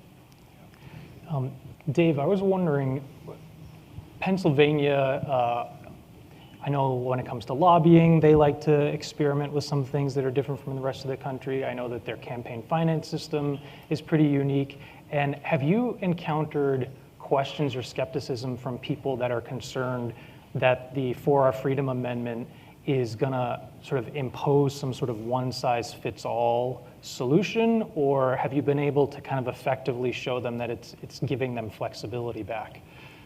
Great question. We need to separate. It's what Senator Bennett said. Sometimes what's in it for me, you know, and I'm funding my family, I'm doing all this, and we got a pretty good system here. This works. But Pennsylvania campaign finance law does not allow corporate contributions at all, although there is no limitation. So that kind of keeps it interesting in Pennsylvania. The things that we've had to do has been to separate it, because we've been called on this in kind of the slides, separate the lobbying aspect from the campaign finance, particularly the dark money aspect. So there's campaign finance, there's dark money, and we're talking about everything that came out of Citizens United and the other court. That's the place to start. And we don't get into that. You solve one problem at a time, and you say, look, this isn't going to impact our Pennsylvania election code at all. Because it's in place. This does not impact lobbying, and your lobbyist can still take you out to dinner and do everything that you have to do, but you have to kind of define it for folks. And because we were the Harrisburg Chamber, we have a number of government relation firms that sit on our board, and for some reason they're particularly interested in the Government Relations Committee. So there's a good conversation going on there. It's, well, is this something? And is this something I can get behind doing what I do? And generally they find that it is. Have you been surprised at any of the folks that have come on as allies in this work? Like you were maybe not sure how the message was going to be received, but then they really took to it. This is sort of for any of you that's been working on this issue. I've been surprised at the reverse of that. People who have, chambers of commerce, my local chamber of commerce, your local chambers of commerce, they're entrepreneurs, they're small business owners. They understand that they're in a competitive environment, they want to compete. Mm-hmm. Then you step up and you get up to the state chamber of commerce, or you get to the national chamber of commerce, and it's a different world. Their cash flows look a lot different. And our state chamber of commerce in Maine, unhappily, has they say they represent 5,000 Maine businesses because they count up all the members of the individual chambers of commerce, but their board is dominated by the largest transnational corporations doing business in Maine. And those are the positions that they advocate for. So I was shocked. I had a 20-year hiatus between my previous service and my current service in the state Senate. And I've been really unhappily surprised at the at that corrosiveness over time, where an organization like the State Chamber of Commerce in Maine that you'd think would be there fighting for, you know, the local tourist business, and they do, you know, with a lot of their policies. But then there's this issue of, you know, when Iberdrola, which is the Spanish conglomerate which owns our investor-owned utility in Maine, you know, comes knocking, that's the door that they answer that door. And I would really like to see more accountability for these statewide organizations that may not really be serving their traditional purposes either. And we need to get them on board like what you're doing, Dave, I think, and Judy. It's really critical. I know, so I'm from Massachusetts, and sometimes if you're in a small town, the select board, although they're a relatively small group, they can have real sway with the local representative or state senator. And I'm wondering, Judy, as a volunteer, have you ever kind of leveraged the gravitas of a local elected official in trying to elevate the message to somebody, you know, a federal representative? Like, have you ever thought about trying to use the local folks to access the federal folks? We kind of went straight to the federal folks. We have a representative that lives in our community in Congress. And so we've had 5 conversations to date with either him or his staff. And fortunately, he's been one of the original co-signers on a bill called H.R. 5841, which is to get foreign money out. Now, I don't know how far it will get because he does have handcuffs from the party. So when we meet with his office tomorrow, obviously we want to get him to the next step to broaden that support for the 28th Amendment. And he is in the Republican Party. So because I had met him personally through other people, we just simply went direct. It was easier. Straight there. I know, Senator Bennett, you've worked with your federal officials on similar issues, right? Oh, yeah, and on this issue that we're working on now, Protect Maine Elections, it's completely nonpartisan. And we're really pleased. Congressman Jared Golden, who is a Democrat, I'm a Republican, I have to remind myself that occasionally. Jared Golden has taken a lead here. He's and I've been delighted. He's my congressman, and we've done events together. We've done events. We've done webinars together. We've had a number of. He's helped us collect signatures, and it's been wonderful. This is an issue which does transcend party, and we got to find our friends wherever they are. You know, I mean, it's a magnificent thing when you can come together on such an important initiative, which, as you pointed out in your introduction, is demonstrating the reform by which you're trying to create, which is get people to work together, inspire people to find commonalities in this increasingly polarized world. So, I'm looking forward to going to the Hill tomorrow, meeting both of our senators from Maine, Angus King, who's an independent who caucuses with the Democrats. We shared a flight down and told him about what we're doing, and he said, "Oh, I'm going to try to drop into that meeting." We're meeting with Senator Susan Collins, who is, a reform-minded Republican, who I think, we need to get her on board with this. I think there's a good chance that we can.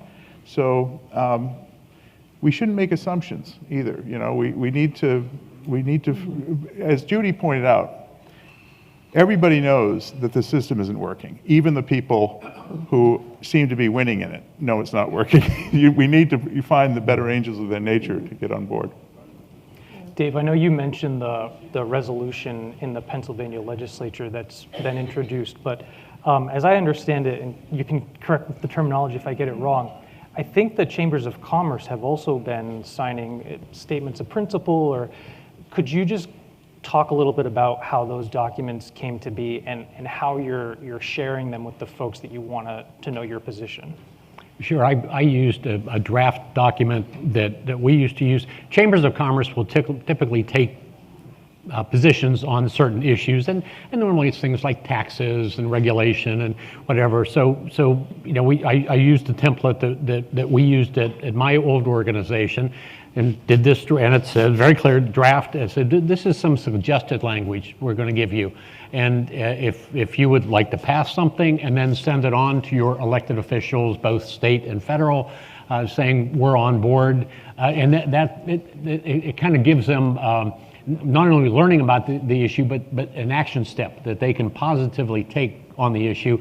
And we've had pretty good success with it. There is a little hesitation at times. Why are we getting into this constitutional amendment thing? This is pretty complex for us because it's not about taxes, it's not about regulation. But, and I'll get to something that Judy said, when it hits somebody's local school board race, then it's something to be really, really concerned of. It's home. It's hit home, and we've used that. I know it happened in Virginia, I think last time and last cycle, and you know, you use that as a selling point. Layla, last night you mentioned that it's great to see young folks getting elected, but you're also seeing some folks that are not sure how long they're gonna to stay in their elected positions. And I was wondering if you could maybe offer a note of optimism about what sorts of things you think people can do in their communities to support the young leaders that they want to keep in office. Yeah. I'm usually the optimist in the room, so I'm sorry that I colored our dinner with some uncharacteristic pessimism. But I think, listen, you can't undervalue good leadership. And I think what we're seeing from a lot of people who are just stepping into public service now is this hunger to be a good leader. And I see right from the people in this room, from the communities that you're mobilizing, sort of a real thirst to see that kind of leader. And so what's missing is connecting those dots, right? Making those leaders who want to model collaboration, who are open-minded to change, who don't feel like they're locked into how things have always been, because how things have always been hasn't always shaken out so great. They're in office, and they just need to hear from their communities and from people around the country that they're not alone. And so I think that's probably what my note would be, is that they're there. They want to hear from you all. They want to hear from people who believe that that there's a new generation of people who will steward our democracy into the future. And so let me know if you'd like to meet them. No, that's awesome. Thank you. And Judy, I actually want to close out with a question to you. And again, I might butcher this a little bit, but I was talking to another Rotarian last night who talked about the four-way test. The four-way test. And I had not heard it, but it was really beautiful. We say it at every Monday club meeting. And it goes like this. Is it the truth? Is it fair to all concerned? Will it build goodwill and better friendships? Will it be beneficial to all concerned? Great motto to live by. Absolutely. Under any religion, under any principle, very simple. Can you say it one more time, because I love it so much? Is it the truth? Is it fair to all concerned? Will it build goodwill and better friendships? Will it be beneficial to all concerned? Thank you. Pretty good principle. Yeah, it's awesome. And thank you to all of you for being such good friends of American Promise. And we're actually gonna transition now to a set of more citizen awards. But thanks again so much for the work you're doing. Thank you. Thank you. Thank you. Thank you.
I am Cheryl Clyburn Crawford, and I live in Boston and serve as the Executive Director to Mass Vote and a very proud member of the American Promise Education Fund.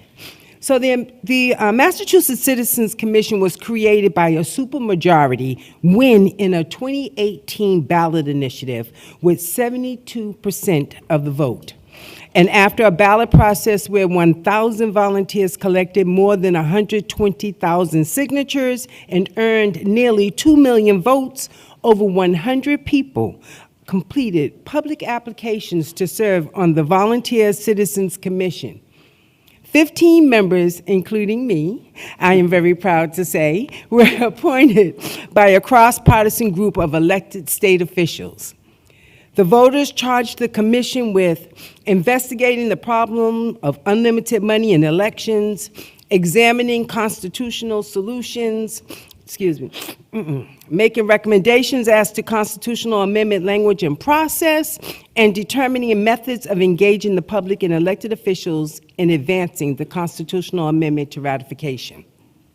The volunteer commissioners came from different walks of life, political viewpoints, and backgrounds. But we united and we worked together to hold more than 20 public hearings in every region of the state, met with experts and elected representatives, created a publicly accessible record of testimony, facts, and data, and issued 2 reports with key recommendations for actions that were delivered to the public and state and federal representatives. Now it is time for the action. In the summer of 2022, following grassroots demand, the legislature passed a new law, extending the Citizens Commission to December 31, 2025, enhancing public process for new volunteer commissioners to be appointed, and to continue to work both within Massachusetts and with other states to move the amendment ahead to passage by Congress and ratification by the states. Commission members put in countless hours serving the people of Massachusetts and the nation, and set an example and a model not only for what the people of other states can do to advance the 4-hour freedom constitutional amendment, but for effective and civil debate, representation, and self-government overall. We thank the members of the commission and all citizens who applied to serve, and are pleased to present this award for citizens' leadership, civic courage to the commission. Please welcome commission leaders Bill Kilmartin and Novel Alexander, who's trying to get here, and Representative Carmine Gentile to accept this award.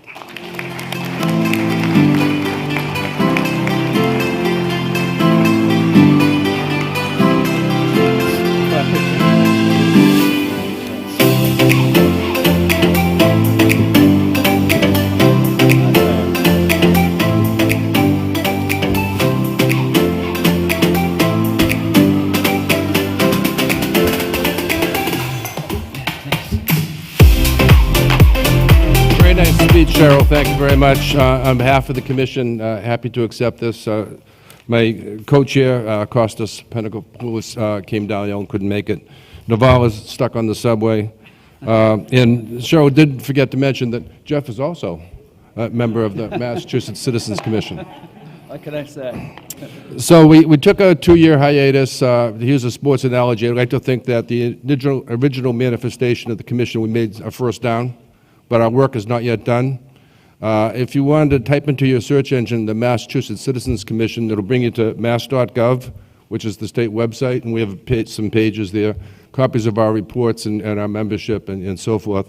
We're going to revitalize, and so we're looking for ideas and advice from other states and groups like American Promise. So please contact us either through the website or just grab Carmen, myself, Cheryl, Jeff. Let's exchange email information, and let's get more first downs, and eventually let's score. Thank you. Thank you, Bill. Congratulations to the Citizen Commission. We have a couple of other awards, well-earned awards.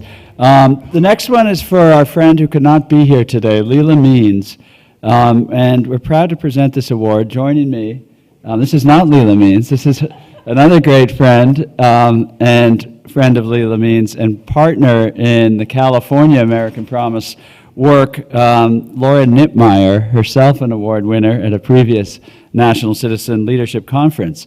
So we're here to share something about our friend Leila Means, who in many ways was American Promise volunteer and member number one.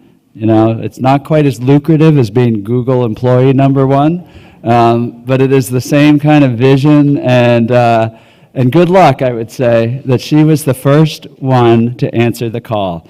Back in 2015, my wife Nancy and I had been all over the country on a book tour. We got from Montana to Wyoming, Georgia, West Virginia, New England to Wisconsin, Illinois, Arizona, California, all over the country. Cities, rural areas, red, blue, as they call them, but we found that wasn't really so, as much as the media would have us believe.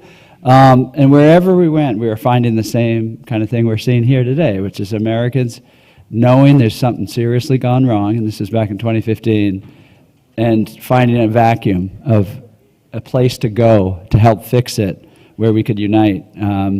And so we came back and started talking to folks. Hey, what can we do? And the idea of building American Promise to actually get it done and be the place where Americans can unite for a big, big solution like this. We put out a call to some of the folks we'd met along the road, and one of those was Leila Means, who had been working on a ballot initiative like some of the ones we heard about today.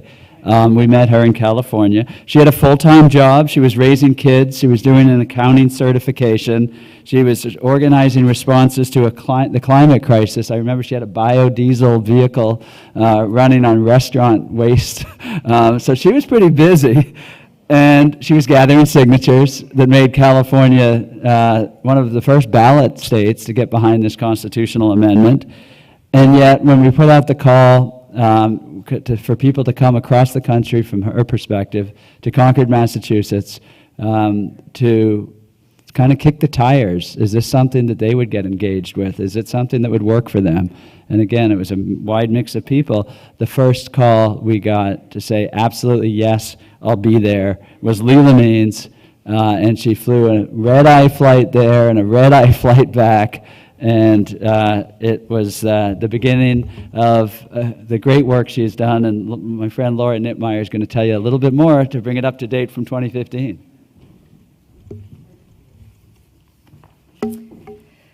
Yeah, that sounds like a lot like Leila. I took that picture, that one. Okay. Sorry. It's a special moment I get to share with you. My appreciation of my friend and partner in American Promise, California, Leila Means, who is winning a Citizen Leadership Award this year. We found each other at the second NCLC. Each of us had started American Promise associations, and I'd already sold my house in New Jersey, actually, and I was on my way back to California. And it was the end of June 2018, and I could not wait to get started working with her again when I arrived in August. It's tempting to spend this time here talking about our friendship and the fun we've had, and these are some of the key ingredients of our work together. But you know, the magic that turned our basically 1 hour together on most Sundays into 9 American Promise events that first year is really just an example of her leadership. And her example is a gift we can all receive, and I'd like us to recognize that. So what is that leadership? Well, for one, it's been a steadfast, long-term commitment and reliability.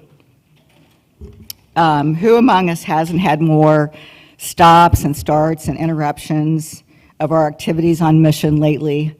And the lately has become now a few years. Not Leila. In her devotion to cause and my confidence that she is always there has not wavered for a moment. How about inspiration and passion? Now we're getting to that Sunday magic. A few minutes with Leela, even on the phone, winds me up for just hours of organizing. A special energy flows from that. Then there's Leela's integrity, of course. At her core, and I think we also know others like this, probably each of you know someone in your lives.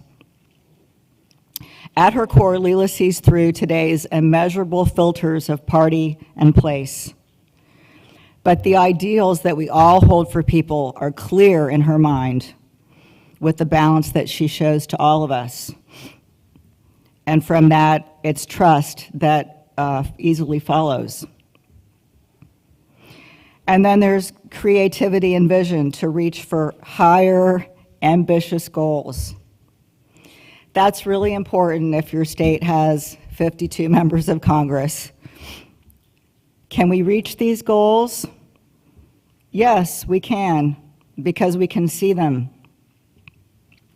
In many ways, we're not just joking about putting a billboard on I-5, en route to Los Angeles.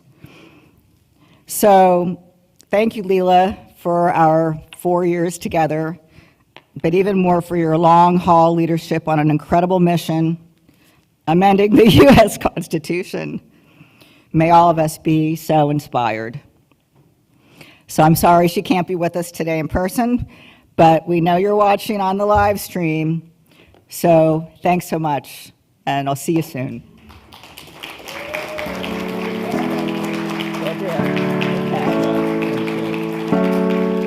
All right, Laura, Leela, Laura's on her way with that award, so thank you for everything. Hey, you know this next one, you've heard him this morning, Matt Patsky. He's a visionary. He's now CEO of Trillium Asset Management, I heard this morning, now $6 billion, although this week it might be a little lower, but $6 billion under management at Trillium Asset Management in Boston. Matt was one of the first managers in the country to incorporate what we heard about this morning and have heard about elsewhere, environmental, social, and governance factors into investment strategies. And Trillium was one of the first firms in the country to enable investors to align their investments with their values like that. Matt was also one of the first business people to recognize what we had to do with this constitutional solution to the corruption of money in our political system. Several years ago, at the beginning of this journey, in Massachusetts, the legislature was considering being one of the first in the country to pass a resolution. As you heard, now 22 states have done so, but this was one of the first. And I asked Matt, would you come and testify in favor of a resolution calling for this constitutional amendment to fix the corruption of money in politics? And he immediately said, of course, I will. He comes over, this is a Massachusetts legislature, Bill and Representative Gentile and others in Massachusetts know how some of these hearings work. There might be, 40 different bills being heard. There's hearing room, no air conditioning. It's packed with maybe 200 people. There is no order or agenda to which, except that the chairman might suddenly announce your bill, and then you got to get ready to testify. So all day long that went on, and Matt stayed there. You may remember this. He stayed there all day long as the CEO of a huge global company, and he's sweating it out with all the other citizens for hours and hours. And he showed up early and stayed because he wanted to testify about why transparency, reasonable limits, getting control of campaign spending was so important and why we needed a constitutional solution. And he helped make it a success. I wrote to him to thank him. We did win that one. And I'm going to read his email reply. Well, democracy wasn't looking very pretty yesterday, he said. It's not the way I would run a meeting, but it was interesting to see the discussion on a range of issues. I was happy to help and willing to continue in any way you find my participation helpful. And he meant it. Since then, numerous times in state houses, in Congress, in op-eds and business panels like this morning, he has been with us every step of the way. Trillium Asset Management is a multi-year sponsor of this conference. And so he also is in for the long haul, and he's in it because he loves this country and its people, and walks those values. So although he can get as frustrated as the rest of us about the inefficiencies of democracy, he's there to defend it. And Matt, for that, we are very grateful to you and to Trillium Asset Management.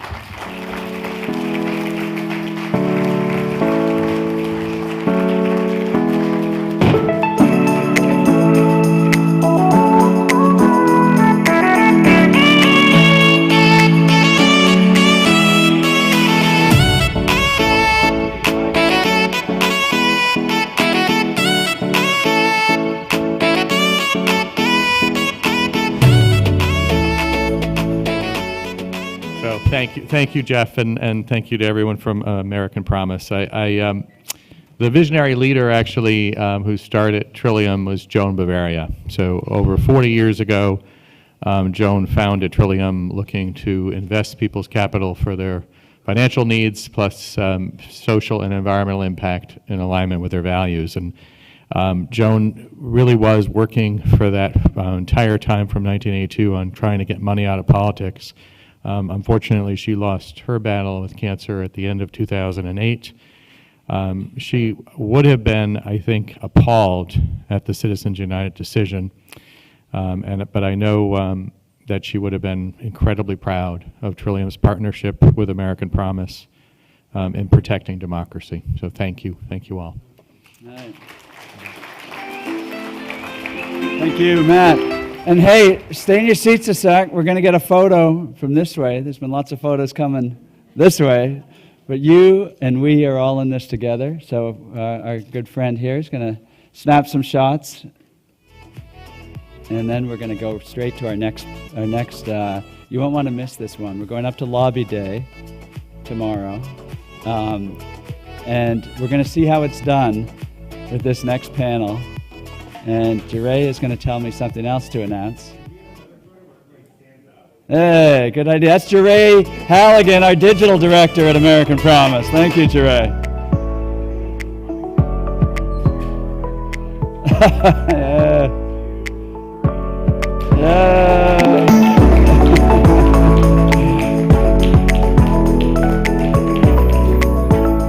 Beautiful, beautiful. All right, Chris, take it away. Are you coming up here? Mike, Kelly, Chris, who's coming up here? Mike.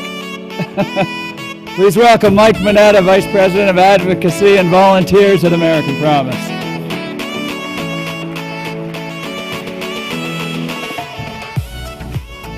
All right. Hello, everyone.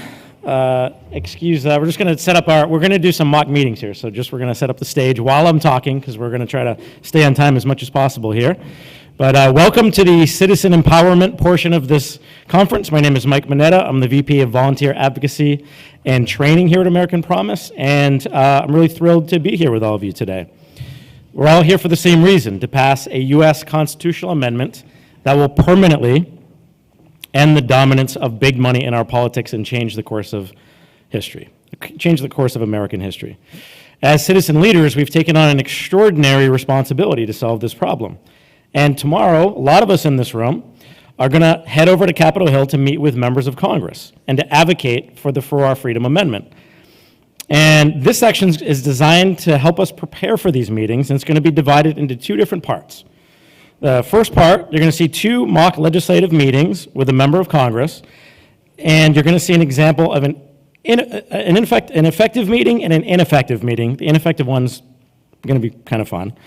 And the lessons that you're going to learn in these meetings can be applied to any legislative meeting, whether it's federal, state, or city. And we're going to be speaking to a Republican member of Congress, Congressman LaPolice, because that's, quite frankly, where we have the most work to do. Right? Nearly every Democrat in Congress has shown support for this type of amendment, which is fantastic. But if we can just now bring both parties together and make this amendment as nonpartisan in Congress as it is with the American people, we're going to win. So for the second half, you're going to have the opportunity to act out some of these meetings. We're going to go to a breakout session in the grand ballroom directly across the hall. We're all going to be heading over there. And there's going to be scripts, resources set up. If you're going tomorrow, you'll have an assigned team. It's not going to be perfect. There are a lot of people on multiple teams, so just keep that in mind. You can do mock legislative meetings, or you can prepare for your meeting tomorrow. There's going to be resources available to do that. I just want to give a reminder to anyone going that americanpromise.net/CLD, Citizen Lobby Day, has all the resources you need. It's been updated today. And there are meeting assignments on there as well if you haven't seen that yet. So that's going to be a lot of fun. I hope you join us. Even if you're not going to Capitol Hill tomorrow, you can still go across the hall and practice doing mock legislative meetings. It's fun. It helps you learn how to talk about this issue more. So I hope you'll join us. And with that said, I am honored to be up here with some of the people that are going to be doing some acting today. We've got Alan LaPolice. He's the Deputy National Political Director of American Promise and also the Director of Fun for this conference. We've got Dave Black's going to be up here in just a bit. He just won a Citizen Leadership Award, and it's extremely well deserved. He's really been getting it done for us in Pennsylvania. We've got Carol Kerr. She's a newer volunteer for American Promise, but she's won awards for training people in her own career, and now is bringing her skills here to American Promise, and she's just an absolute pleasure to work with. We've got Jeff Beeman, who considers himself the accidental activist, and now a longtime American Promise volunteer and warrior, and just a really great guy to work with on this. He's been a lot of fun. And of course, we also have Deborah Winger, a legendary award-winning actress, a board member of American Promise. She is going to be doing some acting for us today. Which awards have I won? I'm not aware of. I think I've just been nominated. I haven't actually won. Just check Wikipedia. They're okay. there, Deborah. All right, cool. That's a huge. She's going to be doing make everything fair and accurate. She's going to be doing some acting for us today, but she's really here as a citizen leader, just like everyone else, and is also going to be heading to the Capitol with us tomorrow to advocate for this amendment. So I just want to say it's been a blast working with everyone on this project, and every person participating in these meetings contributed their own life experiences. So contributed, hey, why don't we add this because I've seen this in the meeting. So there are definitely a lot of lessons to learn. We're going to stop for 5 minutes. We don't have a whole lot of time, but we want to get your takeaways. What did you find to be effective? What did you find to be ineffective? And then we'll go across the hall. So with that said, let's get right into it here. So we're stepping out. Okay. I think you start. So sorry, I didn't get a lot of direction. No, I get called up. Okay, so it's not really this anymore. It's this. Well, right? it's that kind of this. Yeah. Okay. One ringy dingy, for those who remember. Hello, this is Congressman LaPolice's office. How can I help you? Hi, my name is Deborah, and I'm a constituent of Congressman LaPolice, and I would like to set up a meeting to talk to him about an issue that I care very much about. Great. I'm sure we can help to arrange that for you. What is the issue you'd like to talk to the congressman about? Well, I'd like to speak to him about the 4-Hour Freedom Amendment, a constitutional solution to fix the out-of-control spending and dark money, foreign money, that continues to flood our elections and drown out the voices of just plain old citizens like me. Okay, that's helpful. Thank you. How does Thursday, September 29th at 11 a.m. work for you? I can make that work, yeah. Thanks so much. Great. Great. 2 ringy dingies. Hi, this is Carol. Hi, Carol. It's Deborah. I got a meeting with Congressman LaPolice for September 29th at 11 a.m. Can you make it? Wow, Deborah. We've been trying to get that meeting for months. Nice work. Thanks. Oh, yeah, I'll be there. Wonderful. Well, can you think of anyone else who we should ask to join the meeting? What about Jeff? Didn't he say that he's retired and has a lot of time? Yeah, that's a good point, I guess. I'll ask him. Thanks, Carol. See you Thursday. Okay. 3 ringy dingies, I think we're up to. Oh, man. Oh, it worked. Finally. Jeff here. Talk to me, baby. Yeah, hi, Jeff. I just wanted to let you know that we secured a meeting with Congressman LaPolice on September 29th, Thursday, at 11 a.m. So can you make it? Well, I'm retired. I have nothing else to do. Yeah, we heard, yeah. I'll be there. Okay, transition. We are now in the office. Okay. Hi, folks. Congressman LaPolice will be with you shortly. Can I get you a drink of anything? Water, soda, tea? No, thanks. No, Al. thanks.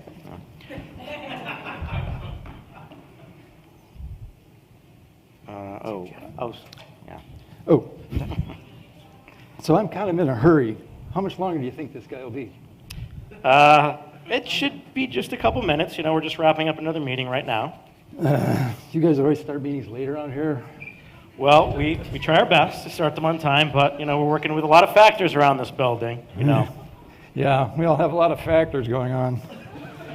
Hey, is that a picture of Congressman LaPolice with President Trump? Yeah, it sure is. Not a fan. Yeah, same. Good to know. Well, great news, folks. It looks like the congressman is ready to see you now. Please come right into the office. Welcome, good people of Kansas. Thank you for coming to see me today. Thank you. Oh, yeah. Yeah. Thanks for having us. My name is Deborah. This is Jeff and Carol, and we all live in your district. Jeff, do you want to start off by telling the congressman why you're here today? Yeah, we're here because Citizen United has destroyed our democracy, and we are not happy about it. Well, technically, Jeff, we live in a republic, not a democracy. Yeah, should I bring up the definition of republic on my phone? Jeff, look, you were going to tell him that story about your kids. Why don't you? Oh, yeah. But we're really running short on time, so I thought I'd get right to it. Okay, so this 4-hour Freedom Amendment, what would it do? Well, it would overturn Citizens United and get big money out of politics so, you know, that we can have a government that isn't corrupt. Are you saying that I am corrupt? Well, I mean, just come on in. Come on. Everyone in this building is corrupt to a certain degree. Okay. Every vote that I've ever cast here has been something that I thought was best for the country or the people of my district in Kansas. Just because we all need to raise a lot of money to run for office, it doesn't mean that that influences our votes. There are a lot of good people here, and we are all trying to do our best with the system that we have. Okay. Ring, ring, ring, ring, Ring, ring, ring. Can you guys hang on a second? No, dude, guess where I am right now. I'm in a congressman's office. No, wait. No, I'm not going to tell him that. No, look, shut up. I got to go. All right, bye. Sorry about that, everybody. Okay. We're all good. Let's try and get back to the amendment. What would it do? Are we talking about publicly financing elections? Is that your solution? Well, frankly, I think that would be a huge improvement over what we have now. I would love to see citizen-funded elections and all corporate money out of elections. I am a huge defender of our First Amendment. What about free speech? Yeah, well, the Supreme Court just got it wrong. I mean, money doesn't equal speech. That's ridiculous, right? Yeah, we're talking Supreme Court is a bunch of dopes. Well, Chief Justice Roberts is actually a friend of this office, so. Jeff, have you actually read the Constitution? I always keep one in my jack pocket here, and so if you want, I can give it to you. And I would recommend reading the First Amendment and defending it as the founders of this country would want you to do. Yeah, I don't need it. I read the Constitution in like 8th grade, and I'm sure the founders would disapprove of your position on this. We may have to agree to disagree on that, Jeff.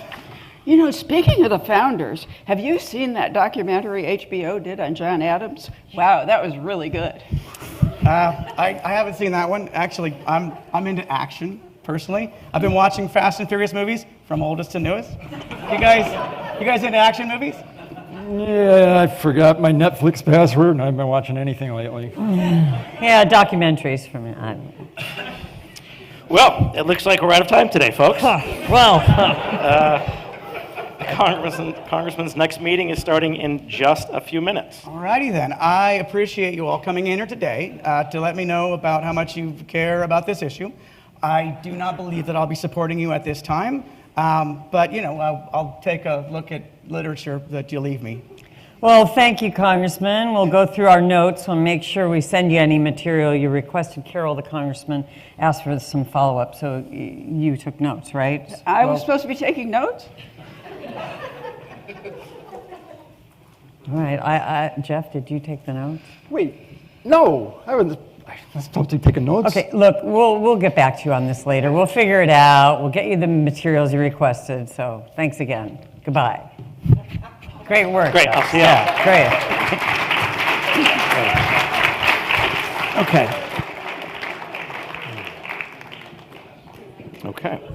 So now, That's what one I more. call real impact. Now you ready for the next one?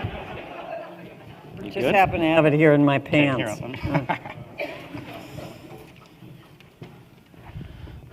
Okay. All right, one more for you. Now we're going to demonstrate what an effective meeting might look like. So again, Hopefully. Again, take good notes. Oops, wait a minute. What? Give me 1 second here. Sorry. She's recovering from her first performance. Come on, Carol, come on. Yeah. Hi, this is Carol. No, we haven't started yet. Oh, okay. She's so ready, folks. We have her primed. 1 second. This is how you're going to 1 be second. tomorrow. Just overly ready. Mike, you wrote this. Why do you need your cue cards? Some of it. Okay, we're good. Here we go. So, all right. Now again, this is an effective meeting. Take good notes. So we'll do a little bit of interaction after this. And let's go. They were all hot. I don't know. Whenever you're ready, Debbie. One, ringy-dingy. Hello, this is Carol. Oh, hi, Carol. This is Deborah. I just scheduled a meeting with Congressman LaPolice for September 29th at 11 a.m. Can you make it? Wow, we've been trying to get that meeting forever. Nice work, Deborah. Yes, I can be there. Well, wonderful. Can you think of anyone else that we should ask to join this meeting with us? Well, Congressman LaPolice was a prominent businessman. I think it would be smart to try and get someone from the business community to attend this meeting with us. I have an idea. How about Dave Black? He used to be president of his local Chamber of Commerce, and he has a ton of connections in the business community. I think he's even won a Citizen Leadership Award recently. He would be great to have with us in this meeting if he's available. Oh, that's a great idea. Thanks, Carol. I'll give him a call. I'll see you on Thursday. Ring. It worked. Kind of.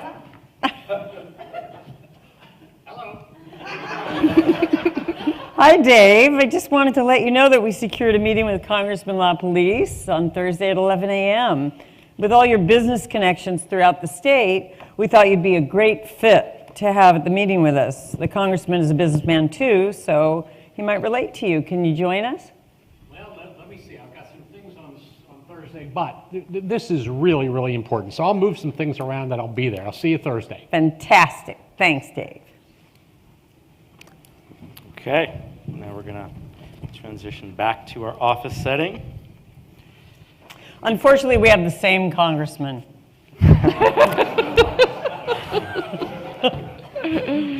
This is how it could go if you approach a meeting just slightly differently. So, all right, here we go. Hi, folks. Congressman LaPolice will be with you shortly. Can I get you anything? A drink of water, soda, tea? Yes, water would be lovely. Thank you. Yeah, make that two, please, Mike. Tea, that sounds delightful. Okay, great. Well, here you go.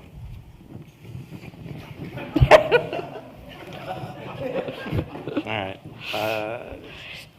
So, look, sorry, we're running just a bit late here. It should be just a couple minutes. We're just wrapping up another meeting now.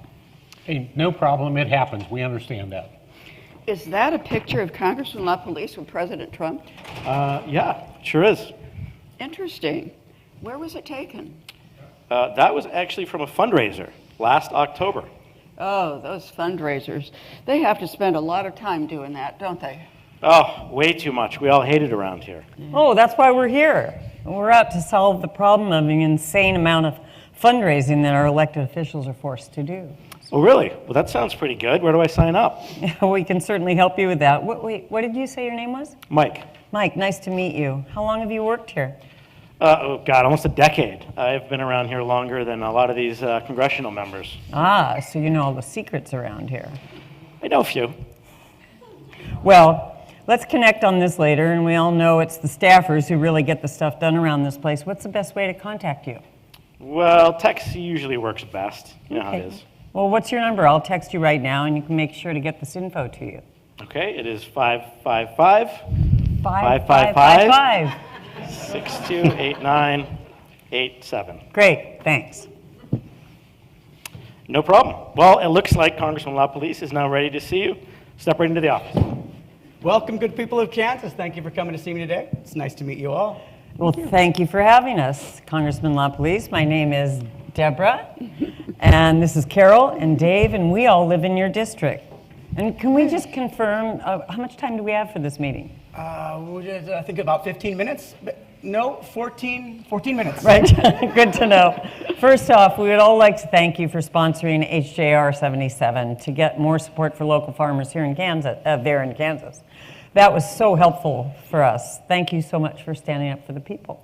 It's very much my honor. My family comes from a long line of farmers. Oh, so does mine. And we really appreciate your sponsoring that bill. You are most welcome. Dave, do you want to start out by telling the congressman why you're here today? Thanks, Deborah. I'd be happy to do. And thank you, Congressman, for being with us. I'm a volunteer who has spent most of my career at the nexus of government and business. And in fact, once I was president of the Wichita Chamber of Commerce. Oh, very nice. Should I call you Mr. President? No, that's quite all right. Dave works just fine. I'm the father of 2 children. I have 3 grandchildren, and I'm very worried about the future because I feel that we're heading in the wrong direction. I'll tell you a quick story. About 10 years ago, I was contacted by one of our members in the chamber who said that he got a call from a political organization requesting a $10,000 corporate contribution towards this organization. And so the member called me and said, I thought corporate contributions were illegal for any candidates. So I looked into it, and long story short, it was because of some of the court rulings, and it was a dark money. It was a request for a dark money contribution. And as we know, some of the court decisions have discovered that, and I found out that they're now allowed to operate really outside of all outstanding campaign finance laws with very little transparency and very little public accountability.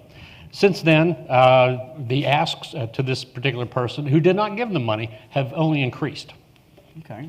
Dave, you're preaching to the choir. The dark money in our elections is something that really scares me because it's used to promote nasty attack ads that are personal, and most of the time they're so far from the truth. All of us here in Congress, Democrats included, have been victims of these vicious attack ads. It's not good for discourse here on the Hill, and it makes it so much harder to work across the aisle. So how much money in our campaigns could you consider dark money? Do you have these numbers? Yes, we do. It's estimated that the amount of dark money in campaigns has doubled every 4-year election cycle.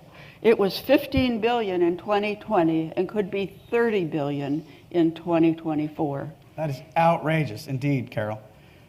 Could you send me those numbers after this meeting? I wouldn't mind having them for future reference. Absolutely, Congressman. I'm taking notes, and I just made a reminder to make sure that I get it to you. That is excellent. Thank you very much.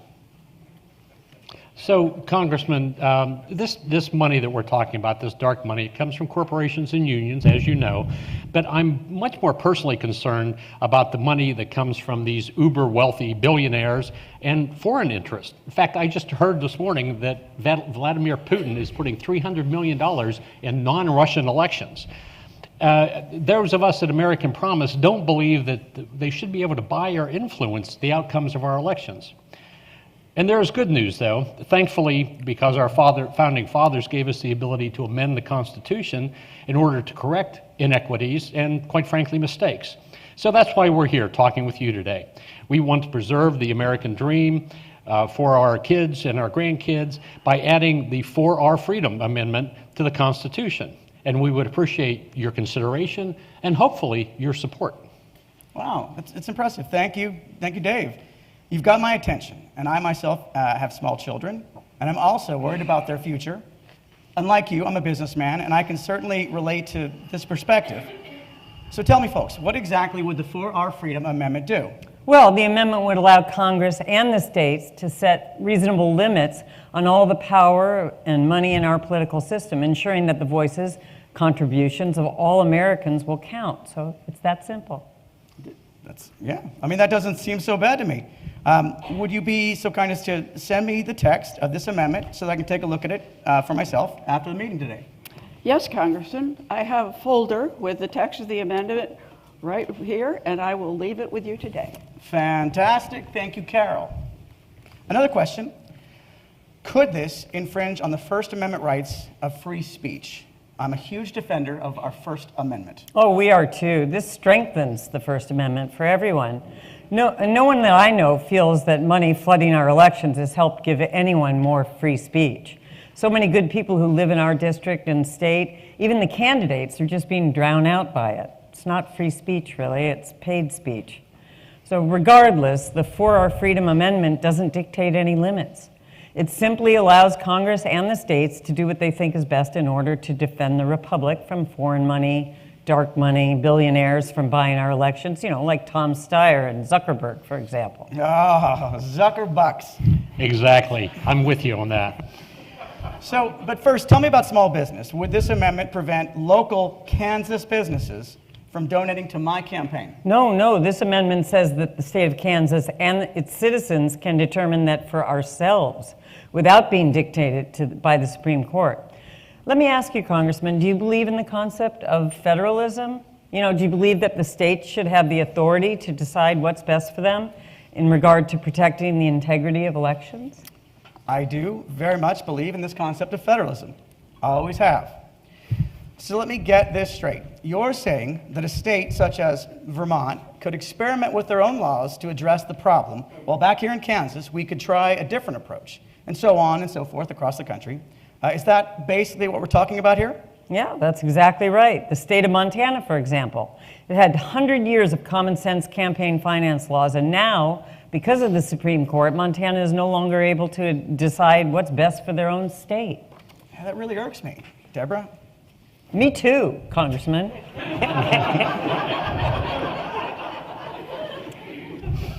I'm with you. We are simpatico. Me too. That's why this amendment is so vital. It would give Montana, Kansas, all the states of our great nation the freedom to do what they think is best to protect themselves from this dangerous situation. Well, I am a big defender of freedom as well. I'm not sure if I mentioned that. No, we know you are, Congressman. Listen, you've been very generous with your time. We don't want to hold you up today. You know we have another meeting, so here's what we're asking of you. As constituents of your district, we would be very proud if our congressman was the one who took the lead on this and introduced the For Our Freedom Amendment. Not to mention that you would be a major part of American history. You could be the one who leads the nation out of this chaos and into a new era, one that saves the American dream, preserves freedom, equality, and restores a government that represents we, the people. This is serious. It's a serious situation, and we need leaders right now. What do you say? Will you be a champion of the people and sponsor this amendment? Well, I'm very impressed with what I've heard today, and I'm pretty sure that you can count on my support here. I can't commit to anything on the spot, but I will consult with my staff, and we will get back with you shortly. Well, that sounds good. Whether you decide to or not, can we count on you to continue the conversation with us moving forward? Absolutely, absolutely. Let's continue to talk about this very important issue that you have raised here today. Mike, can you make sure to get all of their contact information? Already got it. We exchanged info earlier, Congressman. Outstanding, Mike. Thank you all for coming to see me today. Thank you, Congressman. Thank you. Thank you. Okay.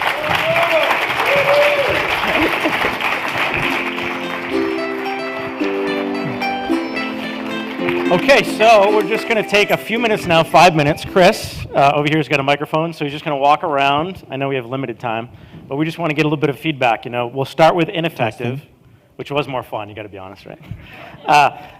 And then we'll do just a couple for effective, and then we're going to go across the hall to the grand ballroom. And if you have any questions, because there are some holes in some of these meetings, we're trying to keep up with some changes as they happen in real time. So if you have any questions at all, come see me or Alan. Congressman LaPolice. In the other room, we're just going to be sort of wandering around and giving you support. I just want to remind you that there's new resources on the document that's online, the americanpromise.net/CLD, and you have contact information for people on your teams in there now as well. So with that said, let's just a couple thoughts. Like, what did you find to be ineffective? If you raise your hand, I'll come to you with the microphone. Don't be shy. I'll pick someone at random. Jim?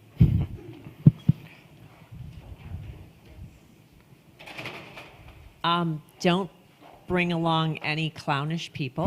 Yeah. Try to identify someone who can have an immediate connection to the congressperson based on their background. Thank you.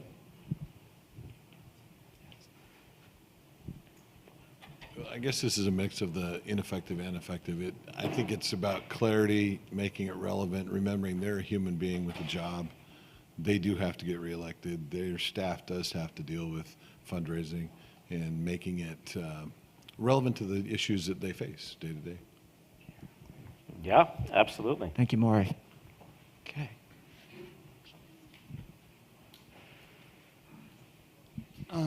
You might want to say something, Mike, about if the congressman is not available, because often they are, pulled away, and Yeah. you have to deal with a staff person, so you shouldn't overreact. Yeah, great point. And that was one of the things we wanted to emphasize. If we had more time, we wanted to exaggerate, a bunch of different points. But tomorrow, again, a lot of us are going to be going over to Capitol Hill, and there's going to be many more meetings with staffers, and they are critical over there. So that's why one of the goals is going to be get to know them a little bit, get their contact information just like that, right? And stay in contact with them. And they're the ones that a lot of times do get stuff done, and can get you further meetings. And we should absolutely not take that for granted. Thank you. Great point. I can probably project. Oh, yes, that's great. Note-taking, there's so many times in lobby meetings where I was like, this is so intense, I'm going to remember this, and then 3 meetings later, it's like, they said so. And also not getting triggered, like I've had my lobby meeting delayed because they're meeting with a big donor. Just not focusing on that and keeping your cool and focusing on your connection goal. Yeah, absolutely.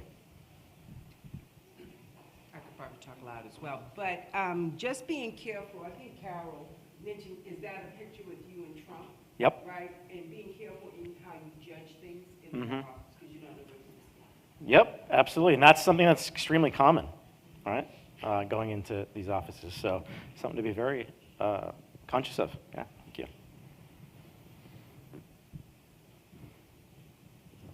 A few more. Judy in the back Here. Yep. Is there someone back here raising their hand? Right behind you. Right here? Behind me. Judy. I think it's really important to make sure that when you're going into the meeting that you're not going to be confrontational, even if you don't necessarily agree with a person's policies. Find some way to compliment them. I mean, even if you have to look hard, that probably helps open the communication. Absolutely. Hi, I will not say is not to include your husband in the meeting as the key to success. That's my husband. Great, Jeff. Yeah. But the couple things stood out to me. One was referencing Congressman LaPolice and President Trump, and using the titles felt more respectful than sometimes we do with in politics, shorthand. And then the other is having graduated asks at the end.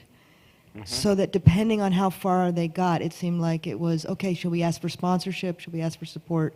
Should we ask for continuing the conversation? And being flexible that way felt like it would be a real advantage, so you don't just walk out with a yes or no.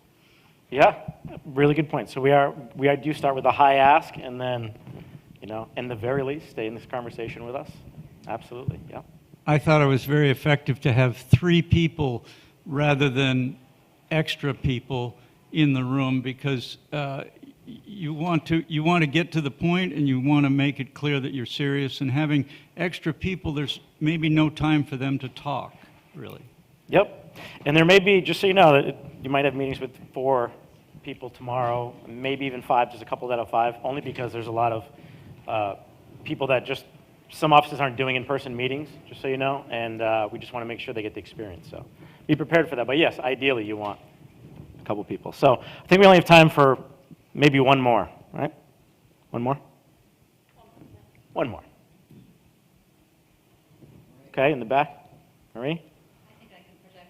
So just actually going to counter your, you can have, I've had very effective lobby meetings with 12 people in the room. So we have an agenda based on, there's something that Mike added to the information sheet, and people, it's planned what they're going to say, and it's planned that, hey, you thought you had 30 minutes, now we have 14 minutes. So, sorry, that person's not going to share their thank you, this person's going to have a limited personal story, and then we're going to go to the clarification of the issue, and then we're going to go to the asks. You're going to have a planned way to tailor your meeting down if all of a sudden you're faced with less time than you thought you had. We also had a meeting that we had 12 people, and it wound up being a 45-minute under a tree with an aerial, incoming aerial something or other training drill while our first meeting was going on Lobby Hill.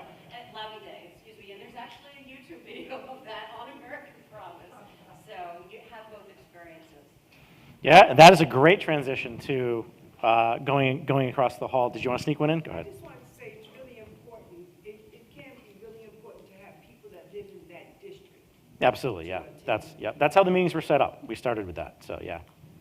One thing Mike, I thought they might have missed is we like to say how many people in the district were, like what the polling numbers were. Like 80% of your constituents think that we need to take action on campaign finance. Yeah. So I don't think that came out. Yep. Good point. Yep. And there are some resources that's on the packet that you're going to see that's now linked that Marie mentioned. There's a few more resources over there that will kind of walk you through that. So that is what we're going to do. Exactly what Marie just mentioned is we have sheets where you can fill in the roles that each person in their team is going to take. So make sure you're coordinating, that you have some homework today. So if you're going tomorrow, make sure you're coordinating with people that are in your meetings and you know who's going to be playing which role, et cetera. If you have any questions at all, just, again, me and Alan are going to be over there. We're going to take care of that. And very last note that I want to say is the subtle things here too, right? Like if they ask you for a drink of water, just accept it. Just because if you don't, that's just, it's, you're almost putting up like a wall between you and the, so it's just good practice to just, to just say yes if they offer you some stuff at the beginning. So anyway, that's it. We're all going to go now across the hall, and then, again, just let us know if you have any questions. What's that? So we go across the hall till when, then what? Well, how much time do we have? Because it was supposed to end at 3, but what time is it now? 3, then a break, right? Networking break, some books. Okay. Neil Simon from the house, Contract with Unite America. Come see Neil, get the book signed. We'll be right across the hall in the same place where you're going to be caucusing on Lobby Day. So Yep. just stay there, get some coffee. That's right. Yep. We're gonna. Yep. Let's head out across the hall till 3 o'clock, and then it's going to be the next breakout. So, see you over there.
my name is David Floyd, and I'm from Boston, Massachusetts.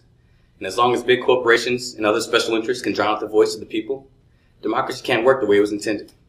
And that's why we need an amendment to get big money out of politics, and that's why I support American Promise. Hi, my name is Ella McGrail. I'm from New Hampshire. I got into American Promise through an inspiring teacher of mine, and I support American Promise because I get the sensation in a lot of the social justice movements that I'm passionate about that we're pushing a broken car up the hill instead of fixing the engine. And I feel like the work that American Promise does with democracy reform, especially in campaign finance reform, is helping to fix the engine and helping to strike at the root of so many of the problems we have and that my generation is really frightened about and passionate about, such as climate reform and racial inequity. And that's why I support American Promise. Hi, I'm Tara Edelman. I'm the chair of American Promise's National Finance Council, and I'm from Concord, Massachusetts. I support American Promise because I believe in our national grassroots movement to get the corrupting influence of money out of politics. Our politics are polarized right now because money pushes people to opposite sides of the spectrum. And by getting money out of politics, we can make sure that everybody has an equal voice in our democracy. And that's why I support American Promise. Hey, my name's Alyssa Rabin. I'm from Boston, Massachusetts. The reason I support the 28th Amendment is because of the gun violence epidemic that's happening in our streets, in movie theaters, schools, literally anywhere. You can go anywhere and you can unfortunately be shot. I'm tired of politicians being influenced by the NRA when 80% of the population, 75% of Republicans want gun control laws, and yet nothing is passed because of the greed of politicians. We are the most powerful nation on earth, and yet we can only teach our children to run and hide in schools. My friend was actually afraid to go to college this year because she's scared that she's just going to be shot in class or just walking down to her dorm or anything. And that's why I support the 28th Amendment and American Promise. Hi, my name is Corinne Dodge. I live in Derry, New Hampshire. I am the founder of New Hampshire Voters Restoring Democracy. I truly believe that until we get money out of politics, our democracy is neither safe nor healthy. And that's why I support American Promise. I'm Daniel Fireside. I live in Somerville, Massachusetts, and I work at a fair trade organic worker cooperative called Equal Exchange. And we've gotten involved with this movement to get money out of politics, but get corporate money out of politics, because we see the destructive power when there's too much concentration of wealth, not just in society, but when corporations get too big, control industries, control regulations, and companies that are out there trying to do more than just fatten the bottom line are suddenly at a huge disadvantage, and we can't compete on an even playing field because other players out there are gaming the system. And it all comes back, whatever we're trying to do, we keep realizing it all comes back to this destructive power that money has in our political system. And that's why I support a constitutional amendment to limit the power of money to influence politics, especially corporate money. And that's why I support American Promise. Hello, my name is Alan LaPolice. I am from the great state of Kansas. I grew up on a farm. I've also spent most of my life as an educator, and I'm also a veteran from the first Gulf War. I first came to know of and support American Promise because this idea of a 28th Amendment is the only thing that makes sense to me. You see, growing up on a small family farm in Kansas, I saw firsthand the power of the corrupting influence of money in politics. You see, in the 80s, I watched as a lot of the family farms near me were run into the ground and become bankrupt because of political decisions that didn't even have anything to do with their way of life. Now, in the past couple of years, we're seeing a far greater farming crisis. Just last week, the Secretary of Agriculture, Sonny Perdue, admitted that he can't guarantee that family farmers can even survive. He actually said, you either get bigger or you go away.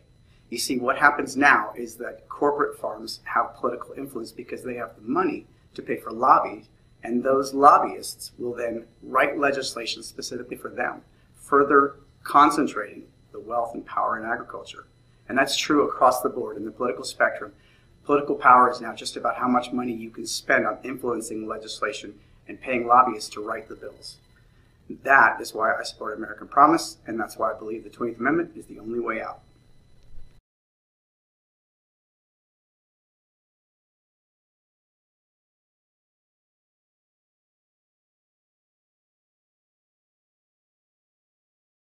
You probably all remember 2014, where the algal bloom in Lake Erie was so bad that Toledo's water supply was not drinkable, and people had to buy bottled water for 2 or 3 days. And Greg was telling me that in some parts near Cleveland, all the water was gone because people were buying it. But in other parts of Cleveland, the shelves were full because people couldn't afford to buy bottled water. So this is what really motivates me in terms of working on this problem. And in recent weeks, I've asked myself, are we going to have enough drinking water in the future for the 11 million people who rely on the Great Lakes? Each of this question sort of represents what I see as an onslaught on Lake Erie, not by individuals, but by kind of corporate forces outside our control. So for example, does the right of heavy industry to dump pollutants into the lake supersede our right to swim and to boat and to fish? Does the right of shipping companies to dump ocean bilge water into the lake supersede our right to have a lake free of invasive species? Does the right of the agricultural industry and concentrated animal feeding operations to dump their waste into our streams and into our lake supersede our right to have a lake that's free of algal bloom? Does the right of the natural gas industry to frack and then let that drilling fluid seep into our streams and eventually into our lake supersede our right to have clean water? And finally, does the right of a national corporation to take 130 million gallons of water from Lake Erie annually, despite the opposition from 80,000 people, does that supersede our right to have ample drinking water? Each person in my group has a similar sort of cause that drew them to this movement. You know, it's a feeling that we have lost our influence on things that happen directly to us. To us, in the grassroots, a corporation, it's an entity or it's an invention of government. A corporation has legal rights because we, through government, have given corporations legal rights. For the last 100 years, the courts systematically have reified corporations by manipulating the meaning of words to the helm of personhood. But corporations are not people and they do not have human rights. We've given corporations undue power to influence elections and public policy, but have demanded little in return. Why have we given corporations free rein to use our natural and public resources without responsibility or accountability? The motivation for a 28th Amendment will come from individual citizens like you and me who are deeply concerned about these problems in our democracy. We'll band together in organized groups with support from American Promise and likewise organizations. The persistence will come because we'll continue to be frustrated in our effort to solve big problems. But we will also persist because we'll see that being organized in a cross-partisan way will be influential. You know, why do we think that corporations only need to answer to their shareholders and can use unlimited money to support politicians and issues important to their bottom lines? Corporations aren't people. We are people, and as people, collectively and through government, we must establish and change the rules.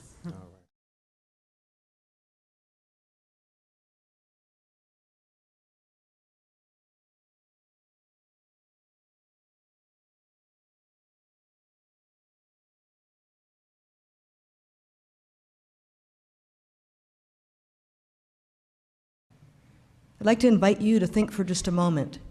What is the promise that the Constitution represents for you personally? Is it political equality, freedom, government of, by, and for the people? I would offer that if there is one core American promise, it's that we're all created equal, that we all have an equal right to participate in our political processes, and that we have a right to equal representation. So the court's removal of equality from the First Amendment is the most efficient, most effective way to rapidly allocate political power based on wealth in this country, and that's exactly what's happened. The second modification they did was pull out anti-corruption. They say independent expenditures, super PACs, it won't corrupt. Well, nobody really believes it, and if you talk to any politician, they'll sure tell you it sure does corrupt. The fact that money is supposedly independent, the politicians, the candidates know the power of these super PACs. For a lot of Americans, I think we assume we have that right to political equality. It goes back to the Declaration of Independence, the Equal Protection Clause, the Civil War amendments, and more. Why do we need an amendment to put political equality, the right of Americans to be equal as political citizens, back into the Constitution? Yeah, I think you're absolutely right, Jeff. It does come as a surprise to a lot of people that you would need a constitutional amendment for this core principle of American democracy. And especially because it's in there in the Constitution in so many ways. As you said, it's in the Declaration of Independence. It's been there from the beginning. So why do we need an amendment? And the real reason is that Supreme Court decisions have, for decades, at first slowly, and in recent years more rapidly, been erasing the value of political equality and equal voice from the Constitution when it comes to money and politics. And the court has done that in the name of the First Amendment. Our forebears thought of democracy as being important. The way I think of democracy as being important is that it offers a promise of government in which everybody's interests are taken seriously. It's not that everybody's happy with every outcome, but nobody kind of by definition doesn't count. Wealthy individuals and groups, including wealthy corporations, they are very effective at getting what they want from Congress and getting their views enacted into law. Those on the bottom end of the spectrum are much less so. In fact, sometimes there's even an inverse relationship between the preferences of the less affluent and what their elected members of Congress or state legislatures do. I worked in Congress for a year after graduating from college, and I saw the influence of money in politics in legislation and on campaigns. I think that's the fundamental problem we face, because it disrupts the fundamental relationship between us and our elected officials and skews legislation to support powerful interests at the expense of the majority of Americans. Money is speech, therefore you can't regulate it. Well, there's a flaw. There's a big flaw there. Even if you accept the basic premise there's certainly some to that. People should spend some money being able to advertise. But every right has a limit. And typically the right's limit is when you trample someone else's right. And if you take this argument to the extreme, that this means you can never put any limit on what can be given, and you can never be required to be disclosed or anything else the government may want to do, well, then what you have is 57 billionaires who really control a lot of this process, and then on both sides of the aisle, you have them blowing away the free speech rights of just about everyone else because you're not in the game. You're getting a couple of nominees they pick.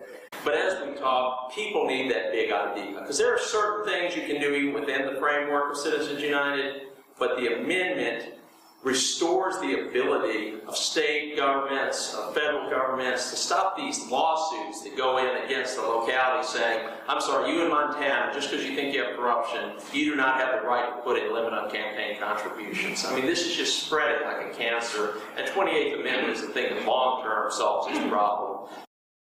It gets even worse. Not only has the court said that isn't a kind of corruption that Congress is allowed to regulate with campaign finance laws, but in the recent campaign finance decisions post-Citizens United, the majorities in that court, led by Chief Justice Roberts and Justice Kennedy, have actually said, this is the way democracy is supposed to work. Entities, interest groups with money are supposed to be able to get government to respond to them based upon the money that they put into the process. So we've got a Supreme Court now that takes an affirmative view that what you and I tend to think of as corruption is actually American democracy at its finest.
I would encourage you to come up because we can make this like a nice informal dialogue. Or stay where you're seated if you want, but you know, it's just some lawyers and non-lawyers getting down about an amendment. So my name is Brian Boyle. I serve as the Senior Legal Counsel for American Promise. I'm joined today with Julie Brogan, who is a volunteer, one of our extraordinary legal volunteers, and she's a retired attorney, and she also serves on our finance committee. And we sort of had a three-part mission for today's breakout session. One is to just take a step back and trace the history a little bit of how this legal problem started and how it got to the crisis point that it is at today.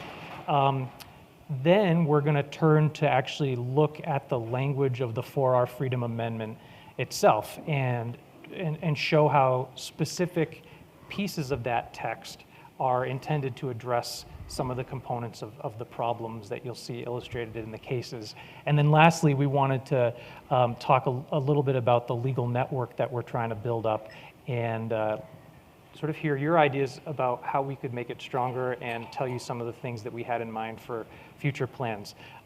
Feel free, since we're a small enough group, if you want us to slow down or if you have a question, I don't know, if you're a lawyer, raise your hand.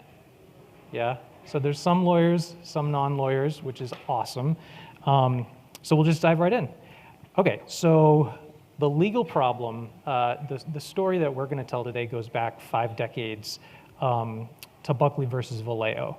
And that case was really one of the first ones to explore the question of who should be able to regulate campaign finance. And I was actually thinking about what Colonel Wilkerson said this morning, and it's not just like who should have the power to regulate campaign finance, it's who should be empowered with the variety of tools that we need to protect our elections and to protect our form of self-government.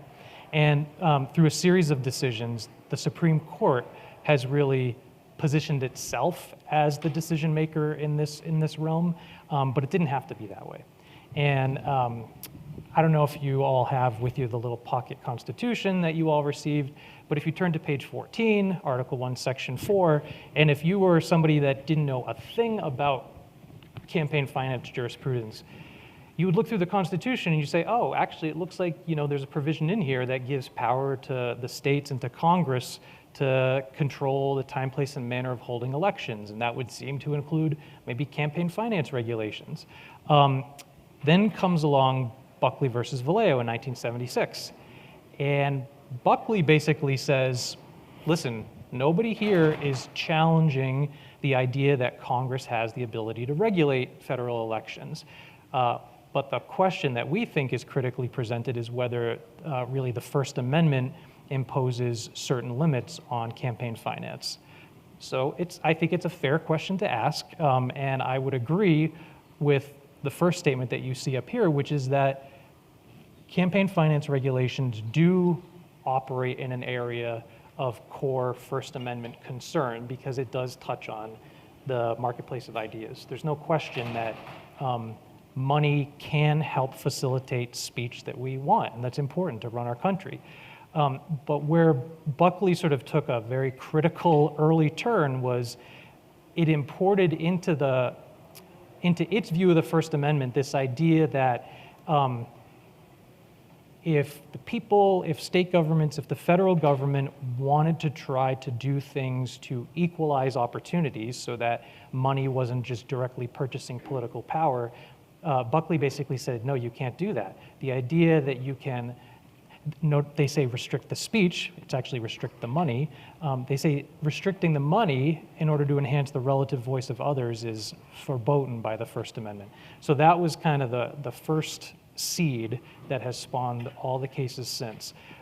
Just wanted to note, an early dissenter kind of made a point, which was that it's curious that the Supreme Court is putting itself in the position of making these types of discrete policy decisions because Buckley was dealing with the Federal Election Campaign Act, which was passed by Congress, signed by the president, and Justice White is saying, like, shouldn't we at least have some level of deference to the reasonable regulations that our political actors have thought would be wise? But the court said no, and Buckley really set the parameters for the next 50 years. And so I just wanted to quickly touch on what I think are kind of the 5 key pieces that go back to 1976. First they say that spending money is protected by the First Amendment. Then they apply sort of a almost strict or exacting scrutiny, which is basically them saying, if there's a campaign finance regulation, we're not just going to ask whether it's reasonable, maybe defer to the political branches. We're going to really scrutinize it, and we're going to ask whether it's like closely drawn to and justified by what they consider sufficiently important interest. Then on top of that, they basically reject all other possible justifying interests other than what they call corruption, quid pro quo corruption, or its appearance. So they reject political equality, our interest in political equality as a justifying interest, or just the idea of fair play. Those are all out the window as potential justifying interests for campaign finance regulation. And then lastly, they do something which has also really had carry-on effects, which is they allow for contribution limits. So just think about contribution. I give, $500 to Congressman LaPolice. So that can be limited. Congress and the states can limit contributions, but they can't limit what they call expenditures. So if I just independently decide that I want to take out a gazillion newspaper ads, sort of like a Tom Steyer might do, those are, if they're not coordinated, they're considered independent expenditures, and the court said the First Amendment doesn't allow for any regulation of that. And so then we were off to the races. I'll zoom through these pretty quickly, but Bellotti was one of the early cases to look at corporate free speech rights, and here the court introduces this idea that we're not so concerned about who is spending money to speak. It's just the ideas themselves that we care about, and so we're not going to really worry about whether mass accumulations of financial power are distorting the marketplace of ideas in an election. And interestingly, at that time, they said, they made a factual claim, which is that there's been no showing that by allowing for corporations to spend money, in this case, it was a citizens initiative in Massachusetts. They said there's been no showing that that's going to threaten confidence of citizens in government. And I think clearly that was a prediction that hasn't panned out. Justice Rehnquist, who was not Chief Justice at the time, was a pretty strong dissenter his whole life, actually, on the point of corporate speech. And he, this is just one quote from his dissent, but he really strongly believed that because corporations are fundamentally different from natural persons, they're creatures of the law that serve certain purposes, that it was reasonable and a long tradition of states and Congress having different rules for non-human speakers, but he was outvoted. Zooming ahead a little bit, I wanted to weave in Randall versus Sorrell, which is out of Vermont, because this is one of the many cases that shows that it's not just the Supreme Court usurping power from Congress, but also really taking off the table the types of strategies that individual states could use to fight the problem of corruption. In this case, it was Vermont had certain expenditure limits that their legislature and the people of Vermont felt would be in the best interest of their self-government. And the court, this was a Justice Breyer opinion, said, like, Buckley is the law of the land, stare decisis. And so they had to overrule those limits. Justice Stevens, who also dissented in Citizens United, is pointing sort of what I said at the beginning, which is that the First Amendment, if you're just looking at the text of it, doesn't really seem to even directly touch on campaign finance, but yet at this point in 2006, the court is very aggressively wielding it to really instantiate a completely, I guess you would say almost like laissez-faire view of how money in politics should function. Justice Souter, tried and true, very worried even in 2007 about the responsiveness of law to citizens and feeling that people are really starting to lose confidence in their government because they can tell that the game is rigged.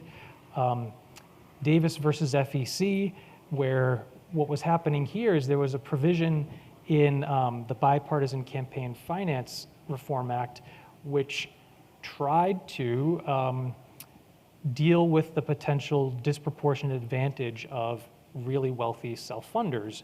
And they allowed for, if you were dealing with a really wealthy self-funder, it raised the contribution limits for a challenger, which if you think about it is, under the court's theory, potentially increasing the speech by allowing for more expenditures, but they struck that down and they said that it was penalizing the wealthy self-funders. I think these quotes showed up in Jeff's remarks this morning, a bare assertion by the court that the electorate isn't going to lose faith in democracy based on the appearance of influence or access. And then finally, McCutcheon, one of the most recent ones, where this is Chief Justice Roberts, who's not just saying that ingratiation and access aren't corruption, he's saying like ingratiation and access, in his view, are a mode of responsiveness. I do just want to point out one thing. So he says they embody a central feature of democracy that constituents support candidates. But as we talked about, a lot of the money is not coming from constituents. A lot of the money that's flowing in this environment may be either from out of state or in some cases out of the country. So I actually wanted to invite Julie into the conversation a little bit because you spent, well, tell folks what you did last year. So I just wanted to point out that while the Supreme Court over the past 50 years has been going in this direction, the rest of the world has been going in the opposite direction and developing more robust campaign finance regulations. And so I wanted to compare what I think is the most jarring language from McCutcheon, that a level playing field is not an objective for the government, versus international guidelines. I think chapter 2 of the UN's guidelines on democratic elections is called leveling the playing field. It's just generally accepted and very baked in to every emerging democracy and established democracy's laws.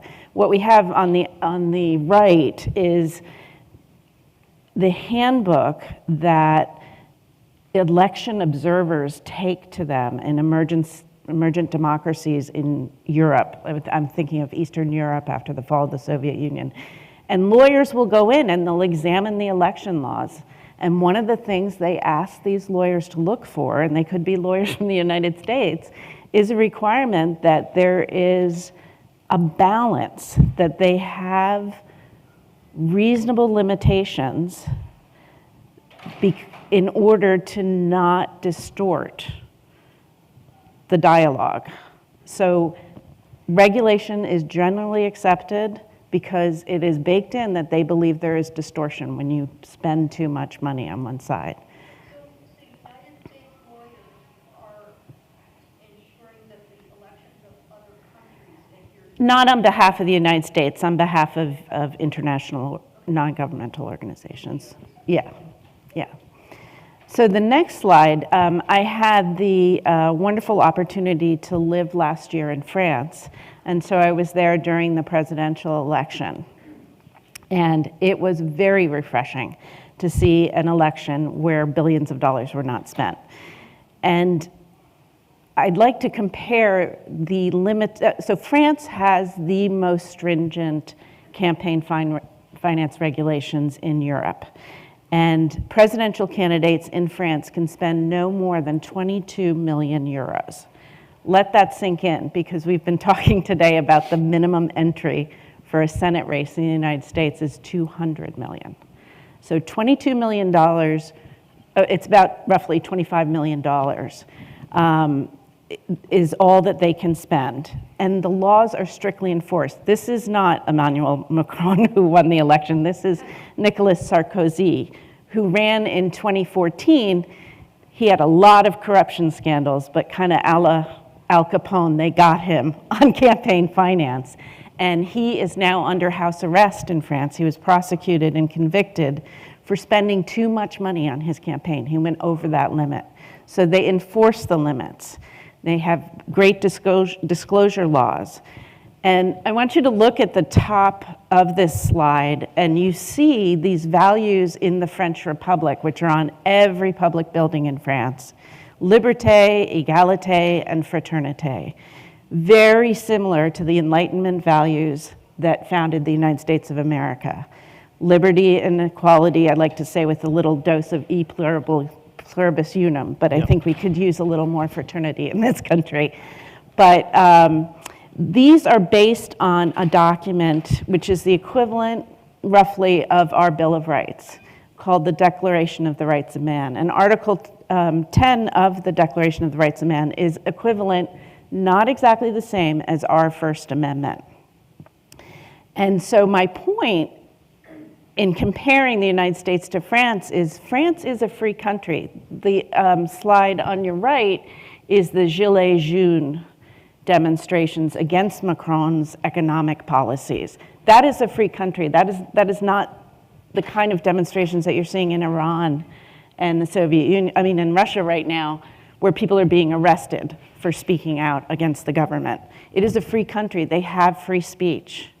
So free speech is not threatened by these campaign finance regulations. I don't think we need to revise the First Amendment. We certainly don't want to do that. I think the First Amendment is actually stronger than Article 10. But this new amendment would just put us where the rest of the world is. It would allow us to have a balance between the equality of voices and the liberty of speech.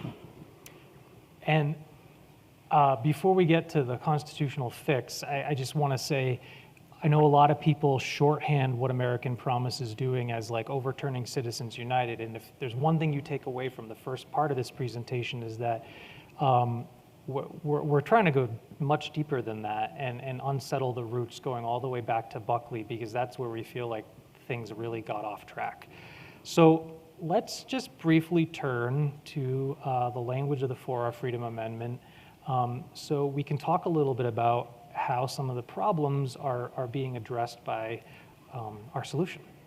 So Section 1 is where we lay out a set of what we're calling compelling sovereign interests. So off the bat, we're saying, as a matter of constitutional principle, that there are more compelling interests than just the prevention of quid pro quo corruption. We have compelling interests in representative self-government, in federalism, in the integrity of our electoral processes, and in the political equality of natural persons. And including the political equality directly undercuts what Buckley said about the idea of equalizing the playing field is anathema to the First Amendment. This is saying actually political equality and striving toward that is a core principle of our constitutional republic. So we've got those new compelling sovereign interests, but they're only new in the sense that we're putting them all in this one place. But these are also already woven into the structure of the Constitution as a matter of text and history. We're just kind of putting them in one place and saying, listen, like we the people are declaring, we disagree with what the court's been saying. Yeah, sure, go ahead. Natural persons, does natural have a key function there? Yeah, no, that's a great question. So I didn't include the language in one of Justice Rehnquist's dissent, but he was drawing the distinction between natural persons and corporations and unions. Natural persons really means humans and not legal persons. And legal persons can be corporations, unions, 501c4s, all of that. So we're really talking about human beings. Why didn't you write that? The reason why we didn't right the political equality of human beings is because in the cases there's been this assertion that corporations are people, and there are other contexts in which, I don't want to get too far down this path, but in which personhood has been a useful concept for non-human entities. And so we wanted to just say, we're talking about natural persons in this particular provision. All right, so Section 2, I like to think of dejudicializing the whole domain of campaign finance. What we're really trying to say is, listen, Supreme Court, we don't think it makes sense for you to be the nation's regulator in chief anymore, because really the Supreme Court is setting campaign finance policy. That's what they're doing. That is not a job for our Supreme Court. It's a job for us. It's a job for our elected representatives. And so we're saying nothing in this Constitution shall be construed to forbid Congress or the states from reasonably regulating and limiting contributions and spending in campaigns, elections, or ballot measures. And it's sending as clear a signal, I think, as we can that the Supreme Court should be deferring to reasonable regulation by the political branches. I do just want to say, some people worry about that. They worry about, they're believers in judicial review, and I am too. But I just want to say that we're also, by giving this power back to the political branches and the people, we're lowering the stakes of any bad regulation, because that regulation from this point forward is always going to be subject to being corrected by the normal legislative process. Because if, let's say, I don't know, I'll say Massachusetts because that's where I'm from. Massachusetts does something which, maybe the Supreme Court thinks is pretty wild and not a good idea as a matter of policy, but they defer to it. Maybe Massachusetts realizes after a few years that it was a bad idea. They can change it through the political process. Senator Bennett, you got a question? Yeah, the word reasonably, can you expound on the importance of that and who gets to choose what's reasonable? Yeah, so at the first level, we think that the lawmakers should be able to choose what's reasonable. The courts would have a role in ferreting out impermissible motives. So for example, I went back and I listened to Buckley versus Vallejo oral argument, and there was a big concern about unfair incumbent protection, where the thought is that maybe the lawmaking was really, really self-interested and not keyed to one of the compelling sovereign interests that the people have. And so courts could be looking out for that sort of a thing. Is the reasonable regulation tied to our compelling sovereign interests, right? Or they're not going to defer to a regulation that is clearly just incumbents protecting themselves. And I think there would also be something that wasn't regulating the volume of money, but was more about content, right, would not be reasonable.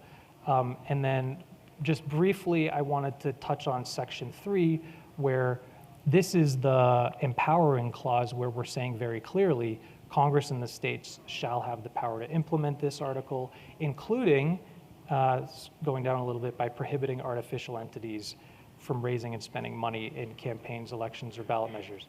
I just want to say, we're not requiring that at all, but what we're trying to do is give maximum flexibility back to the people who should be making campaign finance policy, which is our elected officials. Yeah, so does this render null and void all previous decisions? So that's a great question. The question was, does it render null and void all previous decisions? I like to say it radically unsettles all of those prior precedents so that they'd have to be looked at new, but that doesn't mean that all of those precedents will turn out differently. So it's not like all the cases now have the opposite outcome, but it means that if a court confronts an issue that was already decided in, let's say, Citizens United, they can't rely on Citizens United for precedent because this is brand new. Mm-hmm. Yeah. First of all, I love this approach to the amendment.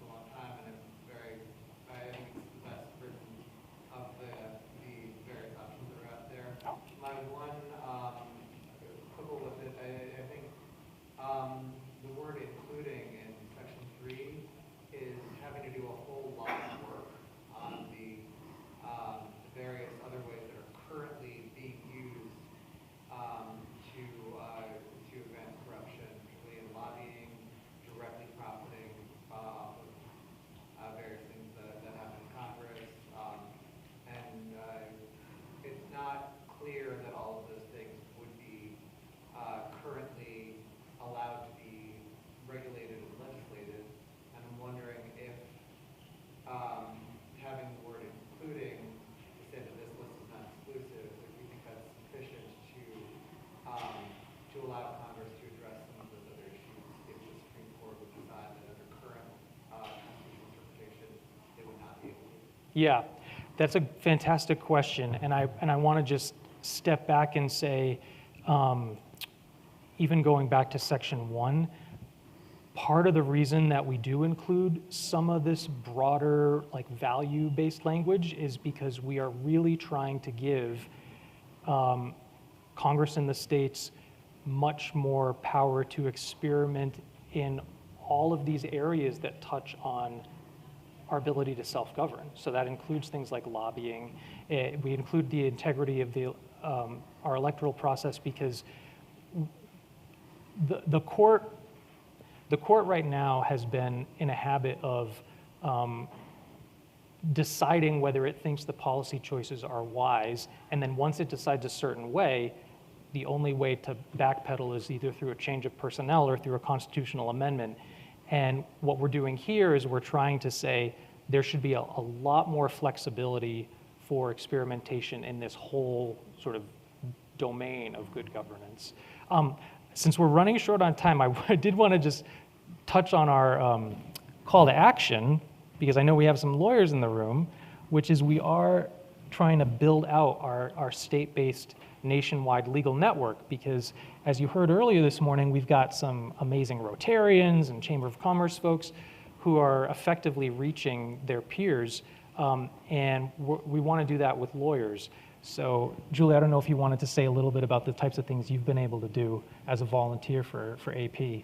Right. So one thing I did, I was able to write an op-ed article that appeared in the Fulcrum describing what I just described to you about comparing France with the United States. And I've been helping Brian and Jeff. They've let me sit in on some of the drafting sessions, which thank you very much. It's been very, very interesting. And as a member of the Finance Council, I know a lot of times you go to lawyers, especially in big law, they really want to help, but they have no time. But they have money. So we'd like to develop a fundraising network also through lawyers. So we would like to connect with lawyers in your states, and if you know any that are already involved in American Promise or come to you asking if they can help, please contact Brian, who will feed them through to me, and we will get them working. And I wanted to touch on, I know it says up there, pro bono services, and what do we mean by that? So as we gain more traction in different jurisdictions, the types of activities we're doing in a state are themselves subject to different compliance and regulations. And so to have folks in that state who could say, hey, listen, like I have a friend who practiced in disclosure area in Pennsylvania, and they can help us out. You know, we have lawyers who help us with that too, but it's nice to not always have to pay for it. So if you have friends or contacts that are willing to be part of the network and actually serve in that way, please let me know. And then also, lawyers can be like a nice, credible voice in their local community, and sometimes they can help us connect with local leaders that we wouldn't know otherwise. So all of these things, you don't have to be a lawyer to join our legal network, but if you know any that part of your family who you think you'd want to recommend, please, my email address is pretty easy to remember. It's just Brian, B-R-I-A-N-B, Brian B, @AmericanPromise.net. I did want to leave some time for more questions, and we actually got ahead of time, we got a question, which I want to read and address, and we might get some conversation going. So the question is that she's heard about the myth of the runaway convention, and which is about this idea that there may be a constitutional convention and that could get out of control. And she wants to know how can she best redirect and correct this in conversation. So I'll just back up for a second and say, obviously there are two paths for an amendment to be ratified, and one of those paths would involve proposal and ratification. Well, proposal by a convention of states, and you need 2/3 of the states, and then ratification by 3/4 of the states. And although American Promise is pursuing the other path for various reasons, we believe that getting people practiced in what I call constitutional politics is a good thing right now. And some people may disagree with me, but I think like even people who are on one far extreme, but who are willing to say, hey, listen, these are constitution level problems and that we're feeling. Like, I think it's good as citizens to say, yeah, you know what? Like, maybe we do need to look at this stuff. So although it's not our strategy, I think it can be a helpful piece of the conversation. And you had a question or comment? My area of expertise, Yeah. as you're aware, National Council for Wolfpack. We share the same goal as American Promise, and we are using the Article 5 convention strategy. If you are interested in learning more about that or working with us on that, you can email me at sam@wolf-pack.com, or just go to wolf-pack.com and sign up there. And I'm not going to talk about it extensively, although I very easily could. Let you know. 100% of the peer-reviewed legal resources on the matter back up the fact, literally 100%, back up the fact that there is no way a new limited Article 5 convention call could possibly be permanent on any other topic, which is why the Massachusetts Citizens Commission, among others, 3 representatives from there in the room right now, unanimously supported that method as well as the method that American Promise is doing. It's really important to have all paths for resolution. Bill. Yeah, Brian,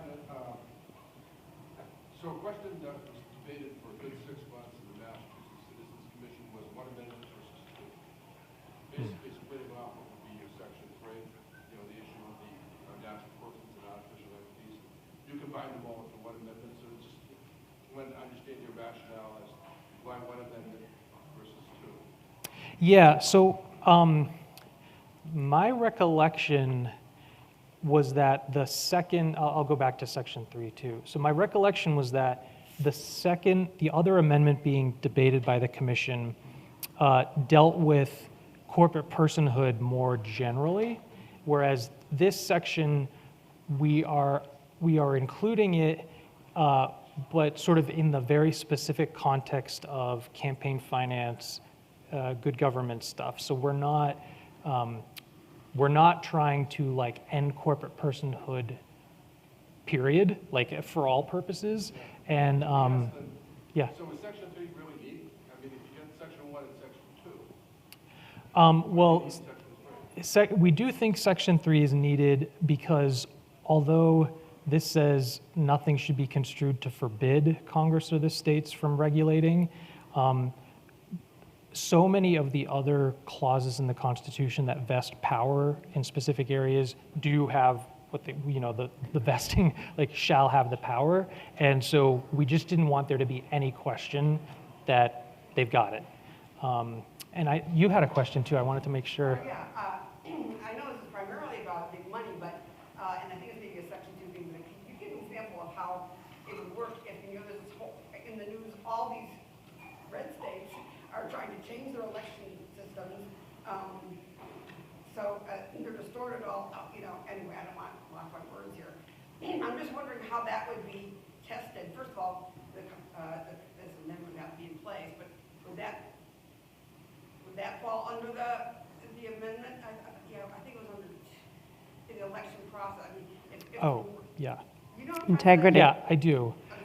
Yeah, no, it's a really good question, and I do just want to note that whole topic, there are several other provisions in the Constitution that touch on regulation of elections in the states. And so what we're trying to do is we're not trying to change that status quo in those other provisions, but we are kind of highlighting the values that we think should be relevant when states are doing different things. So, you know, I can't think of a hypothetical off the top of my head, but there may be some measure that a state took that you could not say in good faith was advancing the integrity of its electoral process. I don't know what it would be, but like if they said, oh, you know what, we want to have unlimited amounts of foreign money and we want to limit in-state money to, you know, $50 a person, like that probably is not advancing the integrity of the electoral process of that state. But we're not trying to change any of the other. It just came up for me because I've never really been a huge fan of federalism. I mea culpa. And so, but I like it in this, you know, for the purposes of, you know, we're trying to serve here. Yeah. But I want to see what, you know, how it might have other problematic effects. So you're saying. No, we should, and we can keep chatting, because I will say, like, there have been other people that kind of raised that note of caution about federalism, and I think in this context, it's something every American can kind of get behind. So.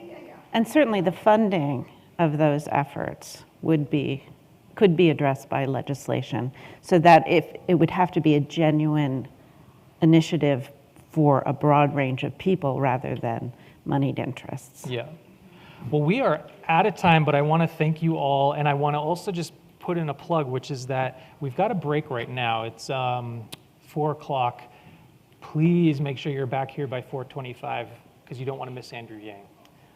So anyway, thank you all for coming. Really, really great to see you. Come talk to me. Bye.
All right. We're standing up. We got it. All right. We're gonna move on to the next part of the demonstration here. Thank you for joining in. You know, yeah, we've been stamping up, getting up, doing an amazing job. Every once in a while, you know, you're working so hard, you kind of lose sight of what's really going on, the big picture. And that's why I have this little demonstration here using some BBs to kind of point out exactly what's going on with our current campaign finance system. So what I'm going to do is I'm going to drop some BBs into this bucket. And in this demonstration, every BB equals $600. Here's what one BB sounds like.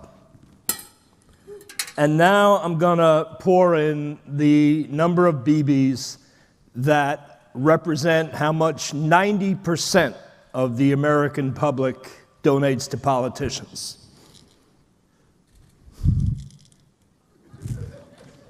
That was nothing. 90% of the population doesn't donate any money to politicians. So what does the next 9% donate? Well, I'm going to represent that now. I'm going to represent how much 10 people in the next 9% donate. That was one BB. The average donation of people in the next 9% is $60, so 10 people would be $600, one BB. Now I want to demonstrate how much people in the top 1% donate on average to politicians. That was 6 BBs, $3,600. And now I'm going to demonstrate how much the average contribution of the top 100 corporations in the country donates to politicians.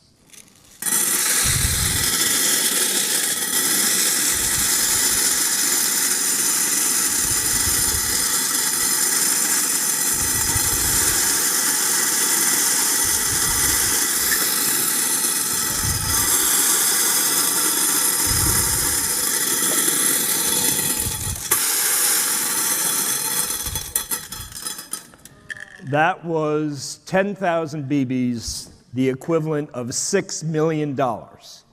That's the average contribution of the top 100 contributing corporations.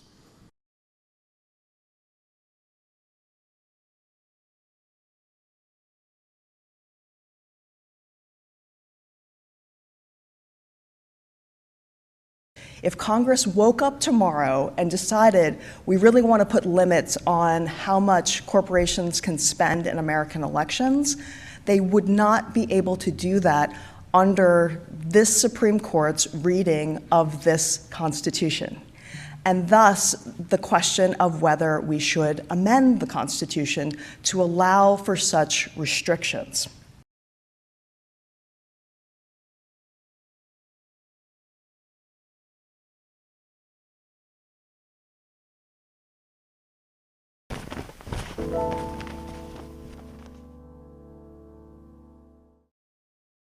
And I'm wondering if you'll answer some questions for me. You bet. You bet. Because I was standing in line to check in at the hotel, and you were there, and you turned around and said, "Are you Deborah?" And I normally would deny it, or I'd say, "No, a lot of people tell me I look like her," but there was something about you, and I knew that you must be involved with American Promise, and that's why you were here. And I thought in that moment, all these things came to me. I'm on the advisory council, and I don't know this woman, and that's going to be part of my journey, is to find out who these people are from across the nation that I have a commonality with, that I have, because I know that I won't agree with them about everything. But we're here because we agree about, I think, the most important thing, you know, which is how do we live in this democracy, right? Right. It's because Wyoming is a red state. It's very conservative.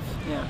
However, you know, the citizens of Wyoming they have their own mind. Yeah. And they also believe in some fundamental rights. And in fact, the Wyoming Constitution says that we as individuals are granted life, liberty, and the pursuit of happiness under the Constitution, and that corporations are derived from the people. Right. So actually, the Wyoming Constitution says that. So what happened in the Citizens United decision goes against Wyoming's Constitution. Your own Constitution. Exactly. Right. So, Right.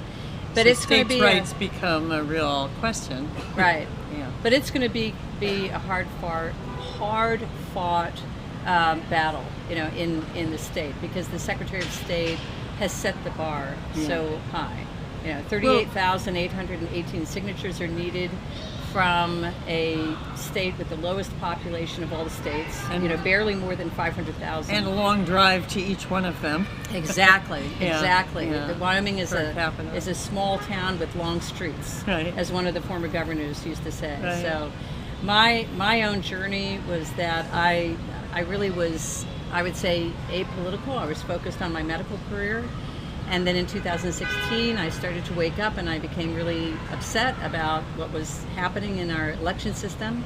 And with that, Just in 2016, I mean, No, I'm not.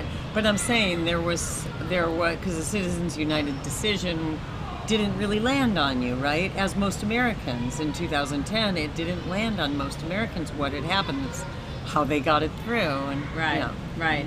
I was I was pretty focused on my career in medicine and tired in terms of the kind of schedule that I had. Yeah, it's but then I couldn't demanding. ignore it anymore. And once you become enlightened about something, there's no going back. Yeah. You cannot go back and pretend to put your head in the sand That's anymore. right. And it's going to be a great story, Wyoming. I mean, I can feel it. It's just, I think there's something about the Western states that has a long history of, pioneers and tough battles, hard fought, and self-reliance, and really a kind of, resilience, but a kind of belief in the core values. Yes. And I think that it's wonderful that you and your husband, right, Rod, is very active as well in the movement. And so what do you see as your biggest, what's your next biggest hurdle? So I'm the Park County team leader, but the fact that we're so spread out in the state, I think the big hurdle really is the hurdle of numbers. It's the fact that not only do we need over 38,000 signatures from valid, certified voters, registered voters, but we also need to pass a 15% threshold from 2/3 of the counties. Right. So actually, I would say in some ways our biggest hurdle is going through some of these counties where we don't yet have infrastructure and getting a lot of people on board. The citizens, to get the citizens organized, right? Right. This is the brilliance of, I think, American Promise, is the way that it's set up to do this. Yes. This is just, although I do feel American Promise represents a kind of clearinghouse. That's how I think of it, of so many other issues. And the one that brought me to meet Jeff was, working to stop fracking from coming to the state of New York. And it was so grassroots. It was the first really successful grassroots movement in many, many years. I mean, because it was truly grassroots. And I define that by a lot of people who didn't get along and a lot of people who thought they had opposing viewpoints, but we all had the same goal. Right. And somehow that kept the sticky part, Right. And that must have been so empowering for you. It was slowly, it took 7 years, but it was slowly a real awakening for me. I'd always been political. I'd always supported candidates, that kind of politics, but not like this. Right. And On the ground. been there from the ground up, and it was my home. And we were sitting on a shale, gas field. And I thought, wow, I'm really staring it in the face. What do I say to my kids? And so I said, this is a public health issue. Right. And I was brought up in the 50s, 60s, where that word still meant something. Those two words meant something, public health. Right. And somewhere, I don't know, maybe in the 70s, it turned to environmentalism. And we lost public health. Right. And you as a doctor can really relate to what I'm saying. I mean, if you turn on the tap and bad water comes out, you're going to be a really busy doctor. Right. If you're seeing those people in the emergency room where I practice, and you see the health effects of the environment on them, it's, it gets you. I mean, it touches you. And you have to start directly. tracking it back. Right. And so this is a great place for us to sort of say that's exactly what we're here for, because really I believe that it's like water. Until we get this 28th Amendment, nothing else can really happen and stick. Right. And I'm glad we agree about that. Right. Oh, absolutely. So I hope I get to come to Wyoming. Well, I'll invite you to Okay. Wyoming. We'll have a ranch party. Have you been to one? I've driven through Wyoming. Okay. But I haven't been. I'd love to have you at Wyoming. Stay on our farm. Great. Yeah, we've got lots of room, and you'd enjoy it.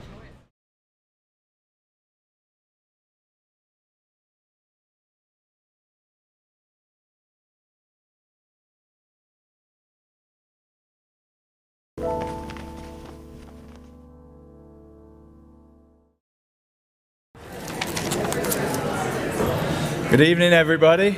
It's my pleasure to welcome you to this national tour of town hall meetings where Americans from across the political spectrum are coming together to help write the next constitutional amendment that will enable us to get big money out of politics and make sure the people are represented rather than the donors.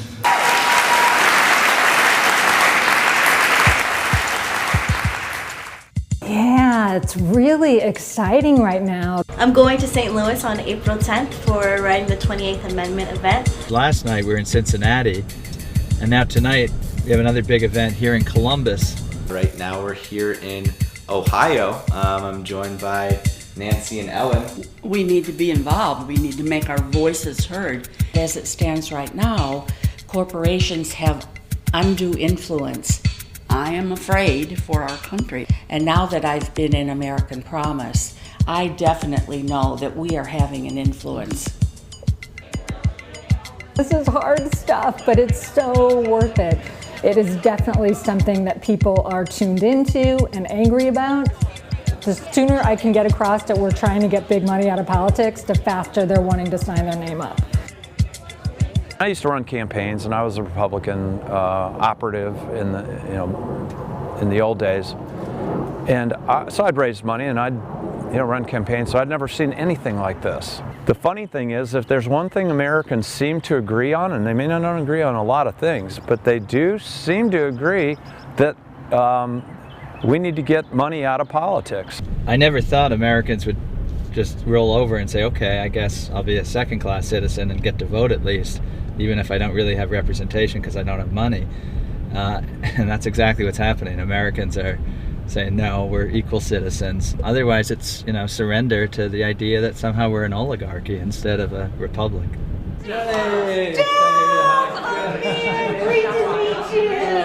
Jeff Clements is one of the rock stars in my life, and I am incredibly grateful for the work that he's done and set up this mechanism for people like me all over the country who really want to do something. He's given us a way to do it. On to the west in Cody, Wyoming.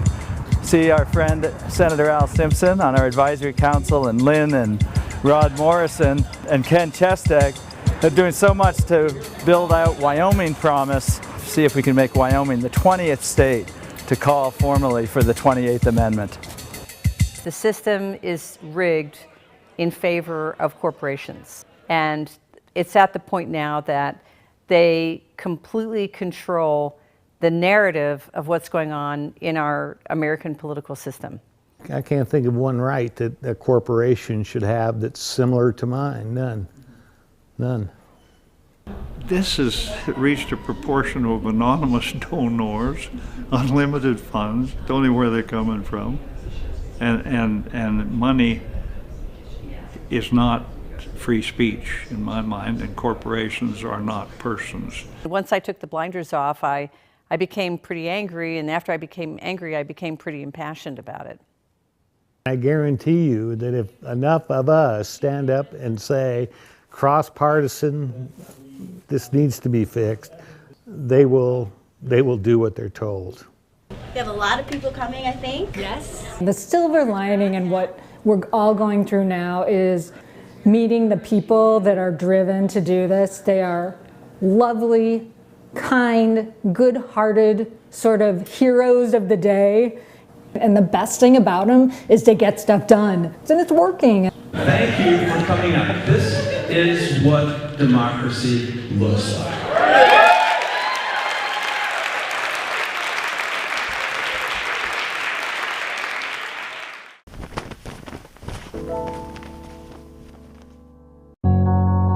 In 1974, the political scientist Elizabeth Noel Newman introduced a theory that individuals, fearing isolation, continuously monitor their environments to see whether their beliefs line up with the majority opinion. When they feel like the popular opinion has shifted away from their own, they become afraid to speak their minds, pulling them deeper and deeper down a dark spiral that makes them less likely to think their own voice matters. Noel Newman called this phenomenon the spiral of silence. And that's because when you're in the spiral, all you can hear are the loudest voices in the room. You never know that 98% of Americans agree on something. Something that, if we spoke out about and voted on, would transform our country and unwind this spiral. That something that 98% of people agree on is that big money in politics is poison. In the state and local elections where big money floods the system, people feel like their individual donations don't make a difference. The more we sense the tidal waves of money pouring into the waters around us, the weaker our individual voices feel. And despite momentary bursts of political energy, we soon find ourselves back in a spiral of silence. We have got to stop the unlimited spending of corporations in our political system, or we the people is no stronger than we the special interest. Now listen, winning a constitutional amendment is hard. It's supposed to be. But if we all put a little extra on our ordinary, extraordinary things can happen. The spiral could end in 10 years from now, 50 years from now, or it could end now. Go to AmericanPromise.net to join the fight against big money in politics, and together we can reclaim our voices and take back our political system.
That's right. I haven't even started and we're clapping. That's exactly what we needed. Thank you so much for the next panel. My name is Manu Meal. I am a board member of American Promise, and I help lead an amazing organization of amazing young people called Bridge USA. It's the largest and fastest growing multi-partisan movement of young people trying to solve our differences. And we've got amazing leaders right there. So let's give it a, how's it going? But most importantly, because we're short on time, I want to get us right to the panel. The way that we're going to structure this conversation, I don't think any of our panelists need introductions, but I'm going to just give you some context and structure it accordingly. The first is Mindy Finn, who is a veteran political operative with major roles for 3 presidential campaigns. She ran for office in 2016. She's the CEO of Citizen Data. Mindy's going to give a presentation for about 5 minutes about what people are thinking in this country. What is the data saying? And then, it's not much of a surprise, but we're going to have a conversation with 2 other amazing guests, Mindy and myself. So let's get it started. Mindy Finn, can we have you on the stage? Let's welcome Mindy.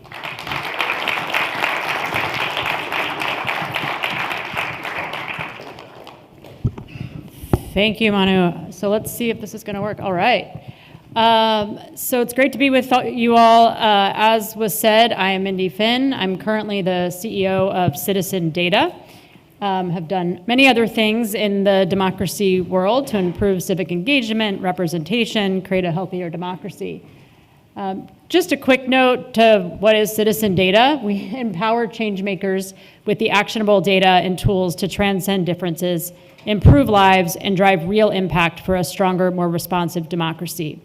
We're building a platform, so we do a lot of research, but this is really a platform for the long term with a big ecosystem of partners who benefit from open access to analytics, message guidance, strategy, and we've worked with many organizations that have unique and distinct missions, but are all really working to better democracy, including American Promise and many others who are working on anti-corruption reforms, institutional political reforms, building up kind of multi-party strategy and the like.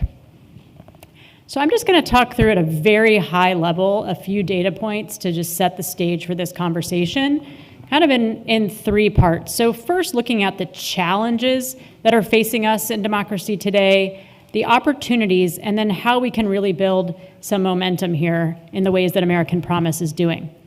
So first of all, the threats. So there's a lot of things we could cover in threats, but on topic with this conference, when we do a lot of research on the American public, and in a recent survey, 41% ranked the influence of money in politics as an extreme threat to democracy. In survey after survey, we have 70-something percent, 80% who think it's a big problem and a big issue, but 41% ranking it an extreme issue. In terms of representation, and this really impacts representation. Ultimately, that Americans are not broadly feeling represented. It's really split. 43% feel represented by their democracy, while 42% do not. And I won't tick through every category, but in general, it's those who have traditionally not necessarily had the power in the system who feel the least represented. Let me click through this. We're having a crisis of election trust. This is something that has been building over time, certainly for the last 20 years since the 2000 election, but it has a particular acute issue now. It's not, it wasn't necessarily perpetuated. People aren't necessarily tying it to the money issue, but people do cite the money issue and corruption as part of why they don't trust the system. In 2020, we had 43% of Americans who either deny the results of that or have some doubts. And as they're looking to 2024, it actually goes well beyond that and crosses parties where there's just a lot of distrust in the system. So looking at this is specific to some work that American Promise has done in Pennsylvania. And I kind of gave this away a little bit before, that 75% of Pennsylvanians agree that those who give a lot of money to elected officials have more influence than others. So that's, we often say there's good news and bad news. Give you the bad news first. So that's what I did. But now we'll move to some of the key opportunities. So opportunities in front of us, there is really an opportunity to educate. Without going into just throwing some more numbers at you, we have looked at a lot of different ways of talking to various voters in states about the policies and specifically the constitutional amendment that American Promise is advocating for to enact stronger limits on political contributions and spending. And once voters have the facts about this policy change to fight big money in politics, they are much more likely to support it. Americans want to defend their communities from outside influence. For Pennsylvanians, the strongest bipartisan consensus is for regulation of out-of-state money when we look across a whole range of different reforms, and this is supported by 68% of Republicans, 69% of Republican-leaning independents and nonpartisan independents, and 74% of Democrats and Democratic leaners. And this is important because this is really an issue that crosses parties, and I know you've talked about this here. The other thing just to kind of note is, one thing that we've done is we really like to segment and look at the American public to truly understand who are those who are already convinced on these kinds of issues, who are those that are really inhibiting movement and progress, and who are those that are in the middle. We call those that are truly advocates for reform of all kinds, defenders, democracy defenders, those that are trying to oppose it, democracy inhibitors, and those in the middle, democracy shifters, which is who we've really worked with American Promise on looking to educate and persuade. They are people who at their core share a lot of democratic values of wanting greater representation, more accountability, et cetera, but they're very confused and kind of, really are vulnerable to the current polarized environment that we're in. So just finally, why I think this is a real opportune moment in terms of mobilization. We see a very activated electorate. For the last 2 elections, we have voter turnout being incredibly high, even when predictions were that it would not be as high, such as during COVID, for example. And this is true on both sides, and current issues are really igniting that kind of reform. Also, we see primary turnout in this election particularly high. So really what this tells us, there is a risk in this. An activated electorate is a good thing, but if it's just perpetuating polarization, perpetuating the nihilism around the role of money in politics, that in itself is not enough. It's not just enough to get more voters registered and more voters turned out, which is kind of the core message. Across party lines, voters are ready to pursue reforms that limit money in politics, as I've been mentioning. With that, go to the panel. Well, thank you so much, Mindy.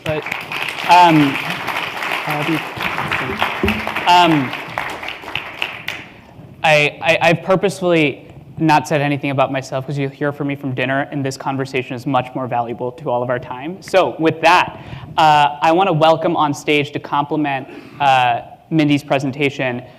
First, the president of American Promise, Jeff Clements.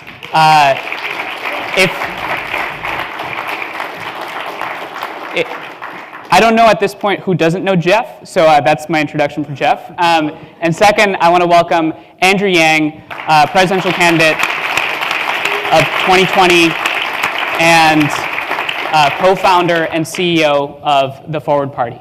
So let's just get right into the conversation. Thank you, Mindy, for that data and that assessment of our current political system. I want to first ask Jeff, as a younger person, I'm 23, I graduated in 2020, we've got some young people in the audience. I want to ask you, how did we get here? How did we get to this political moment, and how do you think an organization like American Promise is necessary at this moment? Yeah. Well, thanks, Manu. One very short answer to how we got here is, I'm being a little facetious, but Manu came to our 2019 National Citizen Leadership Conference. So I'm going to just say that as a thank you to Manu for what he's doing. He's a young man now. That was 3 years ago. And he not only came here, he was running an organization called Bridge USA and brought about 40 or 50 college students with him to the National Citizen Leadership Conference of 2019. And he's now on our board. So huge shout out and thanks to Manu Meal, who... I made a big donation to American Promise behind the curtains. Thank you, Jeff. I don't need to say. Thank you. He doesn't do that because he's hustling to raise money for Bridge USA too. So we're very proud to have him on our board at American Promise, and it gives, I think, all of us a lot of faith about the future of this country if we can do this work. I want to thank Andrew Yang for being here today too, and Mindy. We've worked closely with Mindy and Citizen Data. So just thanks to these folks. And I'm going to take the question as serious as it is. How we got here is really important, I think, to wrestle with, because if we don't reckon right about how we got here, we won't make the right decisions about how we get out of here, assuming the here is a state of affairs that isn't serving the people of the United States or the planet. And for me, the reason I was so excited about this panel is the people up here, I think, have done a lot of thought about what exactly is going on in this country right now and in this world, and how can we make the right choices. You know, Andrew Yang came very close to shaking up the entire presidential race in 2020. After never having run in the Democratic Party, he competed in 7 debates and was a force in that. And yet, and yet he's thought hard about what, is that the path, to just keep doing that again? Or is there something bigger going on that calls for things I do love Iowa. And so I think there's something bigger going on, and we are in an era where we're going to see new parties. We are in an era where Mindy Finn does not take her data and intel and just work for the parties and try to the system is broken. People have said that a lot, but very fewer people than that have actually tried to figure out, okay, if the system's broken, what's the next system? And so how we got here, from my point of view, is probably a 50-year journey. I was, in the legal breakout, and just the breakouts we just had, and Brian Boyle, our senior counsel, he pulled it up with Buckley versus Vallejo in 1976, and then Bellotti versus, Bank of Boston, and 78. And this has been a long journey, and from 9/11 to 2008 crash, where the American people have kept seeing a shrinking of the voice and ability of the voice of the people, and a failure of our responsiveness of government. And you saw it with the Tea Party. Some of us are old enough to remember Ross Perot and the Reform Party. Our friend Senator Jim Rubens came into politics with that outside reform energy. So we've been through this cycle a few times, and it's getting both better because of what's going on in rooms like this, and worse because of what's going on with insurrections and things like that. But that's part of the same phenomenon, I think, of how we got here. Colonel Wilkerson said this morning, a era when, and he took responsibility, but he says we all should, where we kind of went to sleep. We took it for granted. The citizenry went to sleep. The Supreme Court did not go to sleep. They rewrote the Constitution while we weren't looking, and now all the money in the world can come into our elections. Nobody thought that was free speech, but we weren't there. And so I think that's how we got here. And, like most problems, it's harder to get out of the longer it goes. But I think now we're at the place where we can get out. So let me turn this over to you, Andrew, and then I'd love some context from Mindy on some of the data. So Andrew, how did we get here? What is your assessment, especially roaming the cornfields of Iowa, as you said? I agree with Jeff in that this has been building up for decades.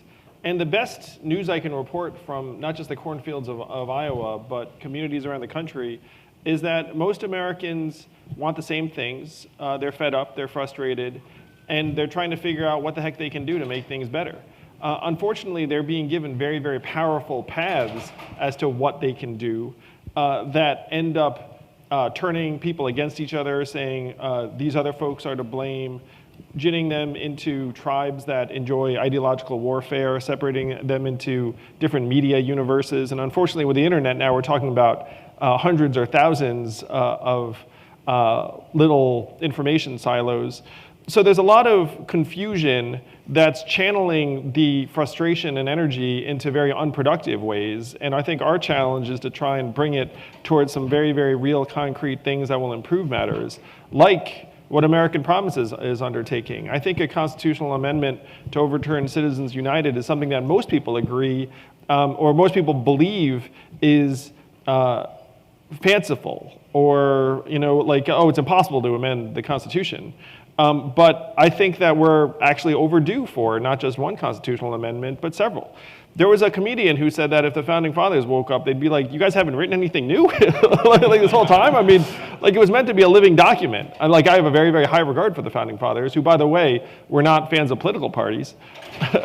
And so the challenge for us is to try and dispel the confusion while, though, being mindful that there are billion-dollar organizations that benefit from the polarization, from the animus, from the emotional cues and triggers. Really quickly, I just want to ask a quick follow-up to that. It seems like we're all doing fanciful, bold things. You recently started a third party. Could you expound a little bit on why you think there's a unique moment for trying new things, like a constitutional amendment, like a third party, like starting a movement of young people that are trying to bridge differences? What's your perspective? Yeah, love Bridge USA. And what your story, Jeff, made me think, I guess if I brought some young people with me, maybe I'd be on your board. No, I'm kidding. We can talk, Andrew. So one of the fundamental insights I got from the last number of years is that people want to belong, people want a tribe to join. And at this point, what people imagine to be their policy viewpoints are actually really a result of, in many cases, like a media cultivated tribe rather than how that policy would actually impact their day-to-day lives. And so in that landscape, there were two major learnings. Number one, if you want to grow a movement, then you need to create a tribe for people to join, because we are tribal. Even people who don't like tribalism are tribal. You know what I mean? We're like a tribe of the, let's say, a little bit more reasonable or less prone to emotional appeals. It's pretty funny. So this tribal of the less tribalized, but also that America needs more than two tribes ASAP, because if you have two tribes, and by the way, at this point, almost half of Democrats regard Republicans as morally corrupt and a threat to the country, and the same percentage of Republicans feel that about Democrats, and that's going to get worse, not better. So in that environment, you need to have more tribes. My goal is, right now, the Forward Party, and I'm happy to say I just came from a gathering of 1,000 fed up Americans in Houston, Texas, and so the tribe is very real and growing. But I will say to you all that I don't think 3 is the optimal number of tribes or parties in this country. I think you'd probably benefit from 4, 5, 6, 7. And in that landscape, I think the ideological temperature would be lower. Certainly there'd be a more nuanced conversation, because it's harder just to demonize another side if there are multiple sides. So I want to turn this over to Mindy, because I mean, you took me to class with that slideshow about the value and importance of understanding what are Americans thinking. There seem to be 2 themes, Mindy, that came out of that. One is that everyone seems to be relatively dissatisfied and apathetic, but that there's also solutions like money out of politics that most people are interested in getting behind. Could you talk a little bit more about what you found polling and analyzing data about where Americans stand on some of these really bold ideas? Yeah, absolutely. So, I mean, you're right. So first of all, just kind of way of backgrounds. I don't know if everyone knows this. So I worked within the Republican Party kind of at all levels for 15 years, and I've worked in tech companies. So I've seen the breaking of the system firsthand. I like to think I was one of the good guys who was not breaking it, but I still feel like I'm going to spend the rest of my career making sure my obituary gets it correct, that there's things to overwrite the time that I spent in those places. But now in our research, we see, yes, like there is it can be really heartbreaking. Both you see the results from quantitative research, you're in focus groups, you're, meeting with people in real life, and I don't have to tell this room that people feel really disillusioned, and they feel disgusted that they're not being served, that we're in a country of incredibly creative people with so much ingenuity, with so much financial success, and yet here we are with a system that is so incredibly broken and not serving people in the ways that it is supposed to, that our democracy isn't living up to the American promise that they think that it should. And yet there always is a hopeful note. And this is really what we look for with citizen data. How do we identify, yes, shared policy views, which I can talk about, but also shared values, common threads, connections, and identities. Kind of what Andrew was talking about, people are looking for, part of why they're grabbing onto politics has become more of a religion, while they're vulnerable to doing that, is that they're hungering for community and connection, and it's not present enough in their life. And if without the lack of better options, they are kind of hanging with communities or tribes that aren't necessarily healthy or serving them in the ways they should. In fact, they're just turning them against the other side. But at the core, while Americans, what we find, are pretty disillusioned with democracy, they're still very hopeful about America and what we stand for, and that we can come together to move beyond and solve the challenges that we have in front of us. And on the policy front, just to get to the punchline, that includes, we hear it all the time when you ask people, because they'll say it's broken and it's divided and all this. Okay, well, what would you like to have happen? And they say the money. It's the money. They get it. The other thing you hear a lot is term limits. But money in politics and term limits are the things that you always have 80%, between 70 and 80% of every American of all political stripes, racial and ethnic backgrounds, ages, agreeing on. I used to get applause for term limits everywhere I went. Diner, town hall, Democrat, Republican, didn't matter. Yeah, and I know this for a fact with younger folks, especially in colleges and high schools, that's the case. I want to ask you this, Jeff, building on what Mindy and Andrew just talked about. In our intergenerational conversation, almost everyone said that people say two things about something like a constitutional amendment, or something like a third party, or something about getting people across lines of differences. Either that's a great idea, or that's fanciful. How do you tackle that from your perspective, leading American Promise? And why do you think that this amendment is the most important thing that can get done in our political moment today? Yeah. Well, as Mindy just said, 80% maybe, but just about everybody, the top of their list is the money, right? You got to get the money out. Maybe term limits, but that we certainly see that too. Now, Manu just described two possible reactions to actually trying to do it. It is convenient, I would say, to say, oh, it's fanciful, because then you don't have to do anything, right? But what if we imagine for a sec, well, let's, is there any other way? Is the Supreme Court going to fix its mistakes and say that we are allowed to regulate super PACs or stop the foreign money coming in? That's a strategy, but I'd say it's a failed strategy. It's not going to work. Some people tried that. I remember talking to people when we launched American Promise. They said, oh, that's crazy. We're going to elect Hillary Clinton and get the 5th justice, and we're going to overturn Citizens United. And I said, good luck with that. And we kept going. This is a better strategy.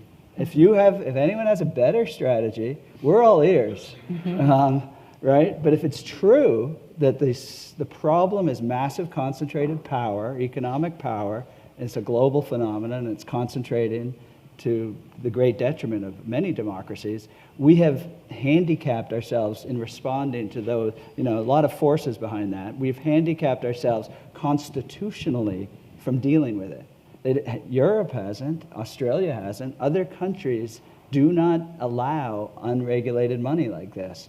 And we have basically allowed the Constitution to be tweaked it's sort of tweaked, it sounds like a small word, but it's like DNA tweak. It causes systemic impact. So if the Constitution means that wealthy billionaires, corporations, foreign governments, the biggest unions, all have a right to spend whatever they want, we can't fix this. So what's fanciful is thinking that we're going to do anything about the money, and that if we don't do anything about the money, things are going to turn out okay. No, that's fanciful. So if it's true that the amendment must be done, then we have to figure out how to do it. American Promise has figured out how to do it. And so that's what we say, and then we see things like this room all over the country. So we offer an invitation. We don't care who you vote for. We don't care where you come from.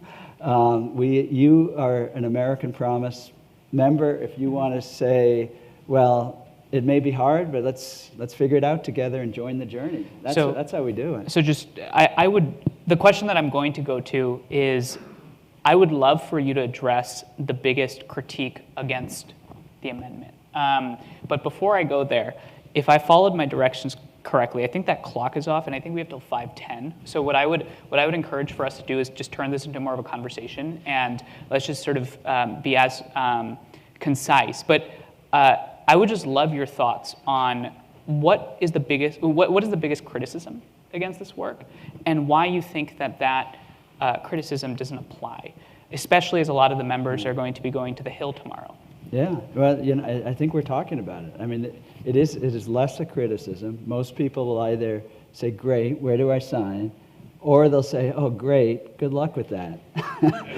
Which are two very different responses, but they're both great. So almost nobody. Wait, let me try one. Well, I really hope you succeed. Yeah, thank you. Well, thank you. That's another one. And I say, well, come on along, and we will. But what we almost never hear is, oh, I'm worried about free speech, or I'm worried about, what might happen. So there's no longer much of a serious debate about whether this constitutional amendment is a good idea constitutionally or otherwise. It's just people question the pathway and the feasibility. The biggest critique, if you want to call that, is, oh, it can't be done. Or it's too hard, or there's a misunderstanding about how amendments happen, and they worry about a convention, which is not our strategy. That's not a non-issue, but that doesn't come up that much. Mostly it's like, that's hard. And so I challenge, frankly, let me just throw a challenge out there, because there's a lot of reforms, and many of our beloved co-sponsors here today are focused on them. There's ranked choice voting, there's open primaries, and that's wonderful. There's all kinds of energy happening. We support that. My challenge is, 10 years ago, 5 years ago, if you heard this ranked choice voting idea, you say, oh, good luck with that. That sounds crazy. I'm going to tell you a story about this. So I was on a call with some ranked choice voting advocates a year and a half, 2 years ago, and I said, who's the most prominent champion for ranked choice voting? And they said, probably you. and then I was like, I had a number of reactions. But, So one was like, oh, I really have to do more if it's really me. But there was part of it also was like what? But then one of the reasons why they said that was it's hard for someone from within the system to champion something that might be against their narrow partisan interest in a particular location. And so if you go to, a Democrat or Republican, they can't tell you whether they're for it or not. And that's how, I wound up with that particular label. But now ranked choice voting, to your point, Jeff, is very much like a national discussion point, where people are sitting around kitchen tables figuring out how it works. Exactly, and I think the same thing's going to happen with the amendment.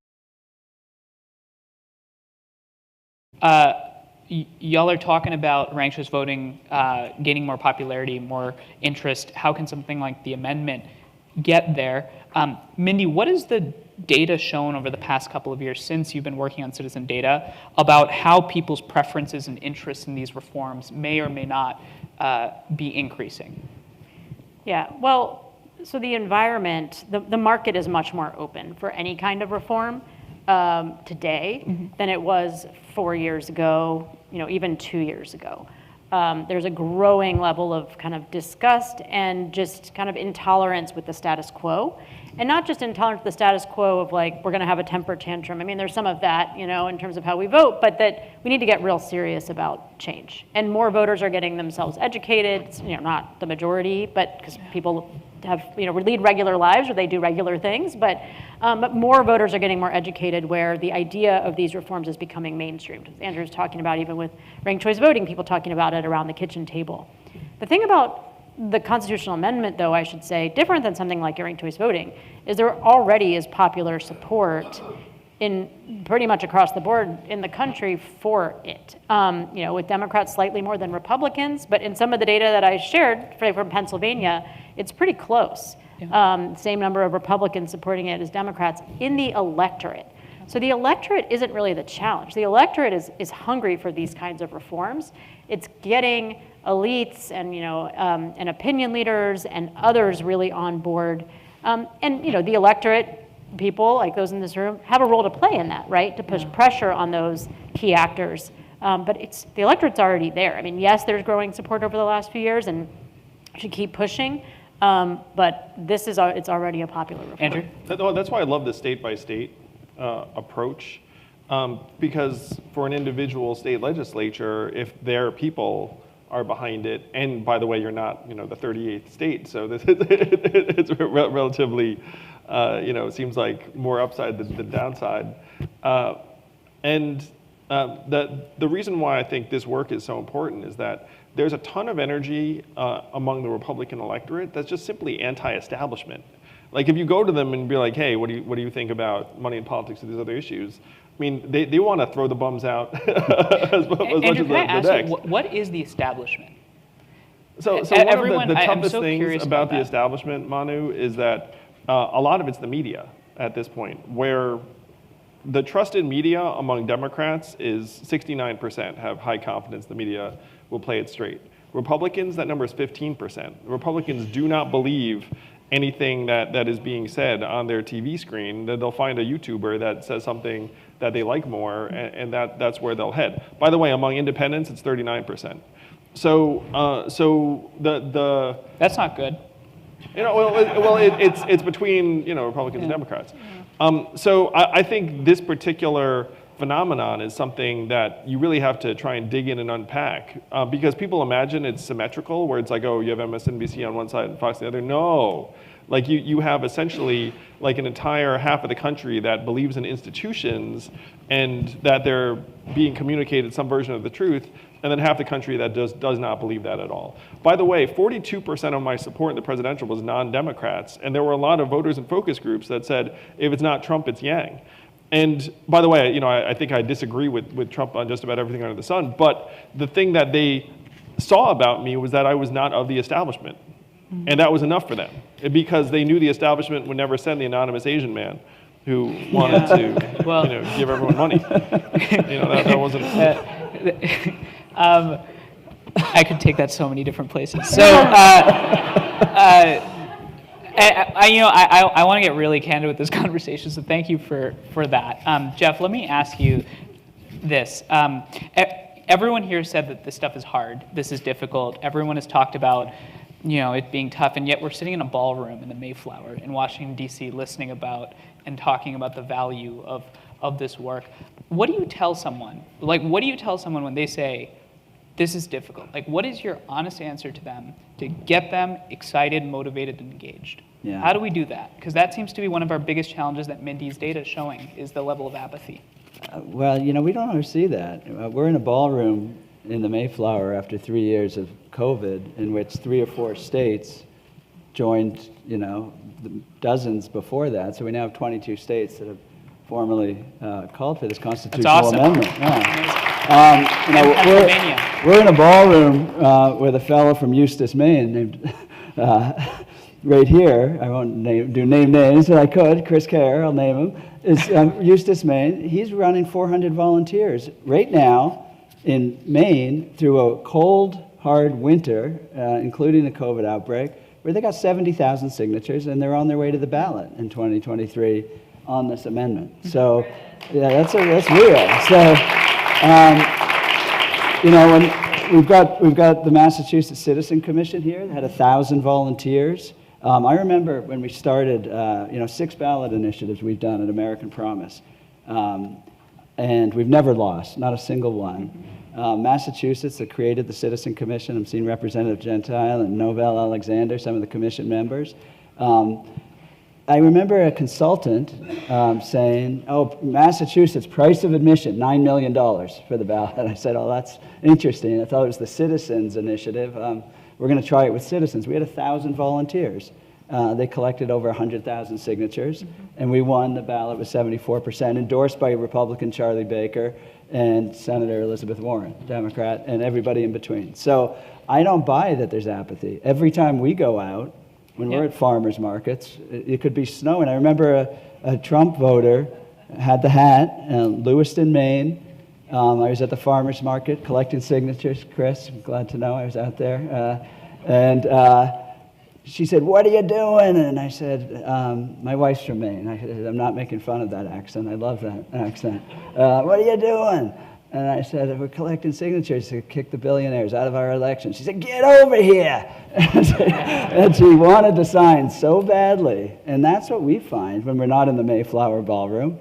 There's a lot of people in this room who can tell you those stories, including Chris. So That's what I say to the people who say, oh, that can't be done. Well, grab a clipboard and go talk to your fellow citizens. Your mind about what this country's capable of and what your fellow citizens are capable of will be transformed in 4 hours at the farmer's market. Don't believe me? Call Chris. Get to me. He'll put you to work in Maine. Get involved. There you go. I've been given the 5-minute warning, so this is not my fault. I'm not purposely rushing this, but I want to ask. I've got one question for Mindy, and then I've got one final question for everyone. Mindy, on this question of apathy, from your perspective on the data, how sticky do you think that apathy is? Do you think that once folks have reported a certain level of apathy, do you think that they're likely to sort of stay permanently disengaged, or do you think that there's ways to pull them back? Because that seems to be happening across the country, this apathy situation that Jeff is describing. Yeah, so I mean, first, just to sort of clarify, and building on what Jeff says, I don't know that I would actually classify it as apathy. It is sort of discuss disillusionment, but what we're finding is that's becoming a motivator for people to roll up their sleeves and to participate. And to the extent that it's not yet a motivator, you got to give them the thing to get engaged where they feel like that their action is actually going to make a difference. I think that's one of the things. Right now, they're really just given a ton of, television ads and YouTube ads on nonstop, play ahead of an election, and then they're not engaged with. Generally, that's their experience. So it's really just about giving them something to do and a pathway to make a difference, which obviously American Promise is doing. And a tribe to join. And a tribe to join.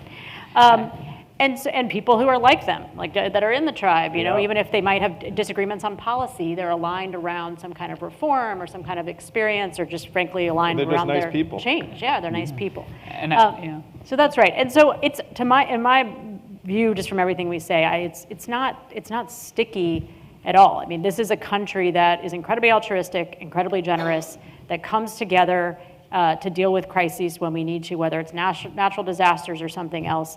And right now, our democracy is the biggest crisis that we have, and I'm confident that we can get them to come together for that too. Thank you for that, Mindy. I think I've got one last question for everyone. This is actually a question that I've asked each of you individually at different points in your career, but you might not remember. I do, which is, what gives you hope? What keeps you going? Despite all of the challenges, all of the, if we put it candidly, crap that people face doing this work, what gives you hope? Andrew, do you want to kick us off on that? And we'll just go. Well, I'll tell you, when I was running for president, I said I had 2 jobs: 1, run for president, and 2, stay married. And I was 2 for 2. So when you ask what gives me hope, it's like, as long as my wife and kids are strong and healthy and happy to see me, then I can do what I do. As a numbers guy, what gives me a lot of hope and energy is you do not need 51% of the American population to make all of the changes that we're talking about. What percentage do you think we all need? According to the research, you need about 3.5% of the country to get behind these things, and they will happen. And the fact is, most of them want what we are providing. They want an answer, they want a solution, they want to belong to something that's positive. There's this massive void that we can help address, and if we do it powerfully and genuinely, we can turn this thing around. How many US senators does it take to control the agenda now? 1. You don't need 51 senators. And there's a chance that there could be an independent senator named Evan McMullin getting sworn in as early as January. So people say, oh, it's impossible, these 2 parties. No, we can actually make these things happen much faster than most anyone imagines, because all you need is a buffer or a pillar or column in the middle of the system, and you can swing things really, really quickly. Mindy?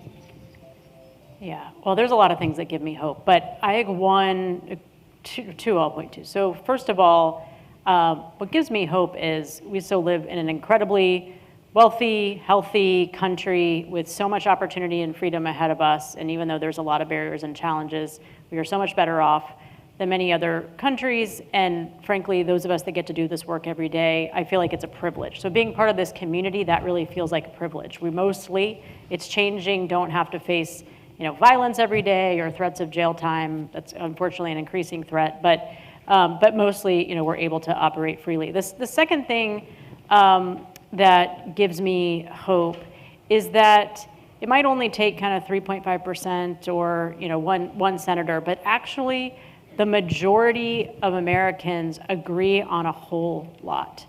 And the majority of Americans are getting more civically, we do have a lot of civic engagement. And so that is a huge number of people that can potentially be mobilized to throw their political power and weight around to create the change that we need to see in the country. Let me say, I think 75% can agree, but we just need 3.5% to actually take action. Get Right. do the thing, you know what I mean? What gives me hope? I want to pick up on a couple of things that Mindy said and Andrew said before me. And I think the more you get out around this country, the more you see that those things are true, actually. That Americans are amazing people. You get above the sort of everyday horror show that our politics are and actually start talking to people where they live. It's incredible. And so, and we've seen that. And but by the way, maybe it was obvious, but we didn't pay $9 million for a ballot initiative. We haven't paid $1 million for all 6 of those ballot initiatives. Yeah. If you add them all up, they don't made some add donors up. in this room happy, Jeff. Yeah, this is a very above their weight this class. is a very leveraged investment because it's amazing how much we can do with a little money because Americans are hungry for. I think what they're looking for is authenticity. That it's not a BS thing. You're not being manipulated. There's such a radar. And what gives me hope is that people actually have given up on the old manipulative kind of politics, and they're looking for authenticity. And if you offer something, which I think all of us are, that's real, that you don't know the outcome. None of us know where this is going to end. But if you say it's real, come on the journey. What gives me hope is how many people say, sign me up, I'm going to give it a try. And the second thing, if I can have two. Please. This is your show. Okay. Yeah, so the other thing that gives me hope, though, is I'm not just, if you look at, what gives me hope is history. What I started this morning, some of you were here, with that historic slide of the American journey from the beginning. And I showed those kids who led the Patriots' Day Parade in Concord a couple of years ago, honoring the Revolution. These are high school kids today. And that story keeps going. And every one of these generations of Americans had sometimes way worse horror shows than we're dealing with. I mean, you want to go through the 20th century of World War I, flu epidemic, depression, followed by World War II and Korea War. These aren't all happy times. Or you go into the 60s when there's, cities burning and a president driven from the White House in a corruption scandal in Vietnam. And yet we did 4 constitutional amendments between 1961 and 1971. 4. And think of all the other reforms that happened then. Think of the progressive era, how many reforms. So Andrew said something that's, I think, really important. This is not going to happen linearly. This is a tipping point kind of moment in American history where I think what gives me hope is we're going to look back in 10 years and we're going to see we lived through one of those eras that Americans had before where the wheels seemed to be coming off, and yet somehow we created all these new ways of doing things, a constitutional amendment, ranked choice voting, open primaries. The people responded. And I see it happening, and it gives me huge hope. And the younger generation with the kind of wisdom that Manu has, and so many of them give me hope too. So. Well, now I can blame you on going over time, and this now your staff will. I want to. This is totally off track, but I want to take 30 seconds and just say one positive thing about each of you. I know this stuff sounds squishy, but I think it matters because this work gets hard. When I first met Andrew and we had a conversation, he was one of the most intellectually humble people I've ever met doing this type of engagement. It was very important for us as young people to see. When I first met Mindy, it was actually in 2019 when she was engaged on citizen data and just getting it off the ground. And people said, well, why is this data relevant? And now we see the market for it. And when I first met Jeff, he gave me space and understanding and mentored me through a very rigorous process. As young people that are here today, this stuff matters. So thank you for what you do. Thank you for this conversation, and I appreciate your time. Thank you. Thank you. Great moderator.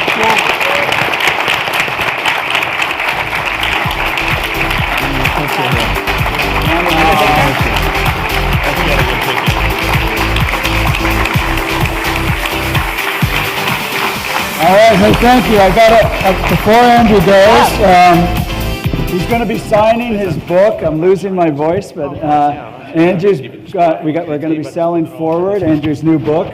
He's going to be just outside here signing the book, and he'll be here through our dinner, which will be back in here about 6:15. Thanks to Perry Boyle and Lisa Boyle. The wine and beverages are donated from our beloved sponsors, so don't miss the dinner. Andrew's going to be back on this stage talking further at dinner. Congressman Dean Phillips is coming. Dr. Jessica Hare is going to knock you out with the story of her journey to American Promise. So enjoy a break, get the book signed, back here for dinner. Thank you, everybody.